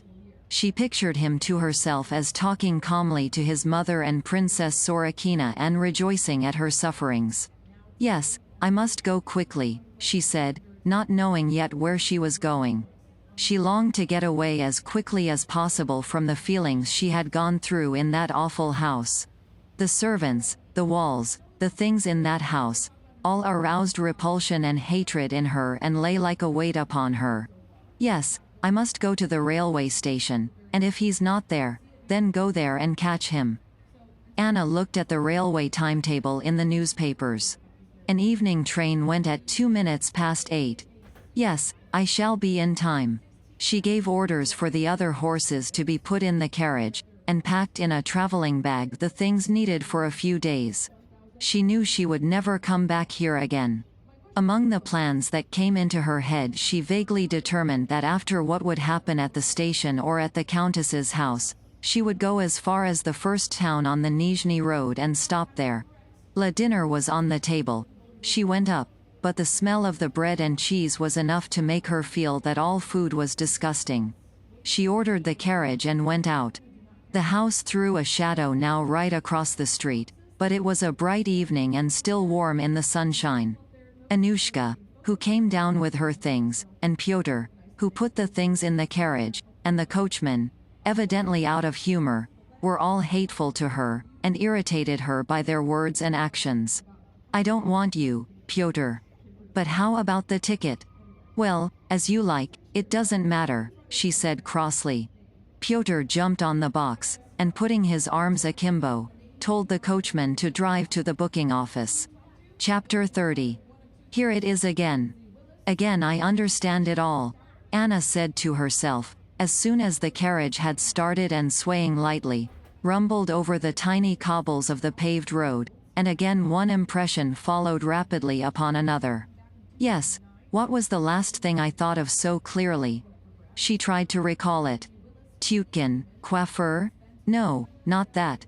Yes, of what Yashvin says, the struggle for existence and hatred is the one thing that holds men together. No, it's a useless journey you're making, she said, mentally addressing a party in a coach and four, evidently going for an excursion into the country.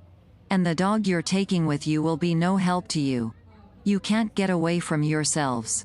Turning her eyes in the direction Pyotr had turned to look, she saw a factory hand almost dead drunk, with hanging head, being led away by a policeman. Come, he's found a quicker way, she thought.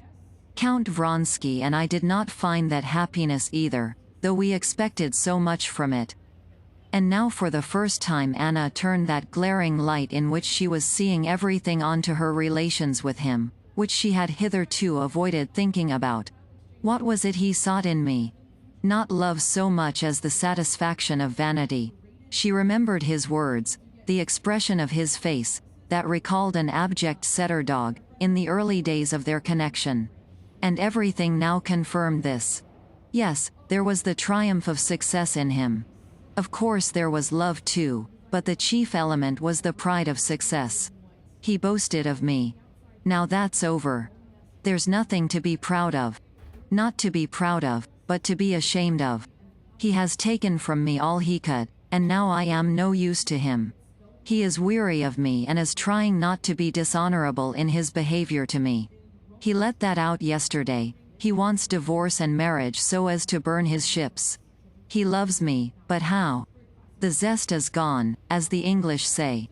That fellow wants everyone to admire him and is very much pleased with himself, she thought, looking at a red-faced clerk, riding on a riding school horse. Yes, there's not the same flavor about me for him now. If I go away from him, at the bottom of his heart he will be glad. This was not mere supposition, she saw it distinctly in the piercing light, which revealed to her now the meaning of life and human relations. My love keeps growing more passionate and egoistic, while his is waning, and that's why we're drifting apart. She went on musing. And there's no help for it. He is everything for me, and I want him more and more to give himself up to me entirely. And he wants more and more to get away from me. We walked to meet each other up to the time of our love, and then we have been irresistibly drifting in different directions. And there's no altering that. He tells me I'm insanely jealous, and I have told myself that I am insanely jealous, but it's not true. I'm not jealous, but I'm unsatisfied. But, She opened her lips, and shifted her place in the carriage in the excitement, aroused by the thought that suddenly struck her. If I could be anything but a mistress, passionately caring for nothing but his caresses, but I can't and I don't care to be anything else. And by that desire I rouse aversion in him, and he rouses fury in me, and it cannot be different. Don't I know that he wouldn't deceive me, that he has no schemes about Princess Sorokina, that he's not in love with Kitty, that he won't desert me. I know all that, but it makes it no better for me. If without loving me, from duty he'll be good and kind to me, without what I want, that's 1,000 times worse than unkindness. That's hell. And that's just how it is. For a long while now he hasn't loved me. And where love ends, hate begins. I don't know these streets at all. Hills it seems, and still houses, and houses. And in the houses always people and people. How many of them, no end, and all hating each other. Come, let me try and think what I want, to make me happy. Well? Suppose I am divorced, and Alexei Alexandrovich lets me have Seryoza, and I marry Vronsky. Thinking of Alexei Alexandrovich, she at once pictured him with extraordinary vividness as though he were alive before her, with his mild, lifeless, dull eyes, the blue veins in his white hands, his intonations and the cracking of his fingers, and remembering the feeling which had existed between them, and which was also called love, she shuddered with loathing. Well, I'm divorced, and become Vronsky's wife. Well, will Kitty cease looking at me as she looked at me today? No. And will Seryoza leave off asking and wondering about my two husbands? And is there any new feeling I can awaken between Vronsky and me? Is there possible, if not happiness, some sort of ease from misery? No, no, she answered now without the slightest hesitation. Impossible. We are drawn apart by life, and I make his unhappiness, and he mine, and there's no altering him or me. Every attempt has been made, the screw has come unscrewed. Oh, a beggar woman with a baby.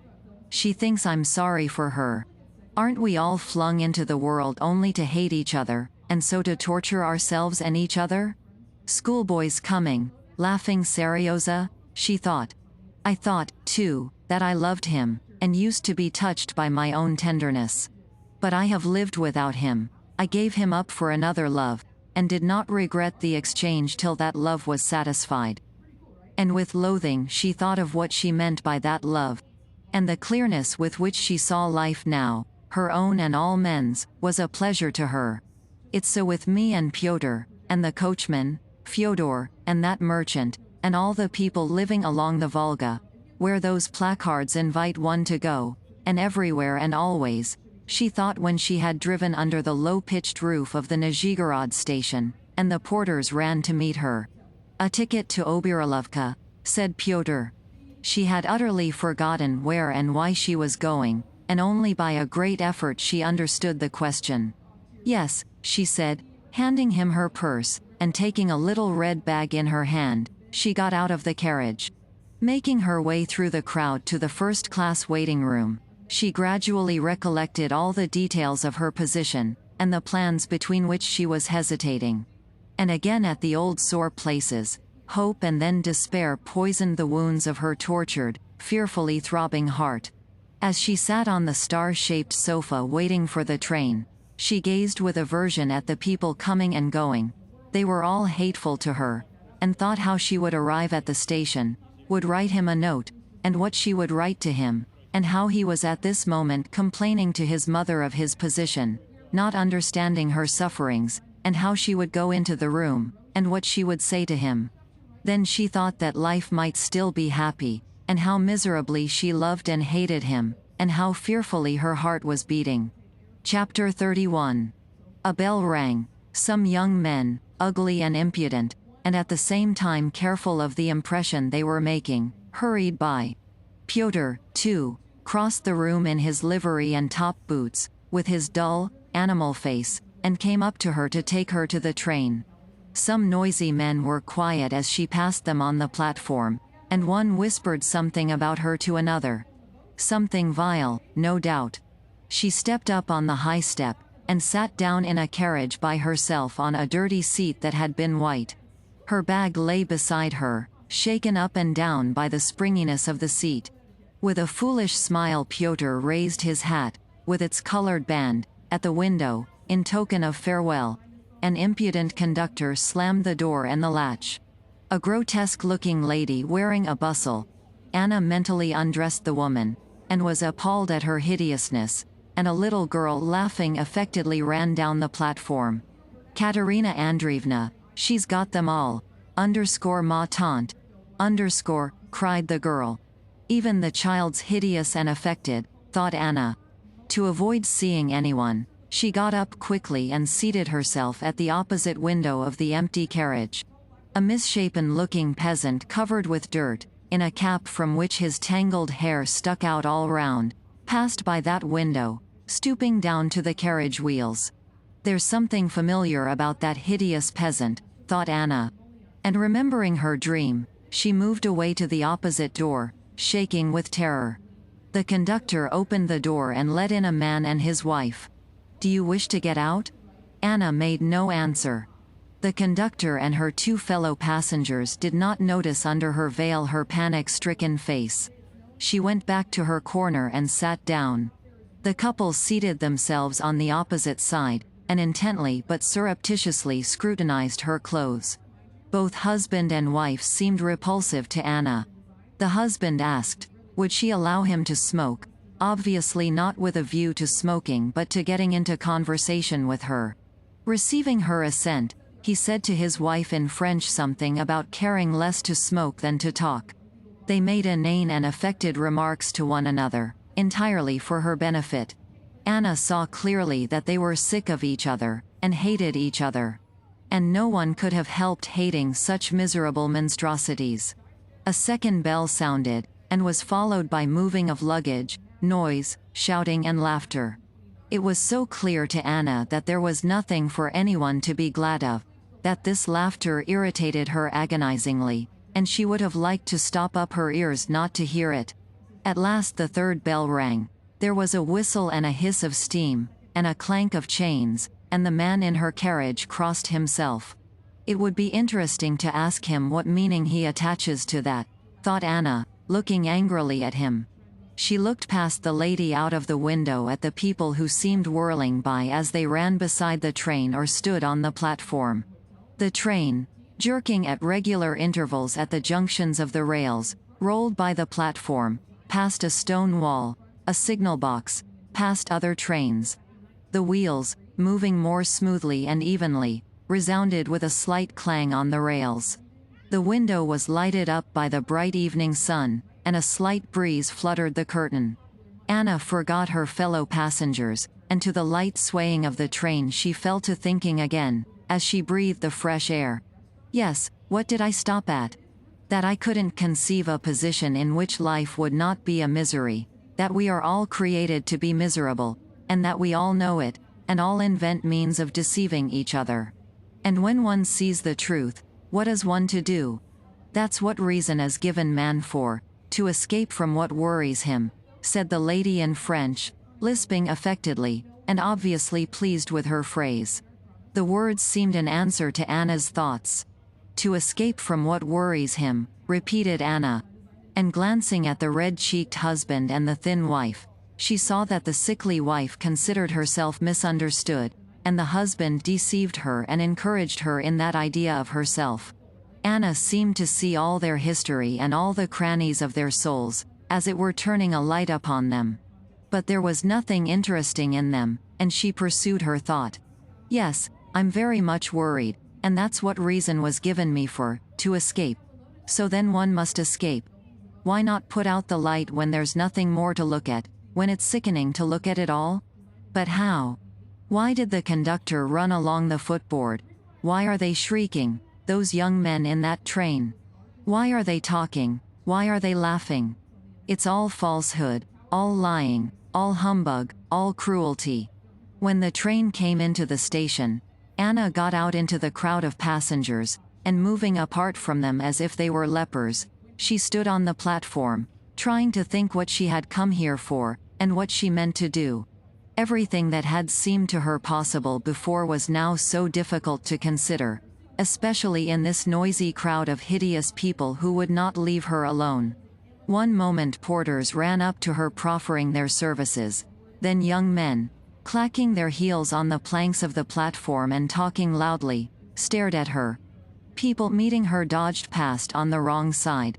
Remembering that she had meant to go on further if there were no answer, she stopped a porter and asked if her coachman were not here with a note from Count Vronsky.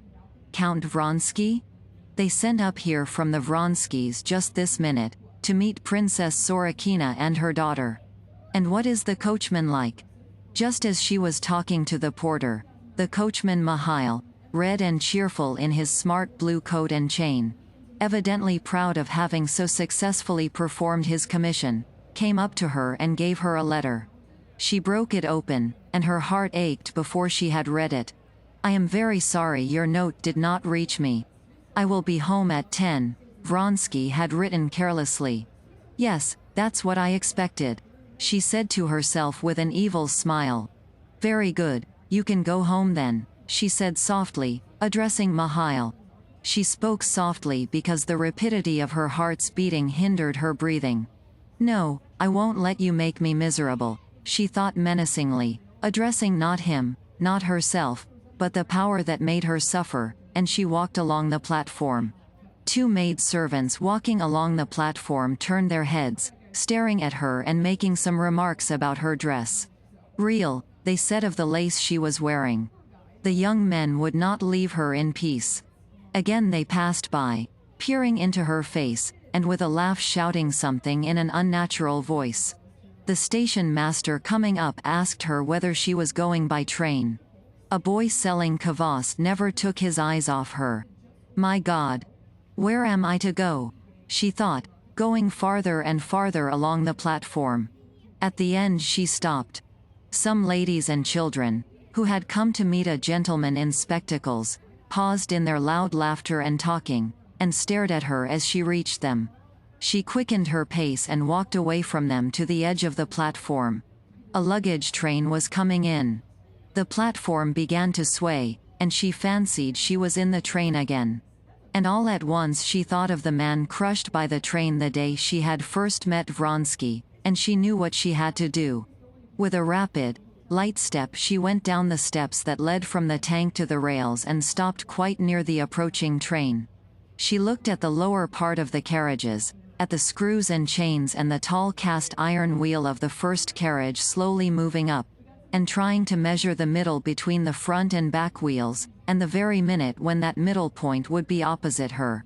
"There," she said to herself, looking into the shadow of the carriage, at the sand and coal dust which covered the sleepers, "there, in the very middle, and I will punish him and escape from everyone and from myself." She tried to fling herself below the wheels of the first carriage as it reached her. But the red bag which she tried to drop out of her hand delayed her, and she was too late. She missed the moment. She had to wait for the next carriage. A feeling such as she had known when about to take the first plunge in bathing came upon her, and she crossed herself. That familiar gesture brought back into her soul a whole series of girlish and childish memories, and suddenly the darkness that had covered everything for her was torn apart, and life rose up before her for an instant with all its bright past joys. But she did not take her eyes from the wheels of the second carriage. And exactly at the moment when the space between the wheels came opposite her, she dropped the red bag, and drawing her head back into her shoulders, fell on her hands under the carriage, and lightly, as though she would rise again at once, dropped onto her knees. And at the same instant she was terror-stricken at what she was doing. "Where am I? What am I doing? What for?" She tried to get up, to drop backwards, but something huge and merciless struck her on the head and rolled her on her back. "Lord, forgive me all," she said, feeling it impossible to struggle. A peasant muttering something was working at the iron above her. And the light by which she had read the book filled with troubles, falsehoods, sorrow, and evil, flared up more brightly than ever before, lighted up for her all that had been in darkness, flickered, began to grow dim, and was quenched forever. KaraokeBooks.